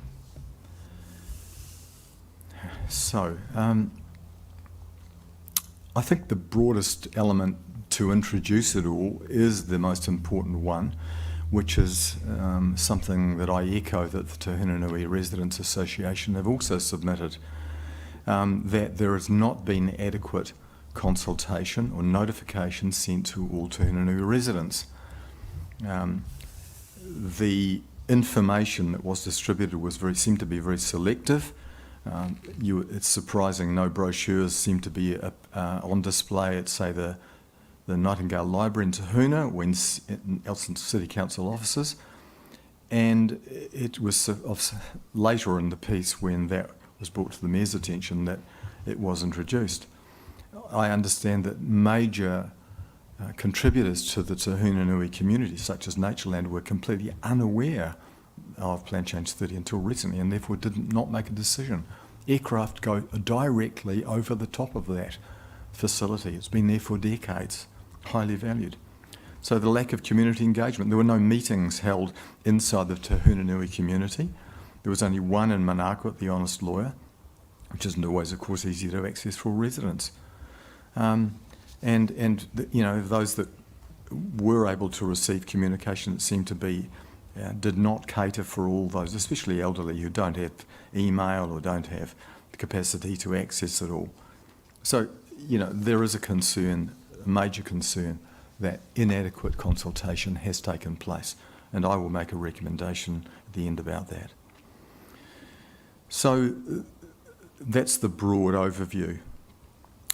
In relation to the 2 key elements I want to comment on, one is about the runway extension options and the other is to do with noise level exceedance. The runway extension options, as I have seen them in visual and diagrammatic form, seem to only present a north and south extension options. But it doesn't take into account that there could be other ones. Now, I understand the RMA requires that all options be considered in such plan changes. I'm asking, why has that not taken place? It doesn't appear to. And when you consider the impact on those living, especially those living north of the runway and those that live south of it, why could there not be, for example, an extension at both ends, a shorter one? So that's something that has not been included and absolutely must be. Right. The northern extension, I understand, would be proposed at 370 metres toward the residential area of Tahuna, meaning aircraft would be 20 metres lower than they currently fly in. This extension, as you are probably fully aware, would be the end of the Nelson Golf Club. Now, I have an active contribution to the Nelson Golf Club and will continue to do. Know many of the members engaged in it on multiple social levels, for meetings and all sorts of other elements, including exhibiting my photography. So, that alone, given that they own the land, I'm just wondering, how on earth can some corporate entity decide or have a right to take over that land, without considering the impact? All right. A lot could be said about that, and I trust it has been by Tony Watkins. Mm-hmm. All right. There seems to be no inclusion of what's known as EMAS, and I'm sure you're aware of it, Engineered Material Arrestment System. Is that familiar to you? It is. It is, good. Yeah. Which would reduce the need for those extensions. Of course, we're all aware that the extensions are needed if the aircraft happen by some rare event to run off the end of the runway. Well, those systems are proven to be very, very effective. That would shorten any extension at either or both ends. The element around that one is, I'm just asking, what evidence actually exists that proving commercial jet airliners, particularly in the international ones, are actually needed here? It seems to me, and this seems to be a projection 10 to 15 years ahead. I'm not sure if that's been stated as to when they proposed this extension, but it seems speculation and unfounded projection to me. How can they justify this extension? And what evidence? What are these aircraft? We don't know what those aircraft will even look like in 10 to 15 years. All right. There's another element to do with this, which comes into the environmental aspects. It's my understanding from having been to Cawthron Institute lectures that the runway, that whole area, is subsiding by approximately 10 millimetres a year. Now, if we take a projection on that, plus the projected sea level rise, which is very clearly documented internationally and locally, I think you have a significant problem. Not necessarily 10 years ahead, but if you project the amount of money and investment in the airport and everything that goes with it,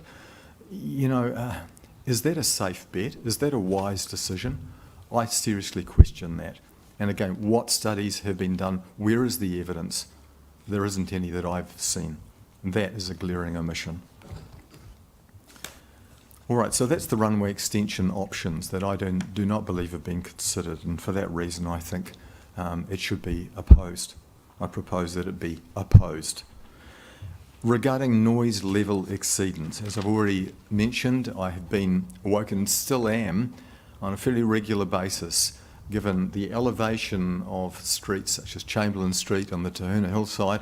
It is in a higher level direct line of, let's say, noise vibration. You may or may not be aware that the current noise enclosure is the most absurd rudimentary structure, not purpose designed, built of hay bales, I understand, with some sort of tarpaulin over it. And we all know, just like light spreads in all directions, so does sound, radiant energy. So, they should be, if they want to do anything about being a good neighbour, they should be actively making a purpose-designed structure, not some sort of makeshift thing that really is not fit for purpose. Now, specifically, the current rule INR 25 is not compliant with an NZ standard 6802. Are these familiar to you? These? Yes. They are, Yeah. good. You know, in April 2024, this year, the Marshall Day company who I understand, operate engine noise level testing on behalf of the airport, confirmed 5 engine tests that exceeded the limit. And, you know, currently that exceeds 75 decibels. So the proposal I would make is that they should ban all tests over 75 decibels. The difficulty is that I understand currently the noise levels are averaged over a, 8 or 12 hour period. Yep. That's not the way it operates. At 3 in the morning when I'm awoken by that sound, you know, it's high level engine, like a motorbike revving, or, you know, that is much higher than is acceptable, or even, you know, the 75 decibels for a sustained period. All right? Now, I'm at the vintage age where I don't go back to sleep so readily after being woken at 3 or 4 in the morning. And I wonder how many other people, if they are to be asked, what effect does this have on you? All right. This is part of the inadequate consultation notification. So I've summarised 2 things. One is the lack of options in runway extension, and the second is the exceedance of noise level and the inadequate monitoring structuring around that. Mm-hmm. How much time do I have left, please? I think you've got, have you been? So Sorry? you have, yeah, look, you've got about 5 or so minutes. I Okay, think. great. Yeah. Thank you. All right. I'll speak now to the social economic factors that have not been that was up adequately on my list. included. Thank you. All right. So, as I've said, I have grown up in Tahuna since a child. I have the beach as my second home. I go there pretty much most days of the week for the walk that we all know is vastly helpful, I'll say, in the broader sense of maintaining well-being of hundreds, if not thousands, of Nelson residents. Those aircraft, of course, fly in directly from Tasman Bay, directly over the beach, and currently are, we could say, at an acceptable height. If that runway is extended north, it would, I understand, drop the flight level another 20 metres. About 20, that yeah. becomes significant. Now, that's just, you know, a temporary thing as it flies overhead on the beach. But I used to work with my father at the campground, the Tahuna campground.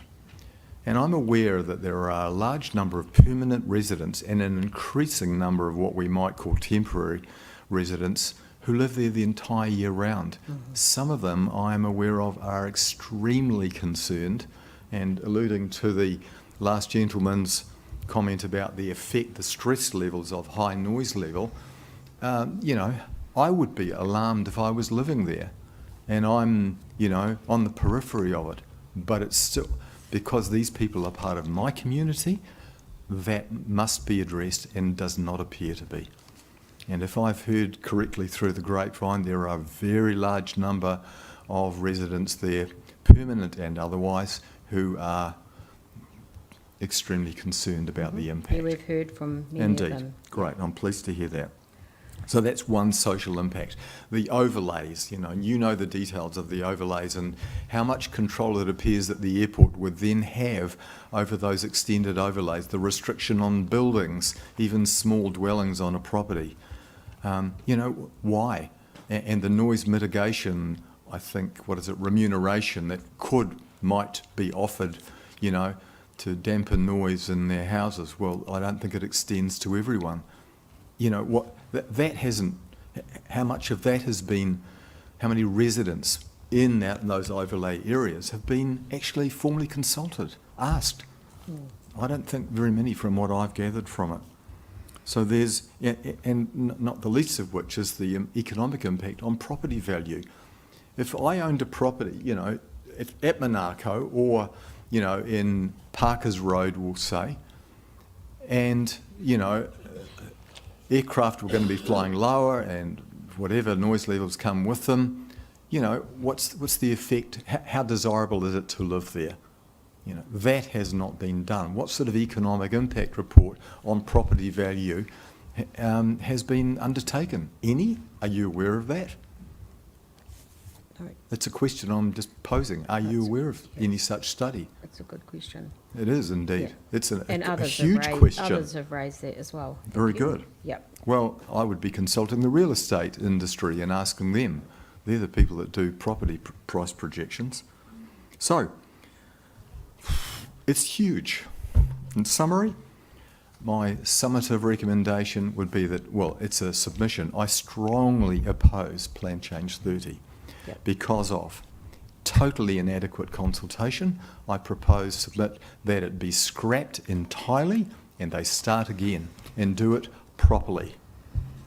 Right.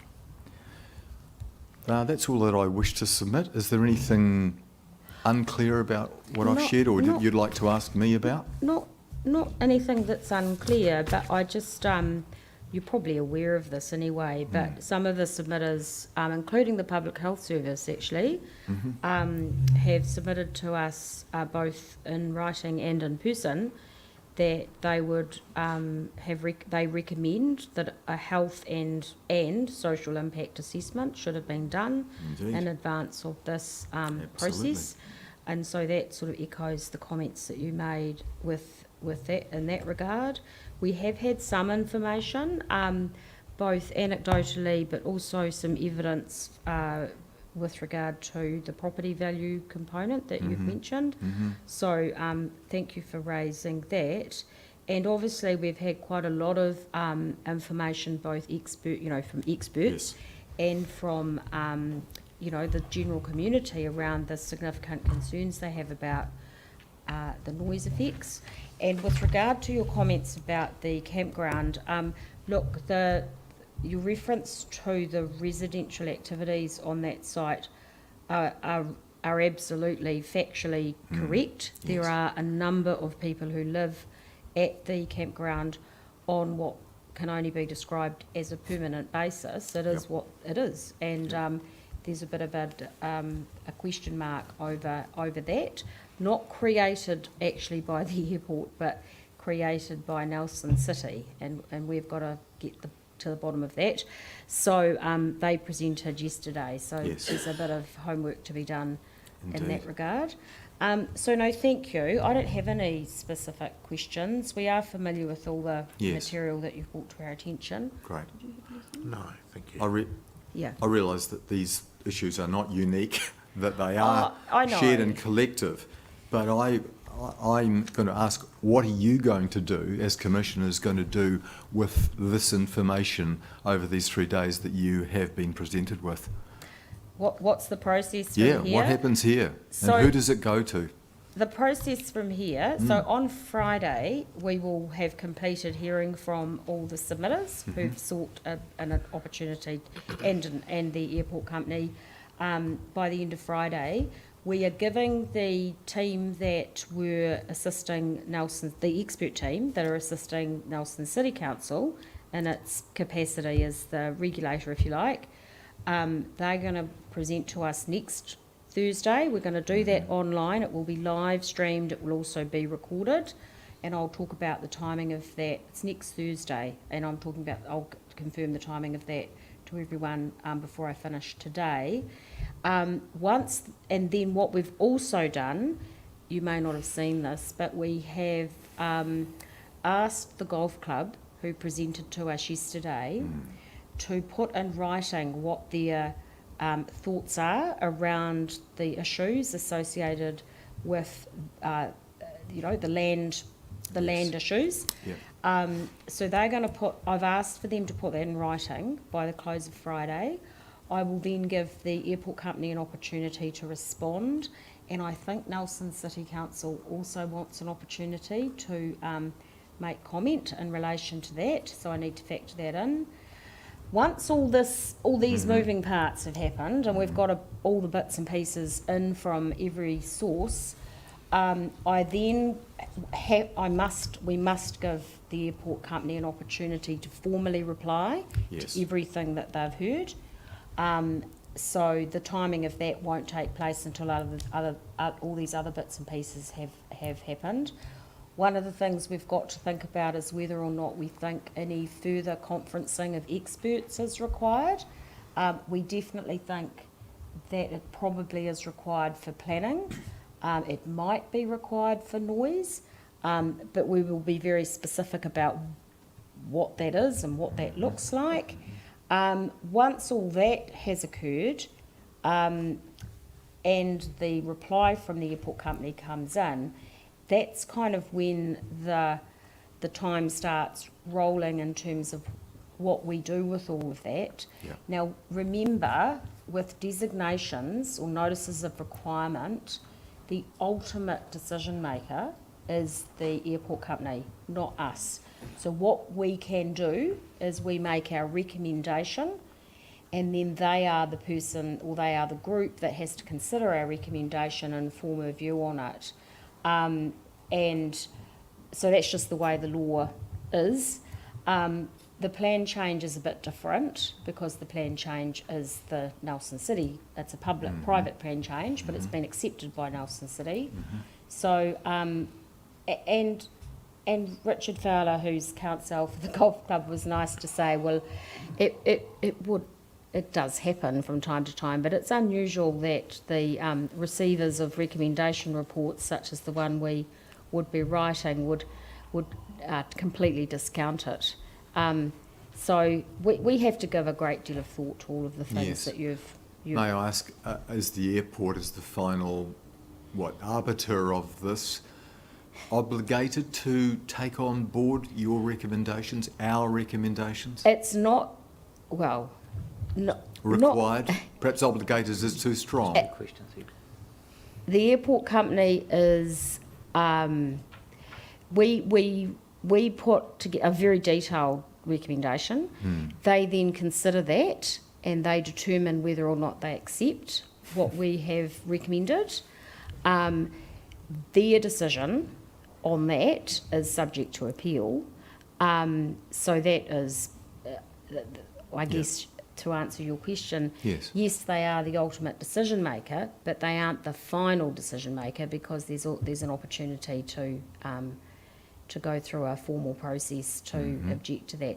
It is quite unusual for a requiring authority to not give any notice of a recommendation from a panel such as us. Indeed. And are your recommendations to be made public? Yes. To all of us that absolutely. That's absolutely. Important. And we do a formal report that includes reference to the submissions we've heard, etc., and all the evidence. Yes. All right, I'd like to finish with two things. One is I appreciate understanding the transparency of the process, that there are no surprises and nothing hidden, especially from those who are most profoundly affected, which they would be if this goes ahead. And I don't think it will. Okay, thank you. The second and last element is that you may or may not be aware of this, but there are a very large number, a growing number of people across the community and across the country who have a lack of trust or faith in the type of decisions made at corporate or even council level, which appear, again, as I mentioned, the word lip service to consultation. And it's like there are a lot of people who are really fed up, and I'm one of them, with the kind of, overriding excessive control that appears to be in place, ignoring the ordinary person. We live here, we're the ones most affected, and so, what does being a good neighbour actually really mean? Thank you. Thank you for the time. And yes, I'm very familiar with the broader issues you've raised. No, thank you very much. Thanks for the opportunity. Thank you. Thank you very much. Now, what's the time? Break time. Now, we've got Cole Simmons, is that correct? Is he here? It's a little bit earlier than it says on the schedule. Are you happy to come forward early? That would be great, because then the last person is Lou Solomon with wearing two hats, if you like. So and we'll probably have a break We'll probably have a break. in between. Yeah. Yeah. Yes.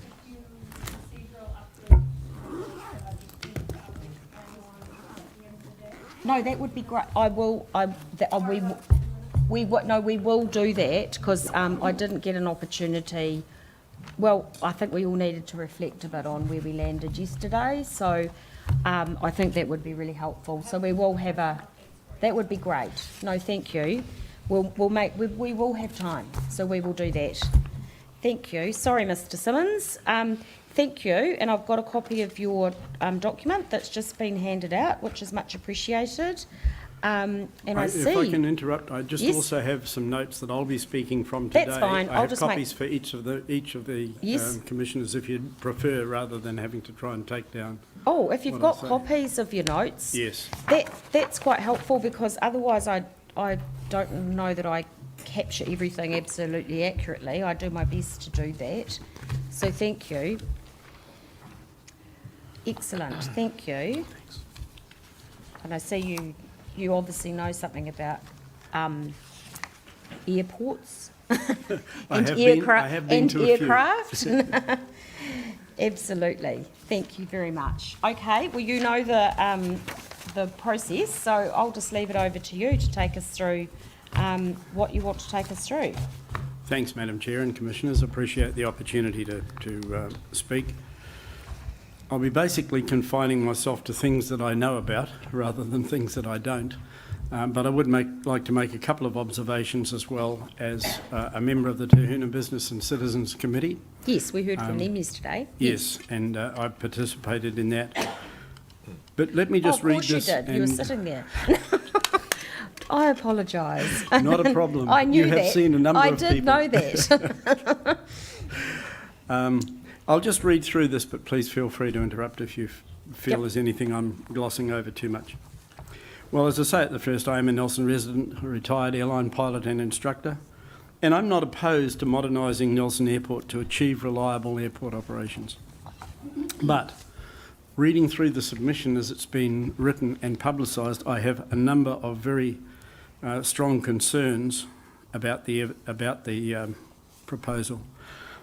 First, let me say I strongly support the evidence given by Mr. David Race. I'm not qualified to speak at the length that he did, but I'm very happy that what he put forward was an accurate representation of the likelihood of things that will occur if that northerly extension goes ahead. We're very fortunate that the holiday park invested considerable money to bring him out here, and I'm happy with that. Other speakers have already covered in detail the social disadvantages, so I won't get into that as a Tahuna representative. But other than to say that I share their concerns and I think they're well founded. The published evidence which has been provided by Nelson Airports to support their application has, in my opinion, serious and significant flaws and omissions, as it arbitrarily rules out options which would reduce the impact on the Tahuna area. It also ignores limitations that such a move would place on airline operations during conditions of poor visibility. I won't go through Mr. Race's evidence, but it's interesting to note that until he brought forward the problems brought on by impinging on the area around the crane at Nelson Port, they were completely omitted from either the Airbiz or the Nelson Airport Limited report. And it was corrected later verbally, but I find that a rather strange omission, given that they're looking to further the airport runway to the north. Mr. Race also introduced a second possible solution of using a runway starter. Now, I retired about 10 years ago, so I'm not really familiar with that term, but it does raise some interesting possibilities, which, looking at Mr. Race's evidence, have the opportunity to completely negate the need to extend the runway. But I do want to make some detailed comment on the so-called requirement, and I put that in inverted commas, for the provision of 240 metre end runway safety areas. And I do quote again from CAA rule number 139.51, which was dated November 2023. And the only reason I bring that up again, it was in my original submission, is to reinforce the fact that that is still the requirement incumbent on CAA. And it does not say that they require 240 metres. What it does say, that if practical, a distance between 90 and 240 metres. As I pointed out in my original report, that 240 metres is a worldwide accepted figure which takes no account of the aircraft operating at the airport. So it would be the same figure which protects an Airbus A380. And that Rule 139 Appendix A is used to justify the inclusion of 240 metres at each end of the airport. And they cite Christchurch and Auckland as examples. Conveniently omitted is the fact that both of these airports have routine operations by Airbus A380, maximum landing weight 391 tonnes, 391,000 kilograms, landing at a speed of 140 knots. NAL PPC 30 only looks to extend the runway to cater for ATR 72 aircraft, max landing weight 22 tonnes, and a landing speed of 113 knots. Now, I am aware that when the CAA director approved a 90-metre RESA for proposed Wellington Airport extension, this was challenged by the New Zealand Pilots Association, heard by the Supreme Court, who then overturned that ruling. But in doing so, they did not state what length a RESA should be at Wellington or anywhere else. The verbatim quote from that court ruling said, "This court considered that the question of what is practicable," that's in terms of length, "requires a more nuanced approach than those contended for by the parties. What is practicable must be addressed in the particular context in which the issue is raised." And in this particular case, that ruling was made for Wellington Airport. Aircraft operating at Wellington, the biggest one currently, Airbus A350-900, max landing weight 207,000 kilograms, 207 tonnes, approach speed 140 knots, which compares rather unfavourably versus an ATR 72. Also in their submission in para 7.7, Airbus cites Dunedin, Palmerston North, Napier and Whakatane as airports with 240 metre RESAs as a justification for their plan. I would point out, however, that to have selected these particular airports seems disingenuous at best. Dunedin, certified for Boeing 767 aircraft with a landing weight of 134 tonnes.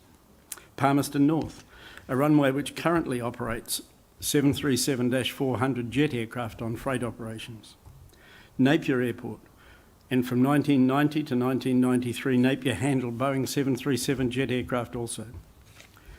The last one, Whakatane Airport, is quite a different horse, but a simple Google Maps examination shows that the nearest built-up areas to the runway at Whakatane are 3 kilometres at each end. Currently, at Nelson, the nearest built-up area from the existing northern end of the runway is 741 metres away. If you extend, or if they extend 370 metres towards that, it becomes 371 metres from the end of the runway. In para 7.9 of the ABBIS report, it says, at this stage of planning, NAL and Airbus must assume that civil aviation would require a fully compliant 240 metre long RESA because land is available and the provision of such land is practicable. There is no sound basis, according to them, for planning to presume that a shorter RESA length will be approved. Given that at the moment the nearest houses in Otterson Street are only 520 metres from the runway threshold, while those in Parkers Road, a more built-up area, are only 800 metres away, the statement that the land is available and that the provision of that land is practicable is laughable in the extreme, because it basically destroys the property of certain landowners. The distances, by the way, were measured on Google Maps, so hopefully they're accurate, but I didn't get out there with a slide rule. What is more surprising is that I'm reliably informed that neither Nelson Airports nor Airbus have approached the Director of Civil Aviation to determine what length of RESA might be required at Nelson. They haven't even tried. This would seem to me to be a case of we may not like the answer, so we just won't ask the question. Let's move on to this EMAS, or Engineered Material Arrestor System, if I may. In dismissing the idea of investigating the possible use of this new technology, the AirBiz report makes the following statement in their paragraph 7.13. EMAS is not commonly used globally because aviation regulators have, and I underline historically, stipulated a requirement for conventional RESAs with open graded land. Historically, the FAA research into the use of EMAS commenced in 1990. The first application was in New York City at 1996. That's almost 30 years ago. How far back in history do we want to go? Not commonly used. As of 2019, more than 110 runways in 70 US airports were using EMAS technology. A number of aviation authorities have recently introduced or are actively preparing generic guidance for the approval of EMAS based on the current applicable FAA. And the FAA, for those of you that may not know, is the American regulatory body. These NAAs, or national authorities, include those in Australia, the UK, Canada, France and Spain. We're not talking about third world countries trying to shortcut corners. Use in New Zealand, AirBiz, I do apologise for getting that wrong. AirBiz is correct in saying that there are no current, at least to my knowledge, EMAS systems in use in New Zealand. But they're either unaware of or conveniently ignoring the fact that Queenstown Airport Development Plan, published in December 2023, and I sent a copy of that to you earlier, does incorporate EMAS in its proposal. They have partially costed the installation at $15 million. So Nelson would not be the first airport to ask CAA to evaluate the system. EMAS is also accepted by New Zealand airline pilots as a viable alternative. In a media release in 2016, the NZALPA was advocating an internationally recognised safety system known as Engineered Material Arresting System, or EMAS, which is crushable cellular material on an existing RESA to decelerate an aircraft in emergency. This is not new technology. This is not untried technology. In July 2023, Steve Cross from the Holiday Park Board asked the CAA two questions. Question 1. Does CAA accept EMAS as an alternative to a 240-metre RESA? The answer was, the CAA are in the very early stages of adding EMAS references into Civil Aviation Rule Part 139, and that's the rule under which airport design is governed. Acceptance of EMAS as an alternative to RESA would be based upon the provision of an acceptable aeronautical study to CAA, followed by independent consultation and satisfactory assessment. The decision to install traditional 240-metre RESA, or EMAS, is a decision made by the airport operator, not by CAA. And it would seem that the airport operator at this point has decidedly ignored the fact. Question 2. Has CAA had any communication with Nelson Airport Limited about the installation of EMAS? The answer was no. CAA has been verbally informed that NAL are in the early stages of investigating the need to extend the runway. Given that this communication occurred nearly a year ago, it would not be unreasonable to expect that these very early stages of adding the EMAS references into the CAA regulations have progressed since then. But the question has never been asked. So let's move on to some more of the justification used. One of those was to talk about the disadvantages of RESA to an aircraft landing in that area with its undercarriage down, i.e. an aircraft on approach, undershooting the runway. It stated that, and in their para 7.12, they state that due to its mechanical properties, EMAS is less suitable for aircraft undershoot events where the undercarriage is down, because it would cause very rapid deceleration of an undershooting aircraft. That is technically a correct statement. However, it's of minor operational significance. pilot training, especially that for professional airline pilots, strongly discourages. In fact, you would fail a pilot in a test if they aim to land at the beginning of any runway, unless you are talking about a top-dressing pilot or somebody in the bush. The normal touchdown aiming point for all commercial operations is no earlier than 1,000 feet, 308 metres from the runway threshold. And at Nelson, the precision approach path indicating system, which is a lighting system which guides the pilots to the correct point, is set to bring the aircraft over the threshold at a height 48 feet above the runway. This provides a prepared undershoot surface of 300 metres prior to reaching the runway touchdown point. The chances of a touchdown earlier than that are extremely small. The effectiveness of EMAS. You've got before you, I hope, the picture of a Saab A340 or Saab 340 at JFK Airport on runway 04. That was actually the first overrun where EMAS was under test. It was a really messed up landing from a pilot's point of view, but the aircraft departed the runway at a speed of 75 knots. It's a similar size of aircraft to a Dash 8, a little bit smaller admittedly, but somewhat similar in size and used to operate from Nelson. Yep. That aircraft, you'll note in your notes in the margin, EMAS stopped that aircraft from 75 knots in a distance of 76 metres, 400 feet. And bearing in mind too that the runway on which it was landing is normally operated by heavier jet aircraft up to the size of 747s. And the FAA were quite content with the use of EMAS in the overshoot, and it did its job well.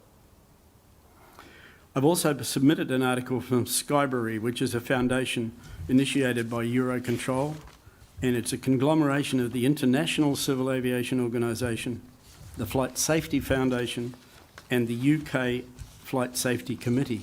So it's not just a fly-by-night document. This shows the installation of an EMAS system on a sloping surface, similar to what might be expected if the airport decided to go for a southern option as well. And note that that system on that sloping end of the runway is still very effective in stopping the aircraft. This should be investigated, in my opinion, as a possible way to lessen the need for excessive land acquisition at the northern end of the runway. And given that the NAL project to zero gives a time frame of 10 to 15 years before the runway extension is built, in my opinion, the decision to arbitrarily discount the possibility of EMAS use smacks to me of a grab for control over an extended area just because you think you can. My preferred outcome? As a pilot, obviously, I want to see us have an operationally effective airport, but with minimum adverse social disruption to the Tahunanui area. To achieve that, personally, I believe that PPC 30 should be rejected in its present form, and that any further submission from the airport must include a detailed and realistic examination of all available options. This must include consultation with the Civil Aviation about the length of lease required and the possible use of EMAS. To do anything less than that is not minimising the social impact on the community of Tahuna. Thank you. Thank you. I mean, like what I said to Mr Hambleton earlier today, it is helpful to have these issues reminded to us, because obviously we've had the airport giving the evidence, and then we heard from Mr Race, who you've mentioned, and then Mr Hambleton, who like you comes from more of an airline executive perspective, and then you've come from an expert in flying, essentially, and training pilots. That's really helpful. Just a couple of things. Mm-hmm. I'm not sure, so I'll be corrected by somebody. I don't think we do have the, sorry, I just circled it, the Skybury thing that you mentioned. Do we have that? Yes, it's on the side of the graphic that has the sloping end of the runway. Is it? Oh, sorry, it's here at the bottom Yes, of this. Sorry, it I is. didn't look. I've got it. Sorry. That's all right, no problem. No. You have so many bits of paper, that would I know be surprising I have. if you and don't. I do all these sort of gobbledygook graphics all over them, and then I can't read what I've said. No, thank you. The point I wanted to make with quoting where Skybury comes from is that it isn't an unofficial or an unthought-out document. It's actually authored by, Skybury is authored by a number of very good bodies.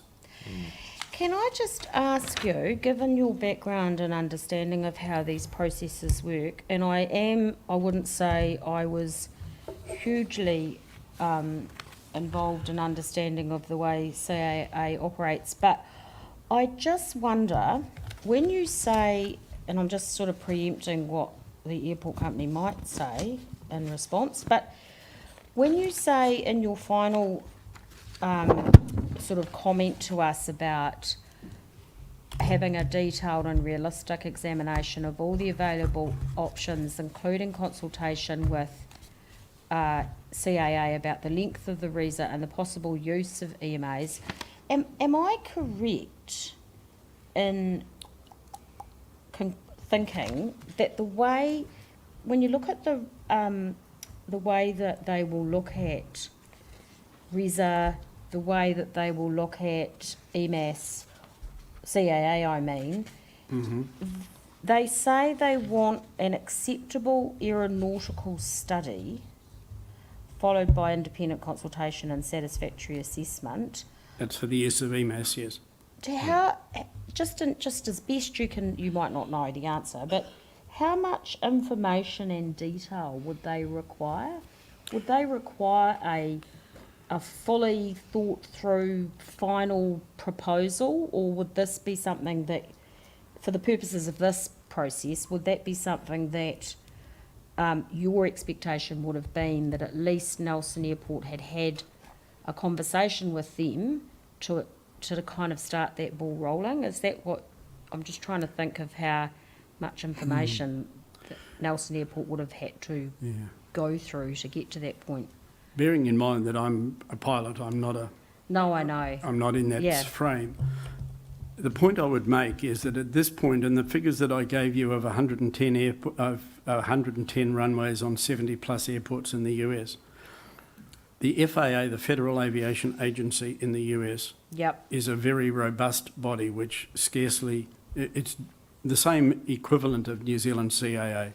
Yeah. They have very obviously looked at this. I could send you a breakdown of the types of aircraft where EMAS has been effective, and they range from a Boeing 747 all the way down to light business jets, such as might operate here out of Nelson. My expectation would be, and it's only my thinking about how this would go, that if Nelson Airport's authority were sincere in their effort to try and reduce the impact on the northern end, they would be pushing CAA, and bearing in mind that if you look at the picture for Queenstown Airport, which I included in there as well, they show an already developed plan to use EMAS on the ends of that runway. Now, I can't give you the figure of what length they're using. It looks to me, given that their runway is over 1,800 metres long, my guess would be that the EMAS area that they will use for that, and this is to stop jet aircraft running off into Lake Wakatipu. Yeah. The length of that is probably in the region of 400 to 500 feet. But I can't guarantee that because I don't have the measurements. No, that's all right. No, obviously the airport company my expectations is that they would respond to the points that you and others have made about the use of EMAS and RESA and consultation with CAA, etc.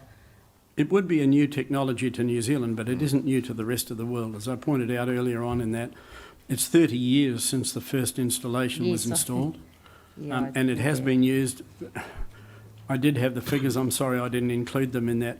No, that's okay. I think the number of successful arrests that have happened in the US is in excess of 30, and the aircraft certainly range from the size of a Boeing 747 right down to the Saab 340 that you see in the picture that I sent you there. No, so it does seem on the surface of it, and to me as a pilot, I'd be pretty happy if I knew I had that in front of me and I was running off the end of a runway. But that's all I can say. I'm sorry. No, thank you. And the information from Queenstown Airport is helpful. So thank you for that. I didn't have any other questions. Did you have any questions? I need to repeat myself on what I said to Mr. Hamilton. I don't know if you were in the room at that time, Mr. Simmons, this morning. No, I wasn't, I'm afraid. No. Look, again, your statement, along with Mr. Hamilton's and Mr. Race's statement, have raised some issues about the necessity of the designation to achieve the objectives of the company, airport company. Mr. Munro and Dr. Orchard have provided some information on that. They need to provide some more. We've signalled a need for that, and so that goes to one of the four tests that we need to consider, the necessity. That in turn then goes to two of the other tests, the alternatives considered, and the effects associated with the different alternatives. So again, as I said to Mr. Hamilton, I don't have any questions from you. The airport company are listening, as is the council reporting officers. That they know that these are live issues and that they need to respond to them. Thanks, Mr. McMahon. So thank you. And No, I'm probably fairly much in the same position actually as my colleagues. Certainly, it's been very useful to have a pilot's perspective. We've had the aeronautical engineers and so forth as well. Obviously, they're pilots, but your career has been based on flying in and out of various airports, presumably mainly in New Zealand, but... Well, I started in the New Zealand Air Force, but that was quite a long time ago, I'm afraid. Okay. No, that was really good. Just one thing I'm more intrigued about anything, who flies A350s into Wellington, or who has? I think that's an Emirates operation, but I didn't look at the tail number. I simply looked at the movements in Wellington Airport, I'm sorry. They used to actually operate 747 special purpose, or SP as they were called. So them.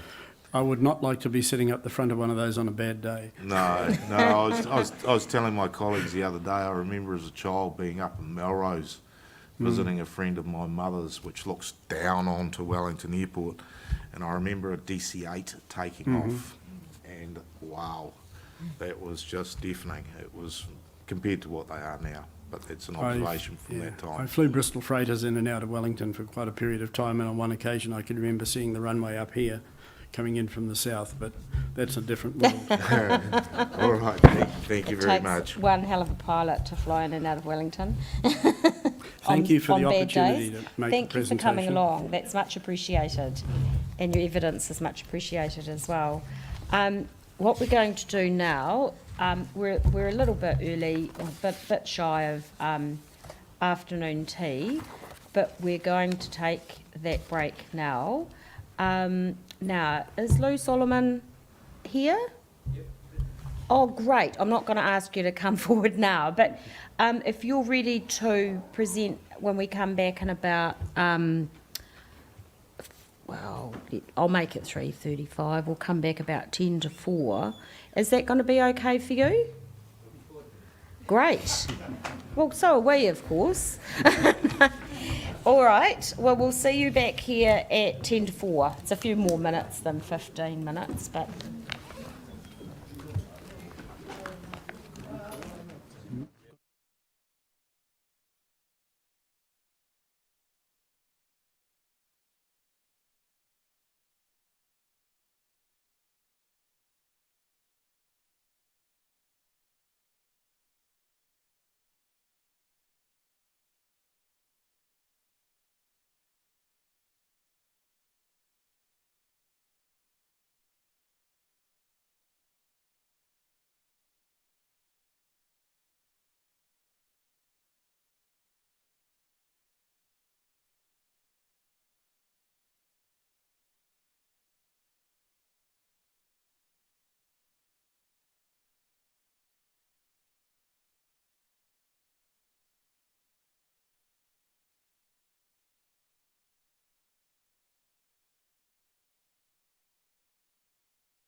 Oh, and is that the PowerPoint?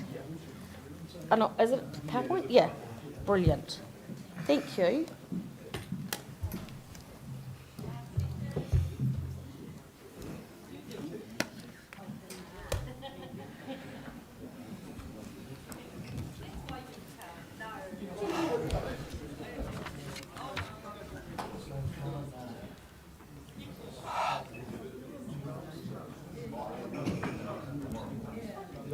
Two documents here. It's the one thing. Yes. Oh, thank you. Oh, this is the, great.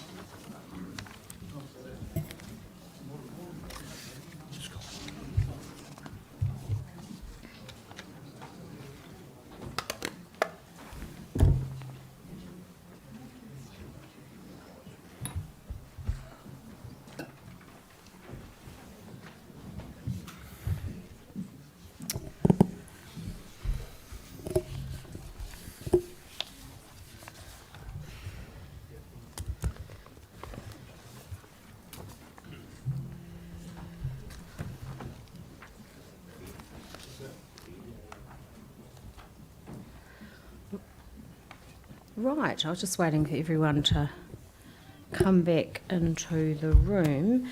Good afternoon, Mr. Solomon. Now I've got two documents that you've given to the hearings administrator. One is speaking notes, and the other one is a sort of set of material that I presume you're also going to be referring to. Am I correct that in your capacity as the for the Action Council, did you have a PowerPoint or something like that you were going to take us through? Yes. Is that right? Oh, good. That's okay. I think that's all under control. And are you going to talk to that first? Is that the order that you want to do I would things like in? to reverse the order and actually speak as chair of NANAC first. And Brilliant. then as me personally second, because the NANAC issues are more. No, that's fine, and we've been told that Important. that was the plan. Yeah. So that's brilliant. All right, in your hands. Okay. So you take Good us afternoon, through. everybody. Yes. My name's Lewis Solomon, and I'm chair of and technical advisor to Nelson Airport Noise Action Council, incorporated in 1995. We have 51 members. I have a degree in electrical engineering from Auckland University, and I am a member of the Institution of Engineering and Technology. Prior to my retirement, I was also a chartered professional engineer and a member of the Institution of Professional Engineers New Zealand. I have no pecuniary interest in the outcome of these hearings. I live remote from Nelson, and neither I nor any associate party owns any property near the airport. I do not play golf. I act pro bono. Since its incorporation, our society has acted as a focus for the community to contribute to the planning of the development of the airport so as to achieve the objective of establishing limits over the noise from aircraft, and it has monitored the compliance, or otherwise, with those limits. We have heard from the applicant's noise expert. It seems to me that she is saying that there will be an imperceptible increase in noise between the currently permitted noise level and the projected noise level produced by the hypothesised future fleet. The fallacy in this comparison is that the current aircraft noise level has never equalled or exceeded the current permitted level. And can we have slide 2, please?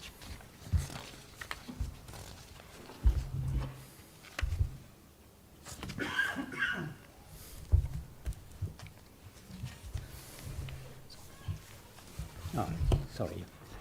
So if we look here, that top graph is the calculated LVN at location CL. I have to put my other glasses on, which is at the apex of the air noise boundary, Yes. or in other words, very close, very, very close to the houses in Parkers Road that are under the float path. Right. And we can see that the maximum that's been is 62 dB. This goes way back here, 5 years, I think. Certainly before COVID. The dip there is COVID. So, in other words, there's still a 2 to 3 dB headroom between what is actually being experienced now and the maximum permitted level. In other words, Ms. Smith's contention that future fleet will be 2 dB above that there, so that's 2 dB between that point and that point, but there's still what the residents will experience is the difference between that and that. Or in other words, 2 to 3 dB more than her 2 dB, so that it'll be 4 to 5 dB, which is certainly going to be perceptible. Leaving aside the mumbo-jumbo of the noise experts, it is self-evident that an extension wholly to the south, or partly to the south and partly to the north, would result in a lesser noise nuisance to the majority of nearby residents than would the applicant's proposal. Ms. Smith has estimated the LDN which is to be expected in the residential areas. However, that is not the complete story. Also relevant is the question, what increase in maximum noise is to be expected for a resident living under the flight path? And I'll read some supplementary notes here. It is not the LDN, which as she has estimated, that interrupts conversation or wakes your toddler who you've just got off to sleep. It's the L max, which is the 1 second average, not the LDN, which is a 3-month rolling average. So let us consider the case of such a dwelling in Parkers Road, being overflown by an aircraft approaching from the north, and we'll assume it's on its 3-degree glide slope. The distance from the point of intersection of the glide slope with the current runway and the house we're considering in Parkers Road is approximately 800 metres. So the altitude of the craft above this house in Parkers Road is 42 metres. If the northern threshold is moved 370 metres towards the house, the altitude will reduce to 22 metres. An aircraft at height approximates a point source in a free field, point noise source in a free field. So the increase in maximum noise in this particular situation would be approximately 5.6 dB. And I've given you the mathematics behind that you can bounce off Ms. Smith if you like. Thank you. She's never criticised any of my maths from the past. Way above Ms. Smith's 2 dB, and certainly very noticeable to everybody. And I'll reiterate that there is confusion here. The LDN is the average over 90 days of the complete smorgasbord of airport noise. Movements north, movements south. For a particular house in a particular location, it's the LMAX will be a difference under the new scenario. I hope I've explained that. Right, yep, thank you. I then want to come to the runway extension, if you like.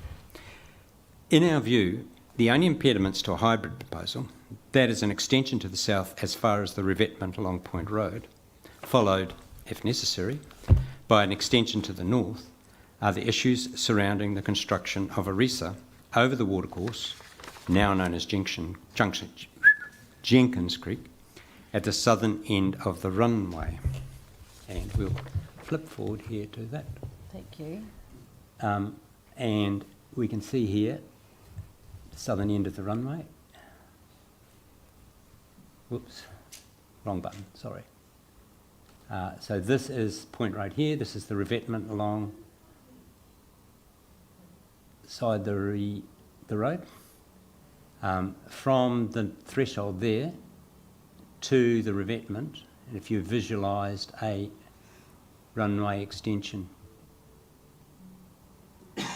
an aerodrome extension, coming out here, small corner overhanging Point Road, which cars could drive under. The VOR would have to move, but that's only a matter of money. The distance, and I haven't obviously gone out with my surveyor's chain and measured it, I've scaled it off, I've got a measurement off Google, is 345 metres. Obviously, there are engineering considerations of what would happen with this watercourse should that take place. The options which I have seen for that, and unfortunately I haven't been able to find it recently, I believe it was a Tonkin and Taylor report, but it could have been a Stantec report, to put a culvert through here to take the watercourse along its natural course and build the reset over the culvert out to here, and the runway extension would come out here somewhere. The other alternative, which as a man who'd love to drive the bulldozer, would be to put a cut through the Monaco Peninsula and bring the discharge out here, which would be technically far easier and superior, but may have consenting issues, and then just divert the water out here instead of out there. This watercourse, I accept, is a habitat for waterfowl. However, having a habitat for waterfowl at the end of a runway doesn't sound like a good idea. And I have been told that NAL sends staff out regularly with fireworks to scare the waterfowl off.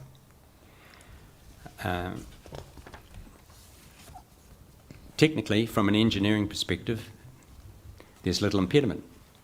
It would require the construction of a relatively modestly sized concrete culvert, either in the bed of the watercourse, east to west, as I've suggested, or through the Monaco Peninsula, north to south. A somewhat similar culvert has recently been constructed to pass the flow of Saxton Creek under Main Road, Stoke. And you can see it there. It's a photo I took last night. And you can see what they've done. They put wing walls, concrete wing walls, to train the flow into the culvert. Beyond that, there's rock riprap for when the rivers in flood, streams in flood, to make sure it goes through the culvert. Obviously, such a culvert to take the flow in what is now known as Jenkins Creek would be somewhat bigger than that.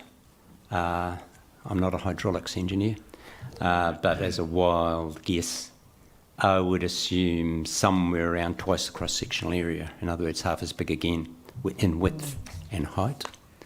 A major culvert similar to that has recently been constructed in this area at the Waimea Dam, and it takes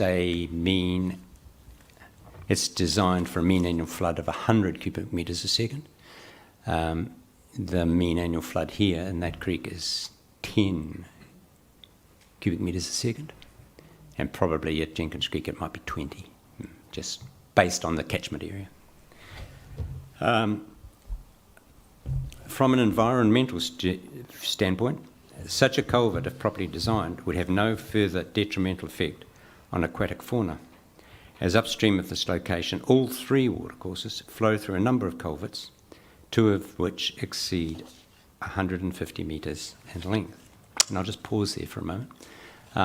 It seems to me that environmentally, the major issue is aquatic fauna. In my submission in full, you'll see there a photo of the flora in the area of Jenkins Creek. And if you wanted to find some native flora, you would have to take a slasher to slash down the gorse and the pampas grass that's growing there in order to find it. So now let's move on. So at this point in time, and I'll have to put my other glasses on, I'm sorry. I think it's worthwhile looking at the big picture, as people say. I keep doing what I keep doing. This is Jenkins Creek here. It comes down from Enniglyn, goes under the main road, under Wakatu Drive there, runs alongside Wakatu Drive, goes under in a culvert there, under a culvert there, in a culvert there, in a culvert there, and the original this is the last vestige here of the original course of water of Jenkins Creek. Its original flow prior to 1938 was straight across the runway, now out to sea, approximately there. In 1938, a canal, in order to build the runway, a canal was constructed. Let's call it Jenkins Canal. Some names thus far. And its original course of the canal was roughly to that point there. So it went around there. And there's a good photo of the original course of the Jenkins Canal in the book that the gentleman from the golf club had this morning. Yep. And if you might not have walked it and noticed it on your walk around the airport, but from the perimeter walk here, you pass the windsock that's there roughly. Yep. And if you go a bit cross country, you can still see the outlet. Oh, the old outlet there. It hasn't been filled in yet. And it's just some rocks and so on. During the war, because the runway was too short when it was built, they brought the bulldozers in again and extended the canal into this watercourse here, which is the original creek watercourse of Poor Man's Valley Creek, which is this one you can just see there in blue. And the headwaters of the Poor Man's Valley Creek has just escaped me at the moment. But it comes down here, goes through a substantial culvert there under the motorway, and the confluence of those two is there. The third creek is the Arapiki, which, just let me find it here somewhere, that one. And that comes from here somewhere, wherever that is. That's the Arapiki. And it then is this watercourse here, and the confluence of the Jenkins and the Arapiki is just there. This is a substantial wetland, which, in my view, if developed, would have excellent conservation values. We occasionally see a white heron, actually, on this pond here. I'm sure some of the other residents will have seen that.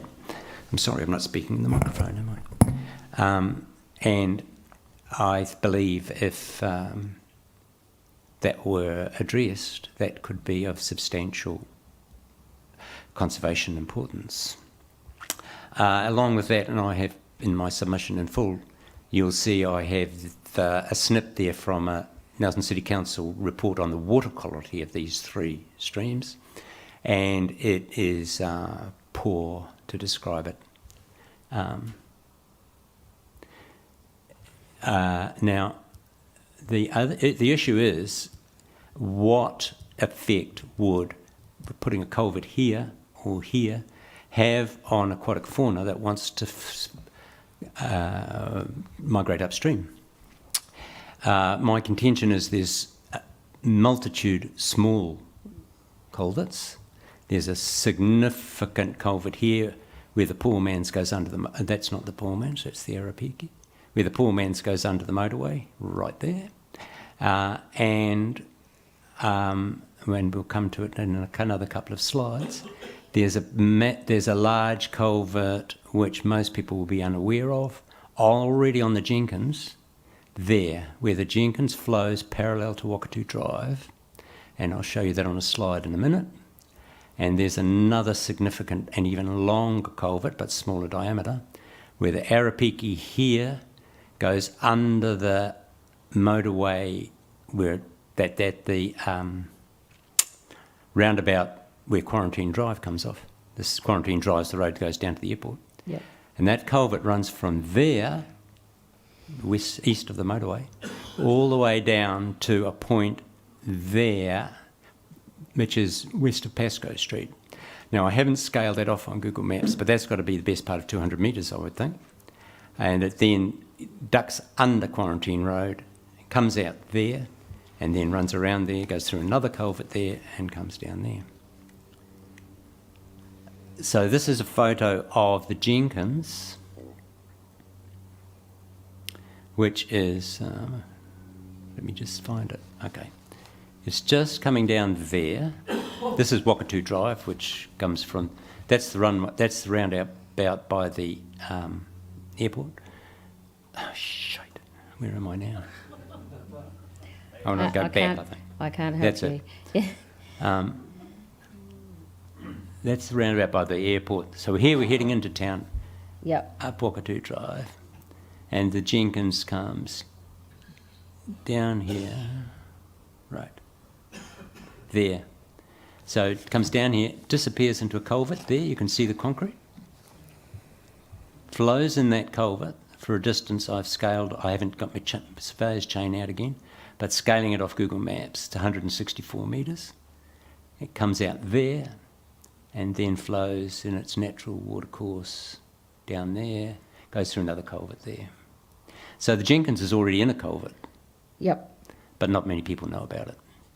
Fortunately, I was driving past it the other day and thought, what the hell's that? So this is a close-up of the Arapiki culvert, which Arapiki is coming down here. There's a blue line on here because this is the Nelson City Council GIS map, which follows the course. It enters the culvert there, goes under there. The culvert is buried here all the way alongside Quarantine Road. That's the roundabout where you go down to Mitre 10. And then there, it's got an elbow in it there, obviously, and it comes out there. Point being, there are already significant culverting of the streams that are involved. Yep. Thank you. The applicant has made a song and dance about loading limitations of an existing fleet.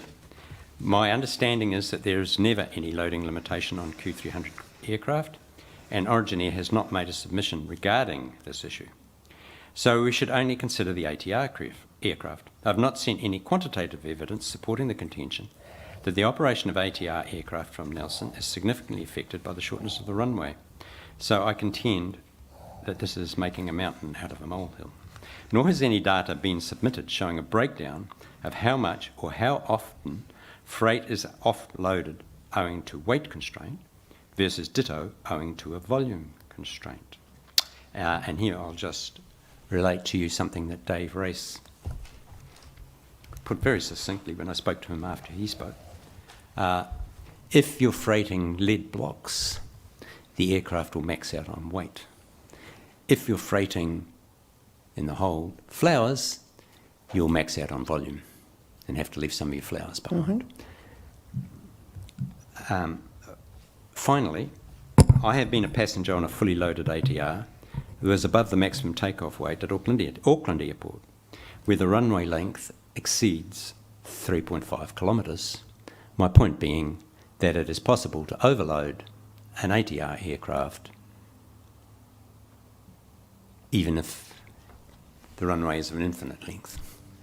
Yeah, and I think we heard from Mr. Hamilton that in terms of taking off, and the example he gave was in Auckland, it's not, if it takes off and it's a bit overloaded and it's got plenty of runway, that doesn't necessarily prevent it from landing because it loses weight through the fuel loss as it goes. So no, thank you. Okay. Yep. I think we've done that one to death. Yep. Runway comparisons with overseas airports are irrelevant.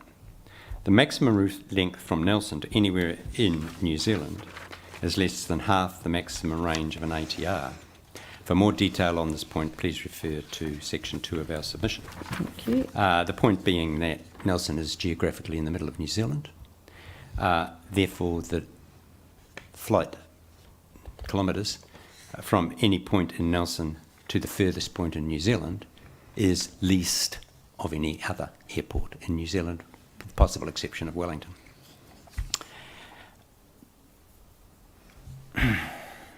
we agree that a runway extension may be required to cater for aircraft of the future. But this is nothing more than speculation about aircraft that haven't been invented yet. Such aircraft currently under development will have a range of about 100 kilometres, which is insufficient for a flight from Nelson to Wellington. Future regional aircraft could equally well be hypothesised to be ground effect aircraft, amphibious aircraft, or even airships, and none of them would require any extension to the runway. And here I'll go off track again, on a bit of a hobby horse. Hydrogen-powered aircraft, firstly, I wouldn't want to fly on them. Hydrogen is about the most dangerous fuel you could ever think about, and has a very poor record in aviation. Has anybody who's seen the video of the Hindenburg going up in flames? I was about to say that. Or the NASA rocket that attempted to put the Challenger spacecraft up to the International Space Station, and that ended in disaster. And presents enormous difficulties in storage, detecting leaks, has enormously wide flammability hazards, flammability limits, all of which would lead me to say that I will never fly on a hydrogen-powered aircraft. I'd rather walk. Anyway, it has been stated that neither Air New Zealand nor Nelson Airport has any intent to operate regional jet aircraft into Nelson. Our concern is that over time, boards change, management changes, and intents change. A runway length of 1510 metres is certainly sufficient to operate the latest generation of narrow-bodied jet aircraft, such as the Airbus A220 or the Embraer E190, both of which are already in service with Qantas Link, and which Qantas tells us have the ability to fly non-stop between any two destinations in Australia. And here I'll just point out that Nelson is closer to Sydney than Perth is. However, that doesn't mean to say it would be ever an economic proposition. I was going to say something else there, but I forgot what it was. I think that echoes what Mr. Hambleton said as well. NAL has stated that their acoustic mitigation program is a big step forward from the current situation. Well, that is true because currently there isn't one. And even if there were one along the lines of that, what they propose, only a handful of properties, namely those directly under the flight path and in or adjacent to Parker's Road, would be eligible. That's because, as I've pointed out, the LDN isn't of sufficient magnitude that they would qualify, or only a handful would qualify. Our AM members are adamant that any mitigation program must be no less generous than that which applies for the residents living adjacent to Nelson Port. This was established 15 years ago on the recommendation of Commissioners Matthews, McMahon and Childs. And so I will advance to slide number 9. And if the Commissioners can refer to Exhibit A. Yes, thank you. You've got a bigger version here. If we look at the first line, for properties where the LDN is 65 dBA or more, the airport proposal is acoustic insulation treatment to achieve 40 dB LDN in habitable spaces and mechanical ventilation. What is in place at the port since 2010 and goes well. The owner can choose between a buyout at a valuation as though the noise nuisance does not exist, or the port provides acoustic treatment as per what NAL is offering. I put it to you that most homeowners who are in that situation where the LDN is 65 dBA or more would choose a buyout. Why wouldn't you take the money and establish yourself somewhere else? For those homeowners where the LDN is in the range 60 to 64 dBA, airport proposal is mechanical ventilation to habitable spaces, which would probably cost 10 to 15k per house, something like that, I suspect. The port pays for 50% of the cost of a full acoustic treatment, which a full acoustic treatment on an old house could cost 100,000, I suspect. So the value in that would be 50,000 compared to 15,000, something like that.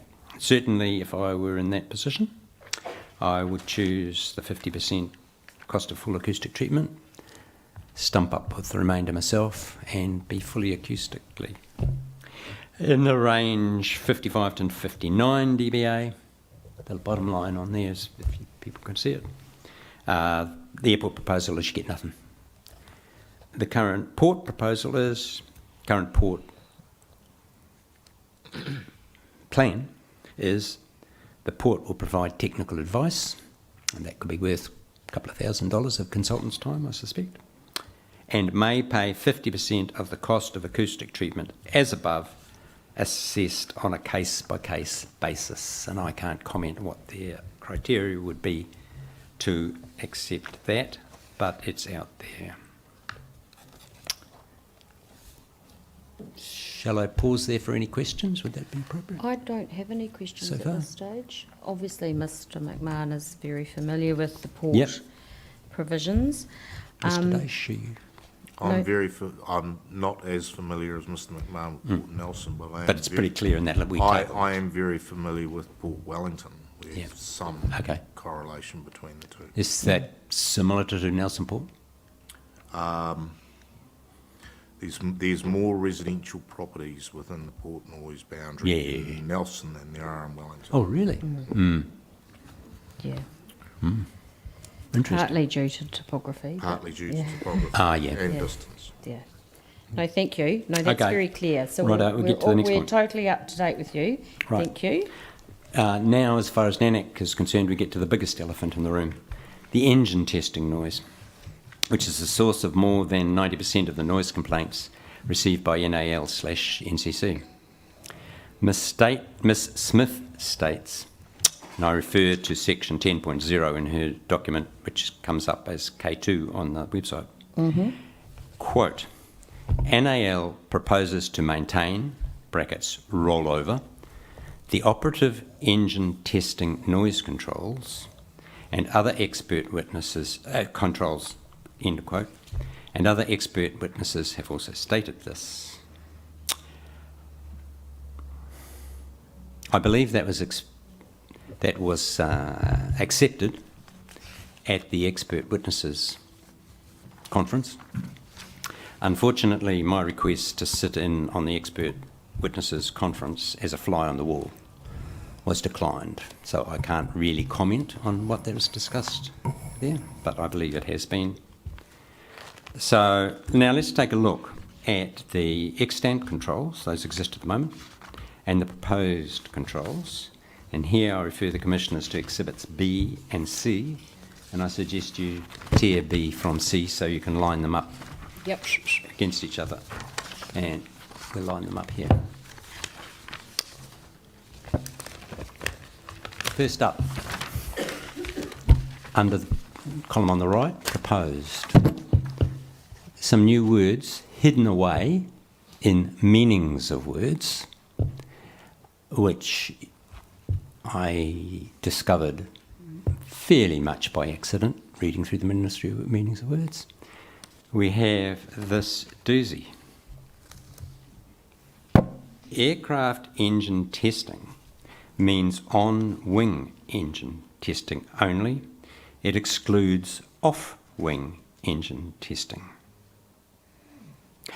There's no further explanation as to what the words on, off, and wing might mean in this context. So I can only interpret this as a layman. So this would establish a whole new category of engine testing that is not subject to any controls whatsoever.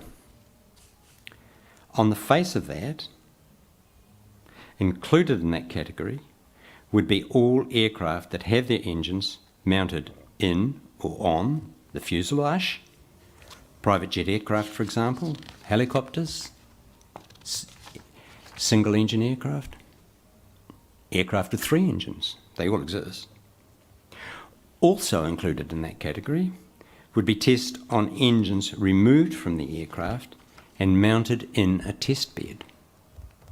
Now that is not uncommon, and my fear is, especially with the company that is now setting up a business to overhaul private jets, that this escape clause from the existing rules would enable them to remove a jet engine from an aircraft, mount it in a test bed, fire it up any tick of the clock, make as much noise as they like, and give the fickle finger to the neighbours.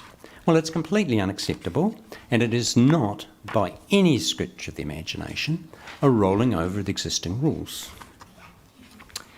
Secondly, we come to this little bit. It's the biggest one. In the existing rules, there's some words there, and they've been omitted from the proposed rules.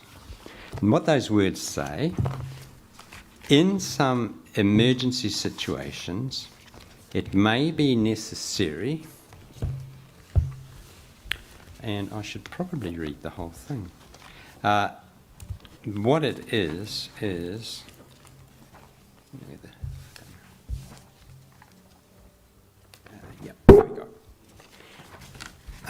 what that says is, in some emergency situations, it may be necessary to conduct essential unscheduled maintenance and engine testing that cannot comply with the above noise limits. In the proposed rules, the words "in some emergency situations it may be necessary," the proposed rules say, essential unscheduled engine testing that exceeds these limits can be conducted for not more than 12 tests in any calendar year.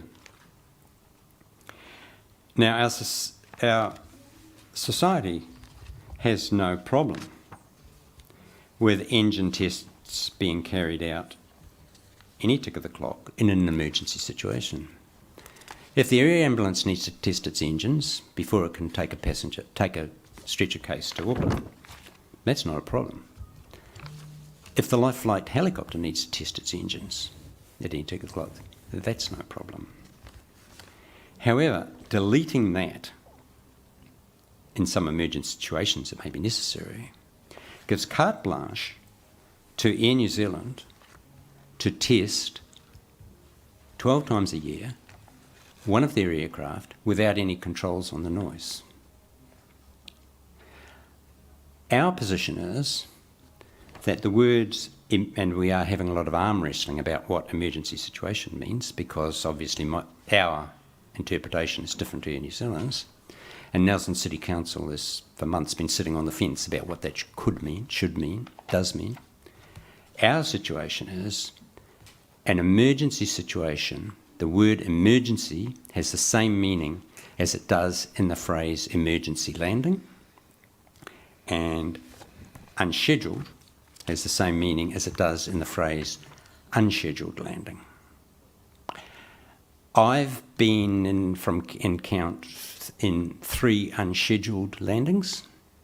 I've never been in an emergency landing. There is a difference.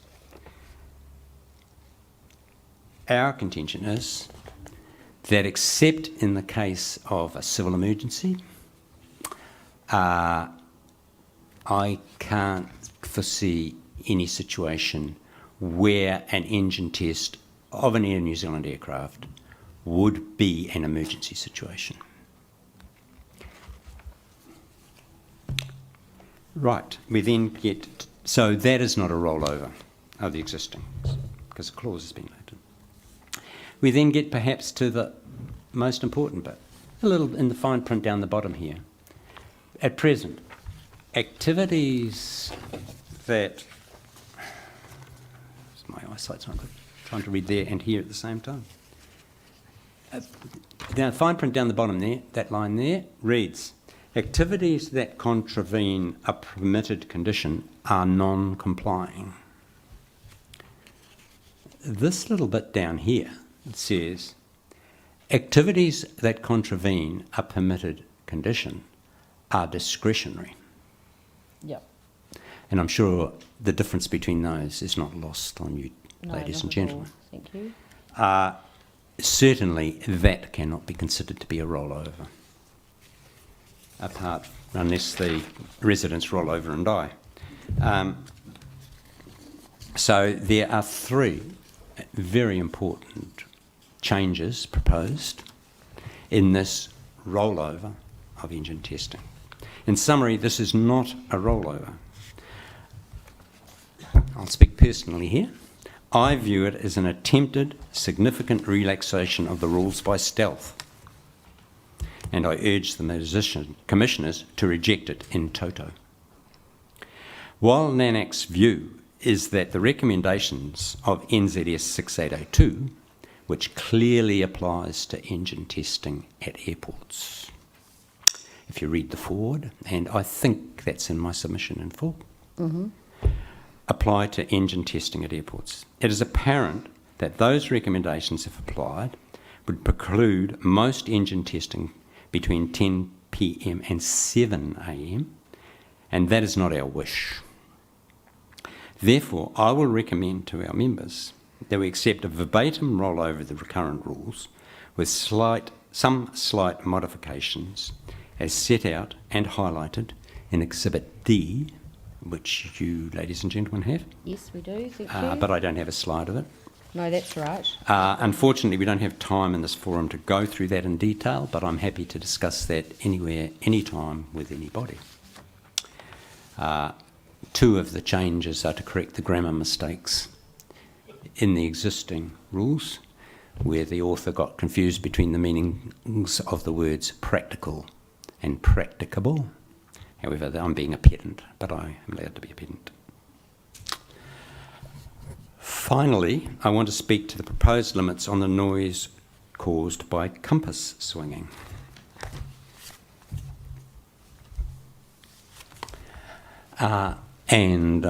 I've been listening to most submitters, and obviously there's some confusion about where and when and how that takes place. Compass swinging takes place on that location there. This is the southern end of the runway. That's the taxiway. There's the runway there. There's an aircraft about to start its roll. What happens is they park an aircraft on there. This is calibrated by a surveyor with headings, magnetic presumably, and the aircraft has to have its engines running. It goes round and round and round and round in circles there, while the actual heading of the aircraft is compared against what the compass reads. You'll see the close proximity of that where the aircraft compass swinging exercise takes place, and the houses at Monaco East. Roughly speaking, that's only 200 metres. Where am I? My understanding is that at Nelson, Air New Zealand Regional Maintenance carries out this procedure on the Q300 fleet only. My understanding is the Q300s have a magnetic compass that needs to be calibrated annually. My understanding is the ATR aircraft do not have a magnetic compass that needs to be calibrated annually. But I stand to be corrected because I'm not an aircraft engineer, and there aren't any in the room at the moment, I don't think. But that's what I have been told. And I'll pause here for some humour. A very good friend of mine is an experienced pilot. He was a 747 skipper for Air New Zealand for many years, until they phased them out, and then he had to go to another aircraft, which he hated.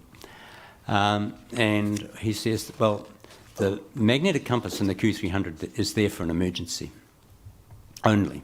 The pilots don't use it unless there's an emergency. In an emergency, they can break the glass, drink the alcohol and steady their nerves. I like that. So Air New Zealand Regional Maintenance carries out this procedure on the Q300 fleet only, annually or after there's been a major incident, such as a lightning strike to the craft. Air New Zealand only has 23 of these aircraft. So Ms Smith's proposed limit of 29 such tests in any 1 year is completely of no effect. Normally, there would be only 23 tests need to be done. 6 lightning strikes in a year, I'm sure there's never that. There's plenty of headroom. So it's a Clayton's limit. The noise limits proposed by Ms Smith would do nothing more than legitimise a nuisance, business as usual. What she's done has looked at what they're doing, what noise does that make, we'll set the limit just above the noise that they make. Nor does the proposal, nor anybody else's proposal, do anything about the noxious fumes this nuisance causes to those residents who are as close as 200 metres from this aircraft, with its engines running at, I suppose it's half load, I don't know which load, but they certainly have to run their engines, going round in circles. One of our members, a blind lady, lives in Monaco East, and noxious fumes from the airport regularly cause her a nuisance. Speaking frankly, it seems to me our members would be better off without Ms Smith's proposed limits, as they would then be able to take action against an unmanaged noise nuisance as per sections 16 and 17 of the RMA. If Ms Smith's proposed limits are put in place, then that heads that off, because the airport can say, we are managing these nuisances of the noise and the fumes. NANAC's view is that all aircraft testing, be that of engines, compasses, or anything else for that matter, should be subject to the same set of noise rules. One size fits all. Rather than having a bespoke set of limits for this and a bespoke set of limits for that, another bespoke set of limits over here for off-wing engine testing, whatever that may mean. 3 sets of different limits. One size fits all, and all compass swinging should be carried out in a manner which causes the least nuisance to the least number of people, as set out in our submission.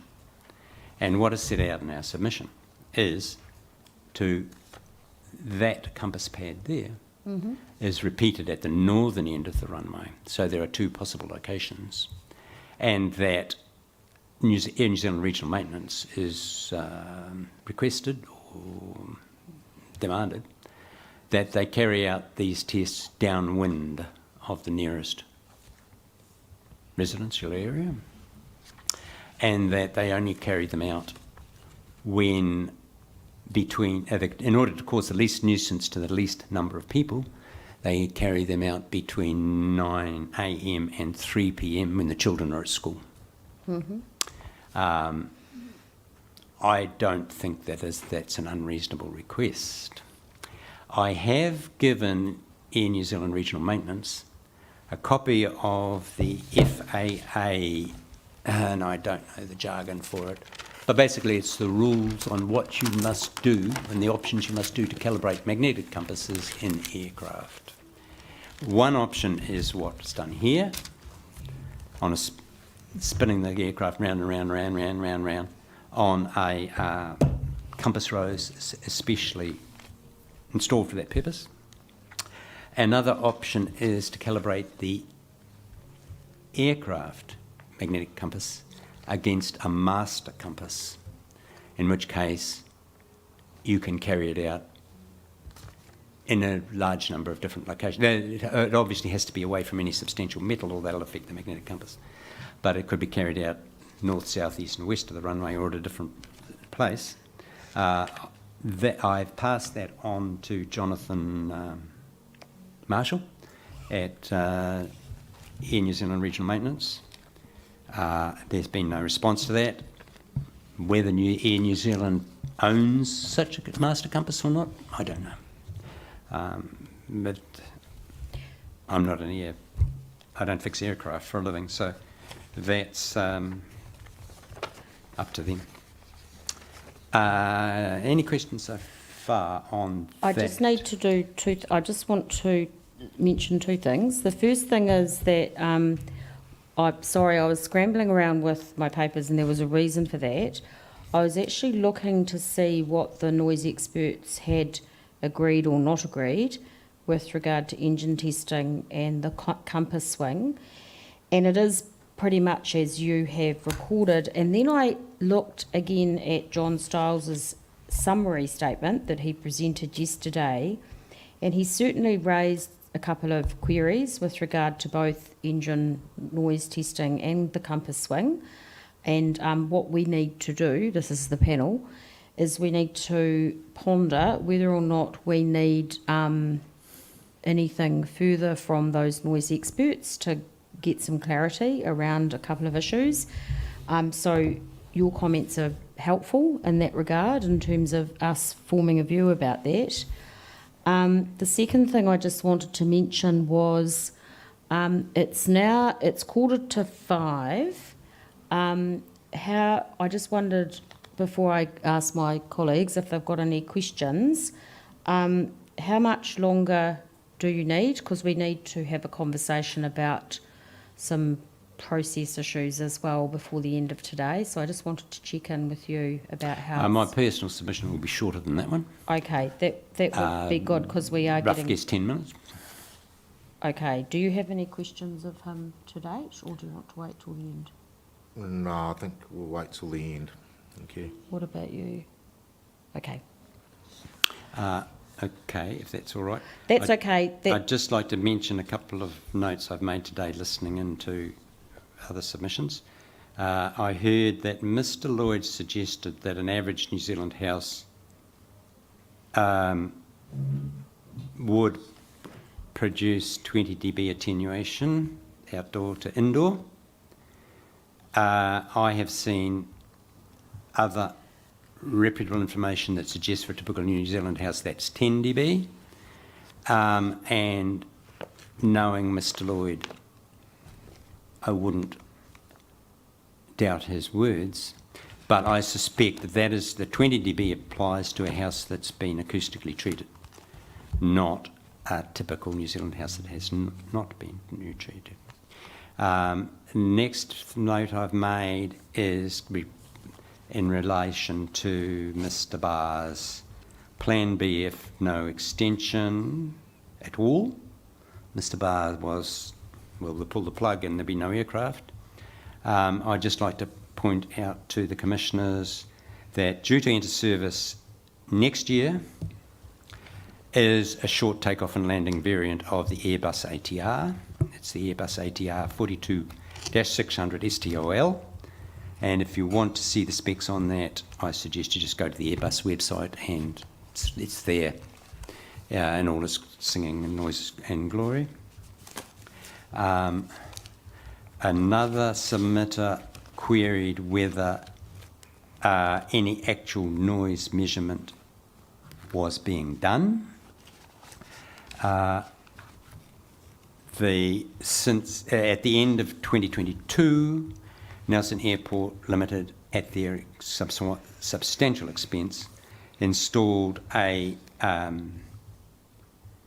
static noise meter which is at the boundary of a residential property in Point Road.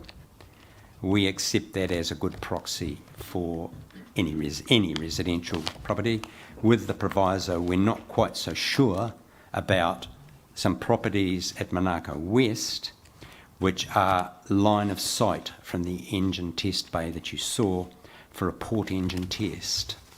And that is something that we'll be looking at. Thank you. Fume testing, yes, that is in the environmental management plan, because our remit and our remit as our organisation is noise. We haven't taken that up with NAL. but I have pointed our blind lady in that direction, that the environmental management plan says that NAL will take air samples and blah-de-blah-de-blah. I have no evidence that that has actually ever been done. And the last thing I'd like to add in terms of jet aircraft coming into Nelson, I have flown into Nelson in a commercial jet aircraft. It was back in the day when Ansett NZ was operating BA Whisper jets, which were marketed as being very quiet, and they were. Okay, so that ends me with my NANAC cap on, and I'll put my Lou Solomon cap on. Okay. Which my submission doesn't directly involve noise, and that's why I've made two submissions, really.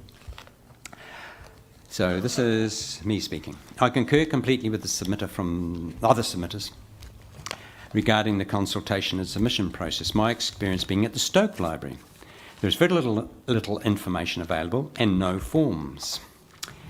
I was told, well, you can download a form. Well, that's fine, I'm computer literate, but there's plenty of people who aren't. A few days later, I was able to obtain a form which invited the submitter to email in this form, but the email address on the form was wrong. So there could well have been submitters who attempted to email in a form. The email bounced and they gave up. We just don't know how many there are of those. I was one of those who notified Natureland early in the process. I also requested an extension of time in order to study the 1,000+ pages of documentation submitted at that time by the applicant in order to support this bag of licorice all sorts application. But my request was denied, and the time pressure resulting from that resulted in my submission of what I consider to be a substandard submission. I now want to speak to the matter of the controls on new builds within the ACO and the changes to those controls, which are inherent in PPC 30, changes which are buried in the, to most part, turgid detail. And here, I'll just go off-piste a little bit, to use a skiing expression. We're talking really about building consents and resource consents. And I put it to you that probably 50% of the population or more does not know the difference between a resource consent and a building consent. I think you're probably right. Yeah. So, where am I? And maybe I'll hand these up where I've put out the trail of breadcrumbs that leads to my conclusion. Oh, thank you. Thank you.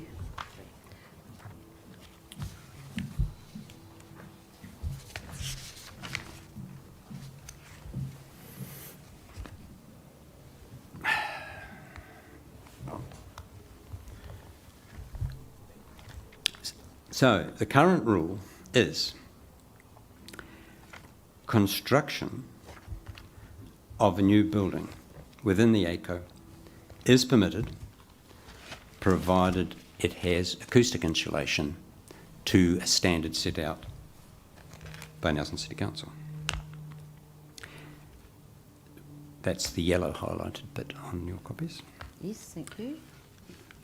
The new proposed rule is that construction of any new building to accommodate an activity sensitive to airport noise is non-complying.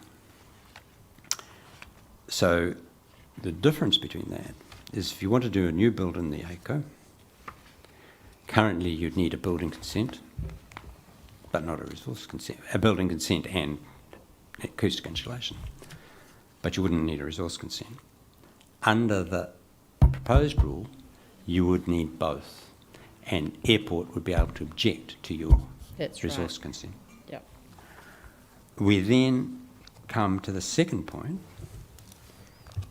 Under the current rule, bedrooms and living areas have to be acoustically insulated.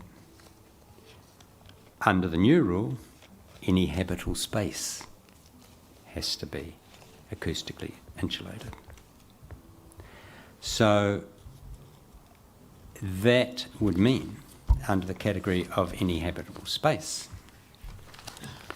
the change would be currently bedrooms and living areas have to be acoustically insulated. Under habitable spaces, you would capture kitchens, dining rooms, offices, breakfast rooms, and conservatories. How you would acoustically insulate a conservatory to that standard, I have no idea. It would probably ban them. It would also capture man caves, she sheds, snooker rooms, home theatres, sewing rooms, and no doubt a number of other facilities, all requiring acoustic insulation to a very high standard. Now, I'm sure, absolutely positive, that those changes, proposed changes, and the effect of those changes has never been communicated in plain English to those who are likely to be affected. We then come back to what sort of building you would need, what sort of building would require, under the new rules, a resource consent that doesn't need a resource consent now. That is buried in the breadcrumbs of what is an activity sensitive to airport noise. Fundamentally, all residential activities are sensitive to airport noise. A residential activity is defined as being land and buildings by people for living accommodation and includes accessory buildings and leisure activities. So let's take an example, the installation of a spa pool. That's used by people for a leisure activity. Therefore, that would be captured. You'd have to get a resource consent for put in a spa pool. Put in a deck for your barbecue. That's used by living persons for a leisure activity. So you would need a resource consent to build such a deck. As I understand the building regs, you would not need a building consent though, if it's less than 1 or 1.2 metres off the ground. What if you want to put in a children's play shed? That's used by persons for a leisure activity. I don't think you need a building consent for a children's play shed, but you'd need a resource consent. The other issue is what's a building? That under the NRMP is any structure, whether temporary or permanent, movable or immovable, with some exceptions. It does conflict in some way with the definition of a building under the Act, Building Act, which is a temporary or permanent, movable or immovable structure used by people, animals, machinery or chattels. So a dog kennel is a building, but it would be excluded here under it's not used by people. But the interesting thing about the Building Act, and I'll point this out to the residents in Tahuna, the Building Act excludes from buildings boats. Yeah. So my recommendation would be, if you want to put in a granny flat, buy a boat, stick it on your section, and stick granny in the boat. It's not a building. You don't need a resource consent to put a boat on your property. So I'm just going to have to break in because I'm conscious of the time. Yep, I've finished on Sorry, that's all right. What I'm trying to say is... I know what you're saying. I know... The draconian building controls, these people will have control of it, and the residents of Te Hunanui who are going to be affected by this have never been informed of what those controls will be and the effect that it will be on them.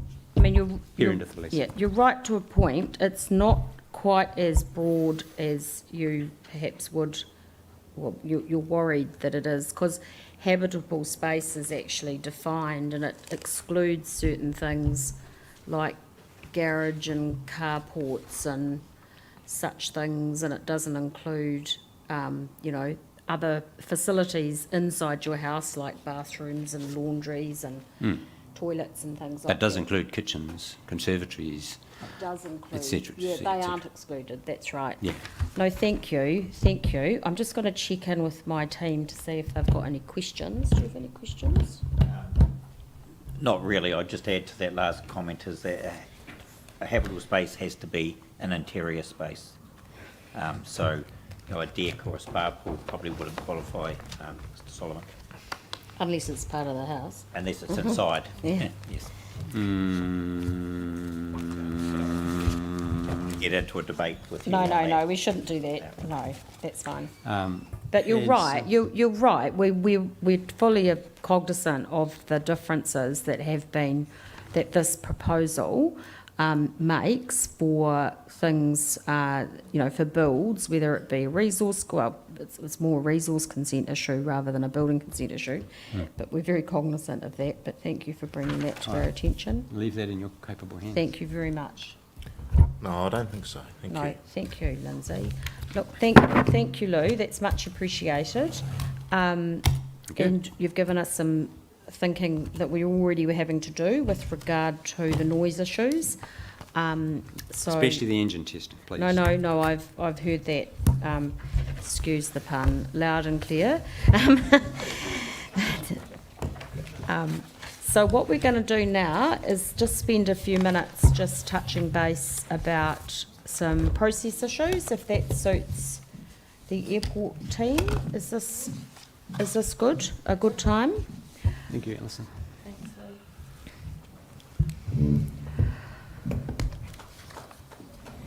Do I need to take lots of notes? I can if you need me to. No, that's perhaps, fine. But It's up to me whether I need to take I lots of notes. suppose No, so, thank ma'am. you. No, that's fine. thank you. Just wanted to, can you hear me all right? Absolutely. Thank you. I just made some notes. Thank you, ma'am. I just wanted to touch base on some potential next steps. Correct. Having regard to the helpful conversation you had with council for the golf course yesterday. Yeah, And- no, I didn't. and- I didn't give you. I No, left the door open, but I didn't Absolutely. give you an opportunity to comment yesterday. So feel free to do that Thank today. you. I'll take the opportunity now. Absolutely. And I've also taken the opportunity to reach out to Mr. Fowler Great. over the break today. So Fantastic. have some potential way forward Yes. there that the panel may wish to ponder over the evening break, and we can Absolutely. come back in the morning to discuss. Yep. So in relation to the panel's offer to Golf Club yesterday to explain what a pause might mean, Yep. I think I'd just firstly say it's obviously clear and has been that some submitters do not like the alignment chosen by Nelson Airport. Yep. And I just simply note here, and again, we'll cover this in detail in close when we get to it, that Section 171 has been clearly satisfied. There are no easy options here, I think, as you noted very fairly earlier today, ma'am.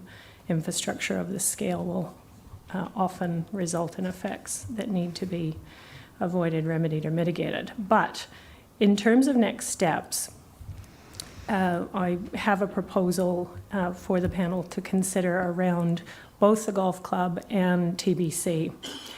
So in relation to the golf course, and again, grateful for the invitation to Mr. Fowler and his team yesterday, I'd say first that the airport was very pleased to hear the golf club tell the panel yesterday that it is willing to discuss co-location opportunities with Nelson Airport. And in fact, it was new information, but very welcome information yesterday that the club has even gone so far as to have a designer start to mock up at least 3 options. So that's new information to us, but we were very grateful to hear it.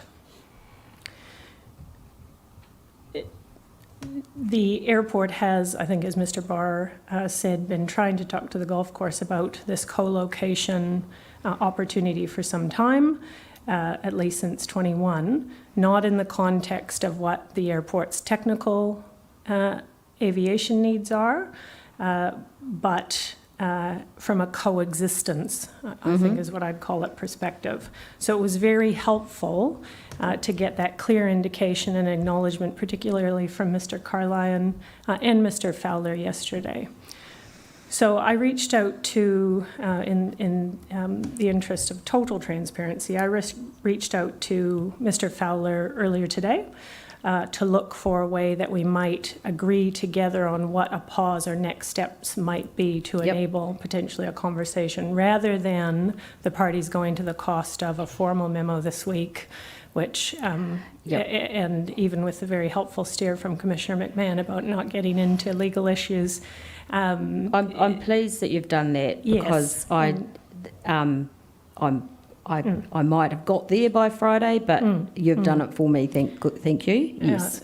Thank you, ma'am. And so certainly I'm also not interested, and I don't know if it helps a whole bunch of people here, for the lawyers to be trading legal memos back and forth.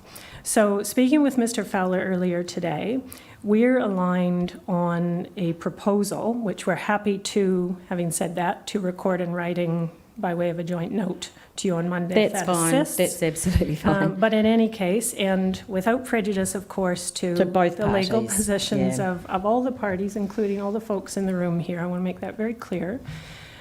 Mr. Fowler and I are of the view that at the end of this week, the panel could, which I think was always indicated and would be for a project of this scale and size, the panel would adjourn the hearing at the end of this week for approximately 6 weeks to enable a few different things to happen. Now, firstly, in relation to what I discussed with Mr. Fowler, and only have regard to his client's interests and the matter he raised with the panel yesterday about co-location. During that 6-week adjournment, it would enable the golf club and Nelson Airport to meet to discuss co-location opportunities. So the purpose of that meeting or meetings would be to discuss a possible course configuration that would enable an 18-hole course around the extension proposed by Nelson Airport. My view very clearly is there will not be a legal scope issue here at all, and I think Mr. Fowler indicated that yesterday. Attendees for a meeting or series of meetings would, in Mr. Fowler and my view, be the golf course and the airport in the first instance. Potentially the council in a subsequent meeting as required, given some of the land holding implications. I think I did ask them, in the interests of full transparency, I did ask last night.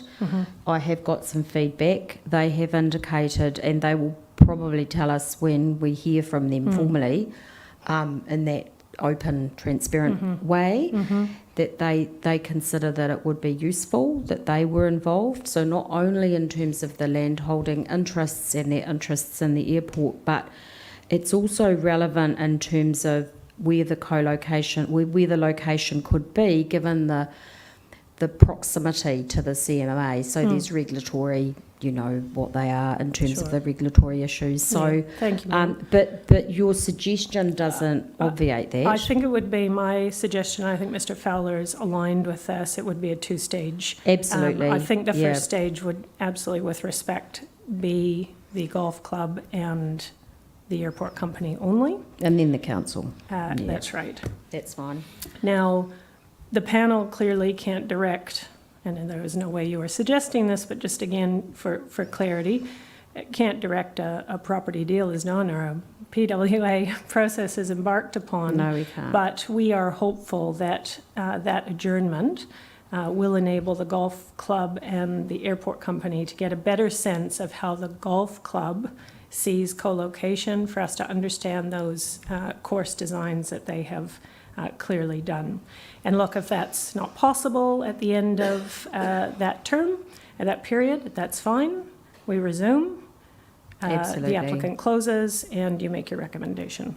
Correct. I'm also conscious that, and I know this is a very experienced panel, in my experience, too long of an adjournment lets things drift, and also, I think, with respect, misaligns expectations.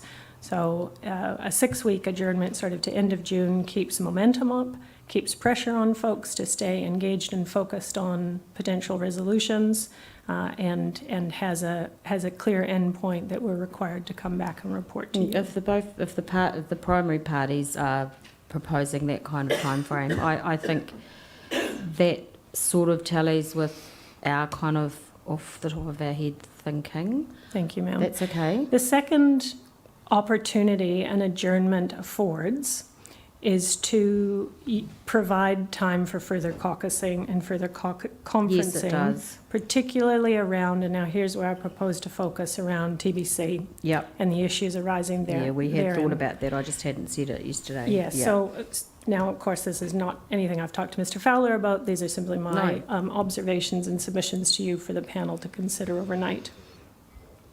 Firstly, I would say that Nelson Airport sees no utility in further noise caucusing or aviation caucusing. Yep. I think it's important that we keep focused on costs to parties. Yep. It's not about shutting people out of issues at all, but I do think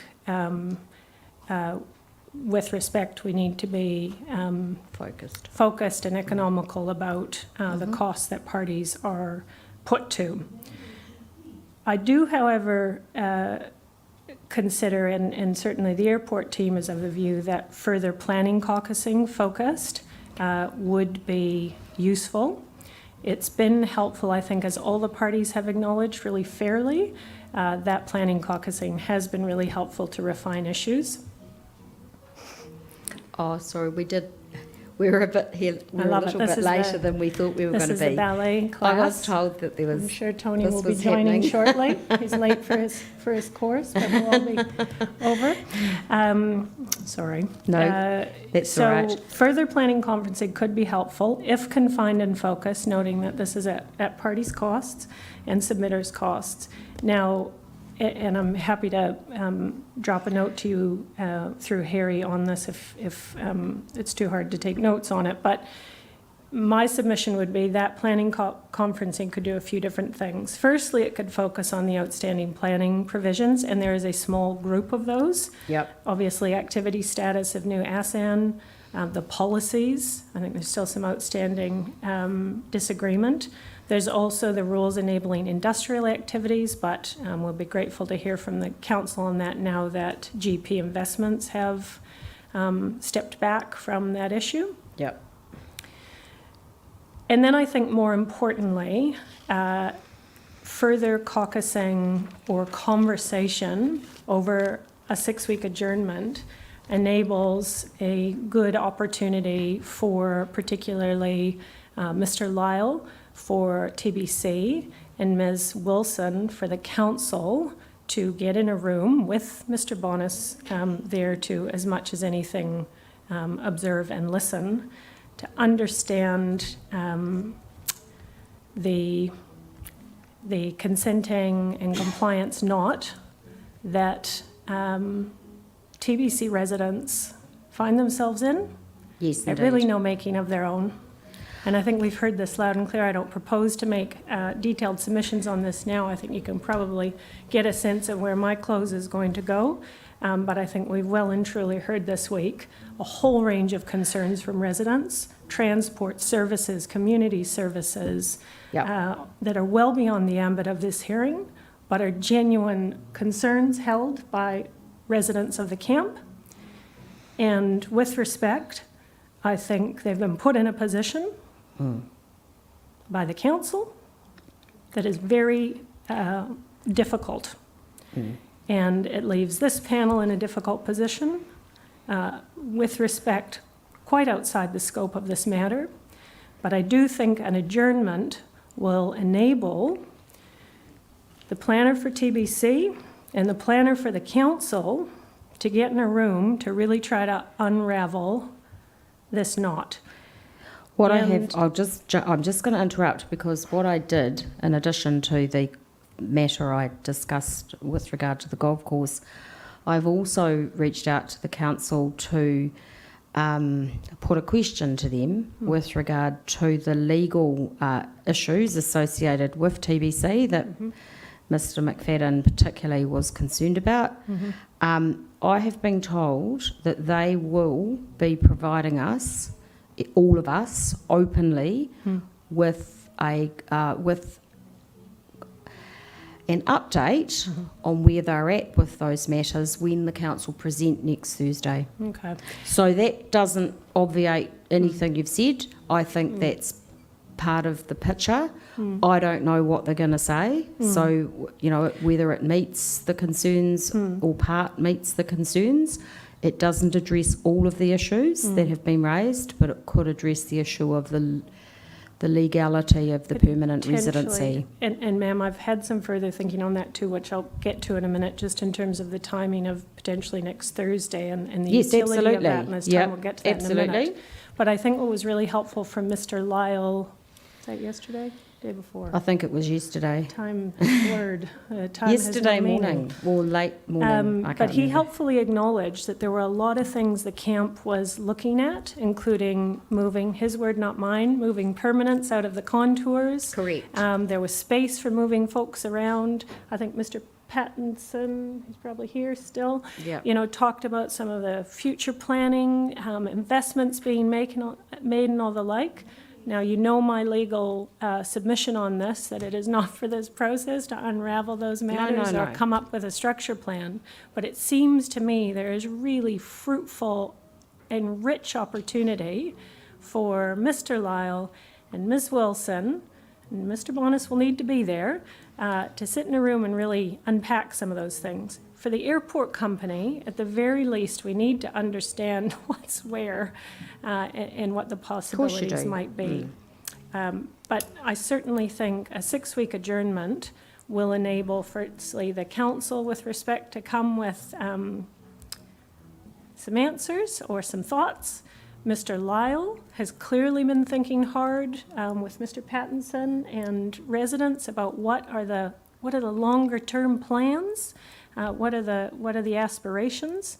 And I think that could be really positive. Again, I think we need to manage expectations. It is not for this process, and it is not for this panel. No, we know that. To grant consent or unravel some compliance issues and the like. And I've already been told off for using the illegal term, but I think it is a really complex one. So I suppose then, and I briefly mentioned this to Mr. Fowler, I think that process is not with Golf Club. No, and Mr. not at all. Fowler is happy to step out of that. The golf course is not interested in contours, ASAN, noise, and the like. So that conferencing, that planning conferencing, there's some particular narrow issues around Plan Change 30 and the NOR, but actually providing some space and scope for that discussion about TBC, primarily led by council and Mr. Lyle. So last point, and I'll be interested in the panel's initial views on this or in the morning.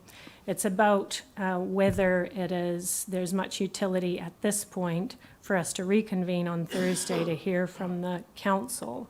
Because I think there's a range of things. Normally, if you were sort of getting to the near of close of this hearing, you'd be hearing from a few different disciplines from the council and wrapping up. But if we're adjourning for 6 weeks, and there'll be some more caucusing and the like, and potentially some forward movement with the golf course, what I posit to the panel to reflect on is whether, in fact, we don't reconvene on Thursday and actually give the council some more time, and they report back closer to the close. The only thing that leaves out is what I anticipate the panel is deeply interested in, is the council's position on TBC. And so there might be directions, I respectfully suggest, that perhaps the council comes back, or they're directed to come back with the information you've sought, ma'am, and that's the interim step, which will then help inform the parties on that planning caucusing, But Yep. the council isn't required to close on economics and noise and all those other things, which may, helpfully use the 6 weeks for other things. I haven't. No, I have it's- sort of discussed it with my colleagues, but given the timing, Yes. Now, my thinking is this: you're not wrong that the council will continue to be involved, and I haven't discussed this with the council team either. But my gut feel is I would still like, in the time we've got, within the confines of the hearing process we're in, albeit, it'll be next week, I don't think it puts the council team to any additional time and expense, given we're going to do it online, and they're going to write summary statements. Just given everything is really fresh in their mind, I'd really like the council. This is Ms. Wilson and Ms. Hampton. Sorry. I'd like to, and Mr. Lloyd has actually done something already. I'd like to give them an opportunity to provide a summary. Remember, we're not closing the hearing. A summary statement of where they are at, given they've heard all the moving parts this week. But that doesn't take away anything from what you're suggesting. I don't think. I'm going to put them on. I'm going to put Natasha on the spot. What do you think? I agree with your approach. There's so much that's gone on this week, and there's so much fresh in our mind that we need to. You're worried that you'll lose it. Yeah.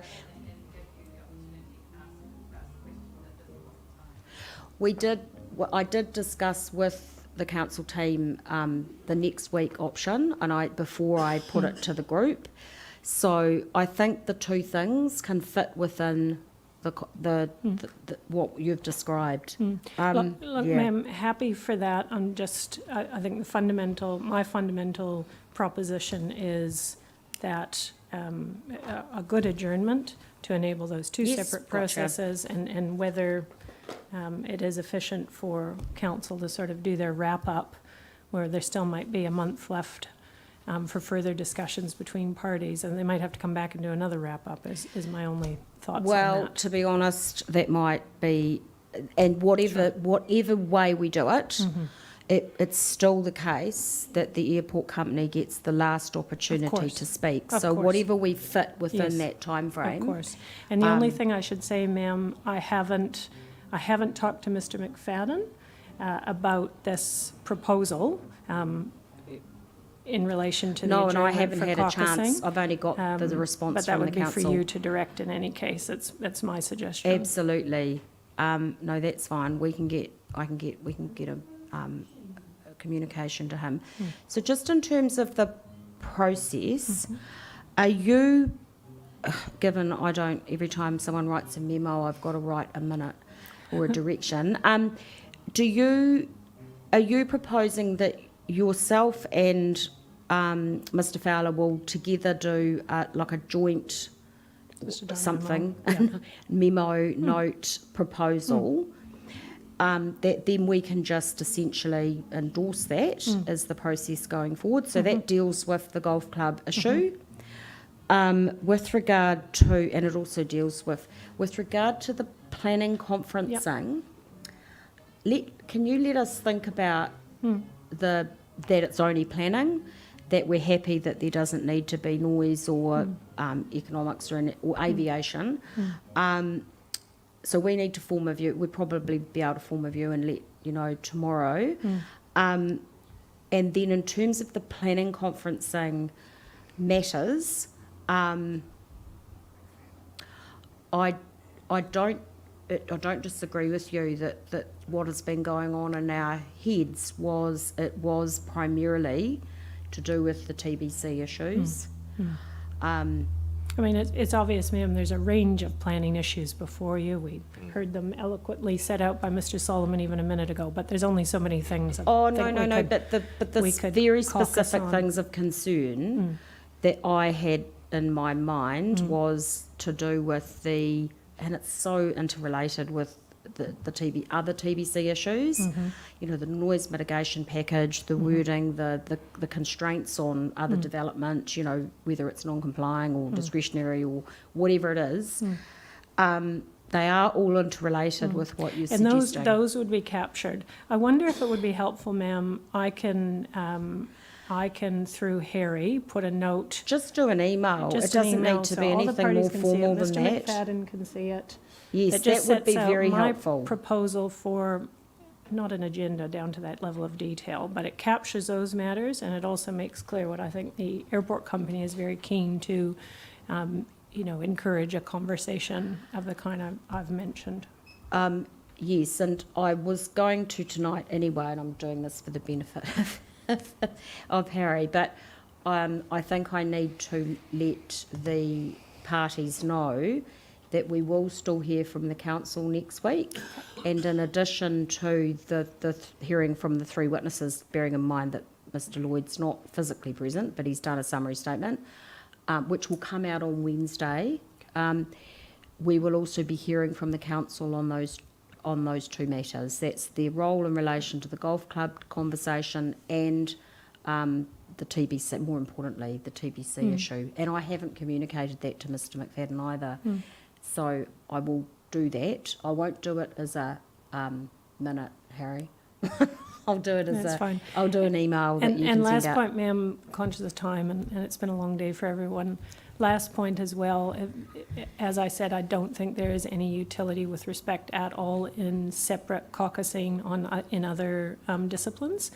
No, that's Having fine. said that, if in the planning caucus, the planners wanted, you know, to get input from acousticians, for example, on a particular issue, that could be brought in to that particular caucus. And I think that conferencing session needs to be kept, you know, fluid in that respect. Totally agree. Thank you, ma'am.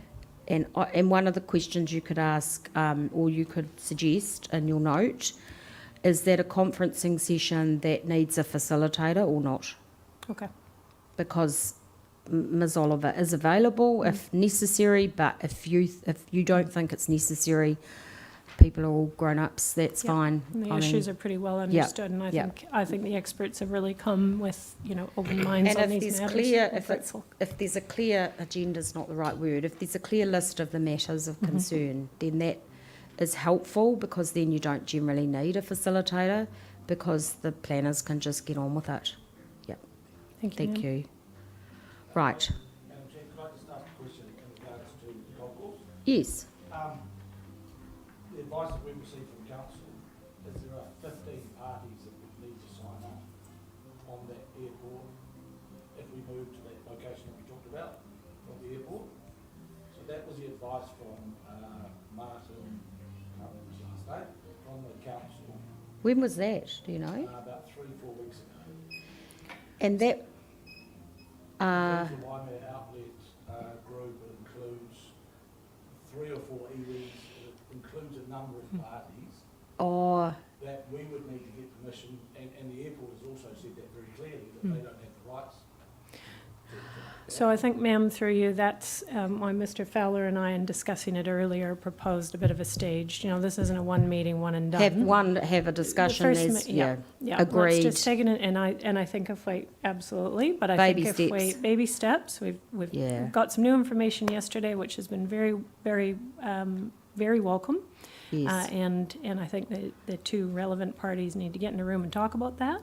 And then clearly, you know, there's sophisticated parties and understanding what might or might not be the next steps. Let's take it in stages and not put too much... I guess my view would be, without being too pejorative about this, I think it's important for the two corporates, you know, the golf course and the Nelson Airport, to sort of set the scene, if you like, before you start involving a bunch of people that come at things from very different perspectives, and it potentially will become incredibly bureaucratic, and the whole thing gets sort of blown away.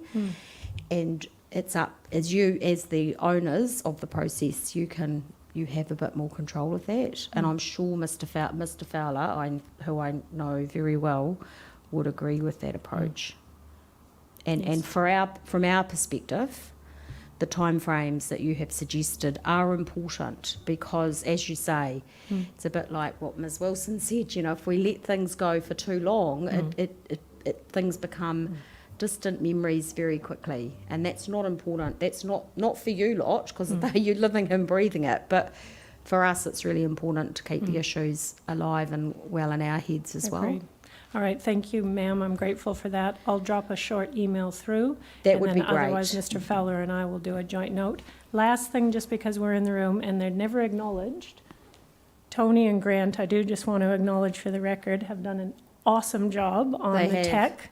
They're sitting quietly there, I think, judging us all. They probably would make the decision if they could.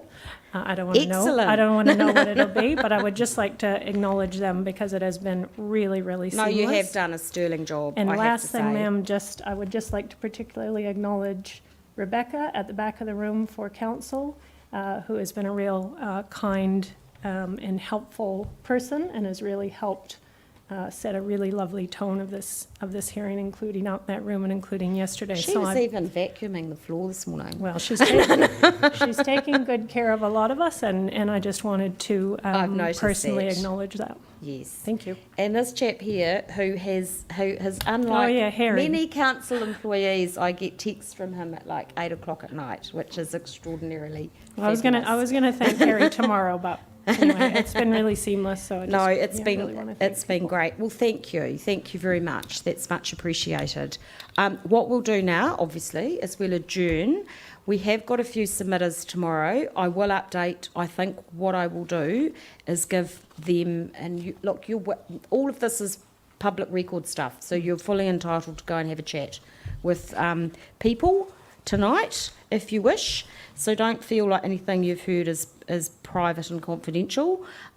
We do have a few submitters tomorrow. We are scheduled to start at 9:30, and given it's a Friday, I think we should start at 9:30 because we'll feel more like finishing early than finishing late. And I think my two colleagues do have planes to catch later tomorrow afternoon, much later. But and I'm no doubt some of the other team members do too. Yes.